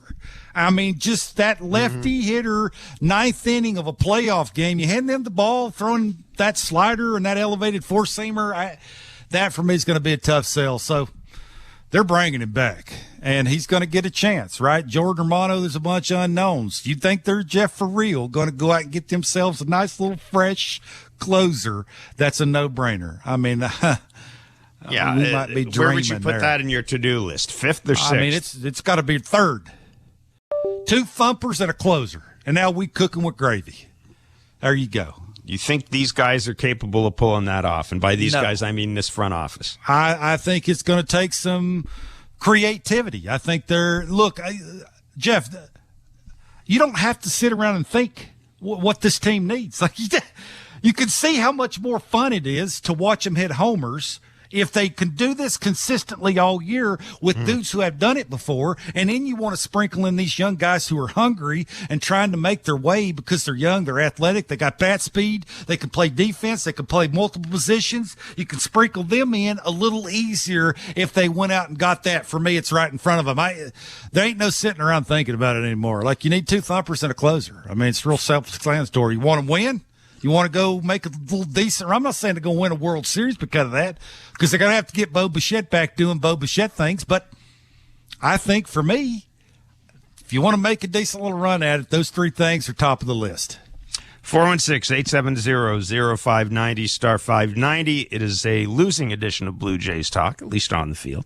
10-9, the Phillies have beaten the Blue Jays. The Blue Jays wasting 6-1 and 8-4 leads. 590 is our text line as well. Cam from Red Deer, Alberta. Did we not walk Judge for doing the same thing Schwarber is doing? This is crazy how we pitch anything near the plate to him. I mean, with all due respect, Cam, Kyle Schwarber hasn't hit a home run since August 14th. I mean, I don't know, Kevin, after a couple of home runs, do you change the way you're going to pitch to him? Yeah, I know how I feel about it. If I was in a pennant race, maybe, but I want to see what guys can do. I'm more interested in seeing what guys can do. Yeah, they know what Chad can do. They know what the problem is. I mean, we had John on. I said, hey, you want to, I don't want to say force him to throw a split finger, but, push him in the direction. And he said he was trying that when he was injured. And I get the first 2 guys out in front of him. I mean, that's where you start. You give up a solo homer, tip your hat, say, congratulations. Thanks for coming. Take your 3 solo shots and, take it to the showers. That's what it is, right? When a dude's hot, you ain't going to ask your closer to pitch around nobody. This gets back to my point. You want to contend, you want to beat good teams, you can't pocket your closer. You can't be massaging your way around 3 outs. It's got to be my muscle against your muscle. And for the most part, he's been okay. It's just those good hitters in those big moments. How comfortable, seriously, do you really feel? Yeah. There you go. 416-870-0590, star 590, 1-888-666-0590. Let's take a break, come back to the phone lines, and hear from the manager, John Schneider. It's Blue Jays Talk on the Sportsnet Radio Network. Timber Mart is Canada's building center, a solid neighbor to call upon when you've got a job to do. Your dependable home improvement store that offers the added value of Air Miles reward miles with every purchase of $15 or more. Visit timbermart.ca. The Blue Jays are inviting you to work from Dome. Put it in your calendar. 307 weekday starts this season. You can work from Dome with friends or coworkers at Rogers Center. It's a game changer. Make the ballpark your office for the afternoon. Work from Dome, 307 weekday starts. Let's touch base. Check out ticket options on bluejays.com/workfromdome. At Crown Rust Control Center, protection runs deep because every Crown Rust Control Center is owned by a local family who cares beyond business. Your Crown Rust Control Center is 100% committed to their product, to you, to their community, which is your community. Protecting you and what matters to you is equally important as protecting your vehicle. Did you know your vehicle rusts faster in warm weather? Protect your vehicle today. For a special summer offer, find your local family-owned Crown Rust Control Center at crown.com. We're two men and a truck. So, you're moving to a new home, and all that's left to do is to call a mover you know you can trust. Well, naturally, you think two men and a truck, since you know they have lots of men and lots of trucks. They'll wrap, pack, and move everything you own. With a 96% referral rating and the professionalism you can trust, the choice is simple. For a free in-home estimate, call today. We're two men and a truck. Two men and a truck, the movers who care. This summer, catch the excitement of Blue Jays baseball on Sportsnet. From pregame to postgame, Blue Jays Central breaks down what went down and why. When the action heats up on the field, Sportsnet.ca and the Sportsnet app take you deeper inside the game. Headlines, scores, highlights, and more. It is way out of here. Watch or stream on Sportsnet or listen to every game on Sportsnet 590 The Fan. All summer, only one source brings you closer to the action. Sportsnet, home of the Blue Jays. Hi, I'm Buck Martinez, live from the showdown between Pizza and inflation. First to the plate, Pizza's big hitter, fixed rate pizza. An extra large 4-topping pizza for a fixed price of $17.99 until the end of 2024. I dare say, folks, inflation stands no chance against this all-star. Here's the delivery. And inflation strikes out. That's a swing and a drive for fixed rate pizza. Lock in yours today. Order pizza.ca. Timber Mart always has plans to help you with your plans. Your home, your cottage, your garage, whatever needs your attention first, check the most visited spot on our website for ready-to-order plans to get the job done with Canada's building center. Visit timbermart.ca. For this life I cannot. Stayed in for a little bit, but I got a little bit more sore as the game went, so I think we'll know more tomorrow. All right, that is John Schneider, manager of the Toronto Blue Jays, talking about his team's 10-9 or significant aspects of his team's 10-9 loss to the Philadelphia Phillies at the Rogers Center. It is Blue Jays Talk with Blair and Barker. A reminder, tomorrow's first pitch is at 3:07. Blair and Barker will be on following the game and on Sportsnet 590 The Fan and Sportsnet, and you can send out your questions or comments to the back leg line and also text us at 590 tomorrow. So that was John Schneider talking about Chad Green. Again, back-to-back tough outings for Chad Green. At this stage of the year, obviously, if you're John Schneider, you're going to bring Chad Green back. I mean, there's really the next time a save situation presents itself, I would think I'm not certain you have any other options. And this, it's funny because Josh in Kelowna, BC, sent this text in before we heard from John Schneider, and I'm presuming Josh listens to Blair and Barker. He said the bullpen blows another lead. Do you think the front office gave up too soon by not improving the bullpen this year at the trade deadline? I mean, Josh, I wouldn't talk about improving it at the trade deadline. I think they should have improved it in May when it was obvious that they weren't going to have Jordan Romano. I don't remember at any point anybody suggesting Jordan Romano's injury was going to do anything other than keep him out for most of the year. So Jordan Romano's hurt, Yimi Garcia's hurt, and crickets. Crickets. I mean, maybe there wasn't a deal to be made out there, but it seems to me as if it's, in effect, you're punting on the season. And as it turns out, you're punting early in a season where, I mean, there's not a lot of juggernauts out there right now. You know, there really aren't. This might have been a season to not punt. Yeah, I mean, you could squeak into the playoffs and make a decent run, right? I mean, it's all about momentum. The Diamondbacks, if they've shown you anything, all you got to do is just get in. You get in, you got really nothing to lose. You're playing with house money. I mean, you get out there, you get a couple offensive dudes hot, a couple of pitchers pitching the way they're supposed to be. I'm with you 100%, Jeff. You talked about Dalton Varsho, and this was John Schneider when he was asked about Dalton Varshow's improved performance. A lot, you know. I think just kind of his command of the zone has been better, and you know the power is obviously kind of ticking back up. He's got all the power in the world, and there's a whole lot more contact. I feel like when I think of Varsho's at bats when he's moving the ball forward, he's usually pretty damn good. So I think he's made a few small adjustments in terms of his setup and things like that to kind of free himself up. But dynamic player that just gets overlooked and underrated. You know, you look up at the end of the year, he's a really, really good player. Yeah, I mean, I think, anyone to say a little thing here. Defensively, he's a really good player. I think in terms of hitting, he's still a work in progress. I want to ask you this, Kevin. John Schneider did say in the weekend that Dalton Varsho has been dealing with a shoulder issue. Uh-huh. And it's one of the reasons they gave him a day off on. They gave everybody a day off on Sunday, but that was one of the reasons they gave him a day off. It's not going to let that go, are you? It's not that I'm not going to let it go. It's a fact. I don't care about it. I have no problem with them. It's the third time today you brought it up, so obviously you care about it. I don't care about it. You basically said it was a Sarasota trip in spring training. Well, it was, and my Twins won 4-3. So good. Do it again. Twins need all the help they can get. I'm not picky.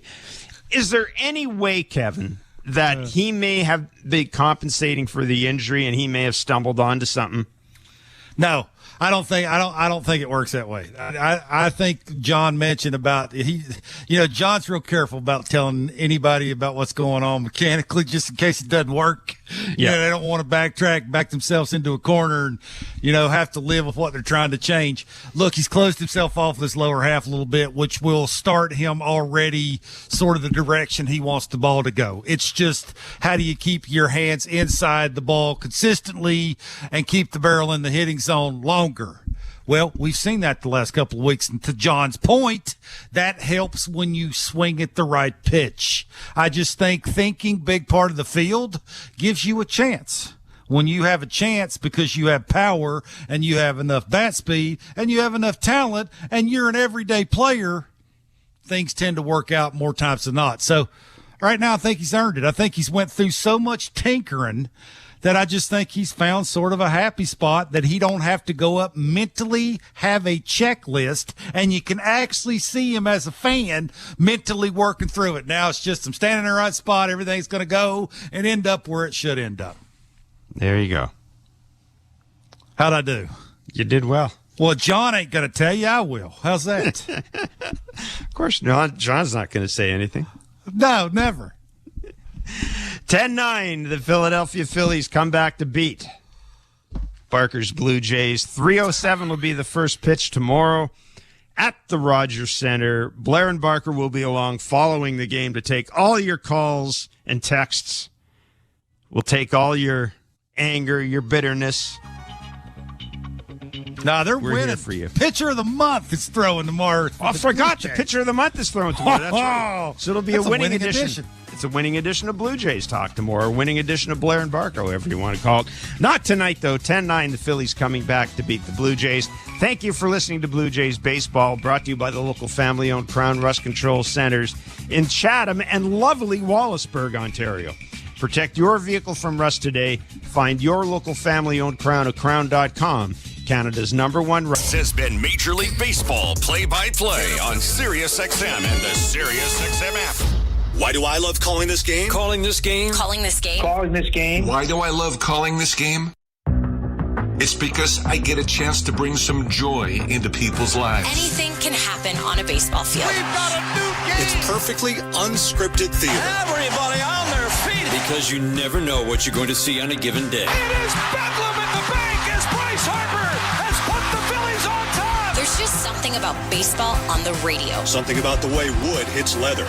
A swing and a drive to deep left center. The way leather hits dirt. And he made the play.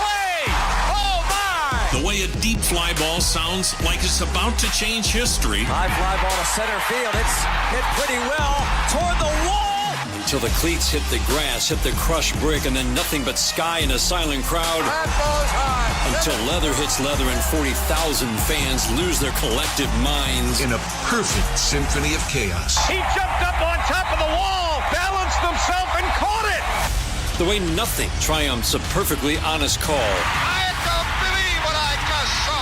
The way the right voice can make a moment live forever. Touch 'em all, Joe. You'll never hit a bigger home run in your life. Outsiders may think this is just two teams. The ball, a bat, and a microphone. But no. For over 100 years, this has been the soundtrack of the American pastime. He struck it out looking. It's over. It's over. The Rangers have won the World Series. The soundtrack of summer. This is Major League Baseball on the radio. Right now on SiriusXM. All rise. Coming in 5. Get ready to play. 4. Get up. Get up. 3. Can you believe it? Put your seatbelt on. Wow. Talk about the game and all the stories on MLB Network Radio, SiriusXM 89 and the SiriusXM app. Speed on internet 871. 9:40 p.m. Oakland A's take on the Seattle Mariners. A's on Sirius 158, XM 187, and Internet 859. Mariners on Internet 864. 9:45 p.m. San Francisco Giants take on the Arizona Diamondbacks. Giants on Sirius 161, XM 185, and Internet 863. Diamondbacks on Internet 840. I'm Frank Trachtenberg with your Sirius XM MLB schedule for Tuesday, September the 3rd. All times are Eastern, and please remember, all games, times, and channels are subject to change. Check SiriusXM.com for the latest updates. In Major League Baseball, 6:35 p.m. Baltimore Orioles taking the Chicago White Sox. Orioles on Sirius 208, XM 175, and Internet 842. White Sox on Internet 845. 6:40 p.m. Miami Marlins taking the Washington Nationals. Marlins on Sirius 209, XM 176, and Internet 854. Nationals on Internet 869. 6:50 p.m. Tampa Bay Rays face the Minnesota Twins. Rays on Sirius 210, XM 177, and Internet 866. Twins on Internet 856. 7:07 p.m. Toronto Blue Jays take on the Philadelphia Phillies. Blue Jays on Sirius 211, XM 178, and Internet 868. Phillies on Internet 860. 7:10 p.m. New York Mets take on the Boston Red Sox. Mets on Sirius 106, XM 179, and Internet 857. Red Sox on Internet 843. 7:20 p.m. Atlanta Braves take on the Colorado Rockies. Braves on Sirius 119, XM 180, and Internet 841. Rockies on Internet 848. 7:40 p.m. Milwaukee Brewers take on the St. Louis Cardinals. Brewers on Sirius 139, XM 183, and Internet 855. Cardinals on Internet 865. 7:40 p.m. Kansas City Royals take on the Cleveland Guardians. Royals on Sirius 138, XM 182, and Internet 851. Guardians on Internet 847. 7:40 p.m. Chicago Cubs take on the Pittsburgh Pirates. Cubs on Sirius 137, XM 181, and Internet 844. Pirates on Internet 861. MLB Network Radio is your home for 24/7 baseball talk, featuring on-site coverage of every major event from spring training through the World Series and expert analysis from former general managers and players.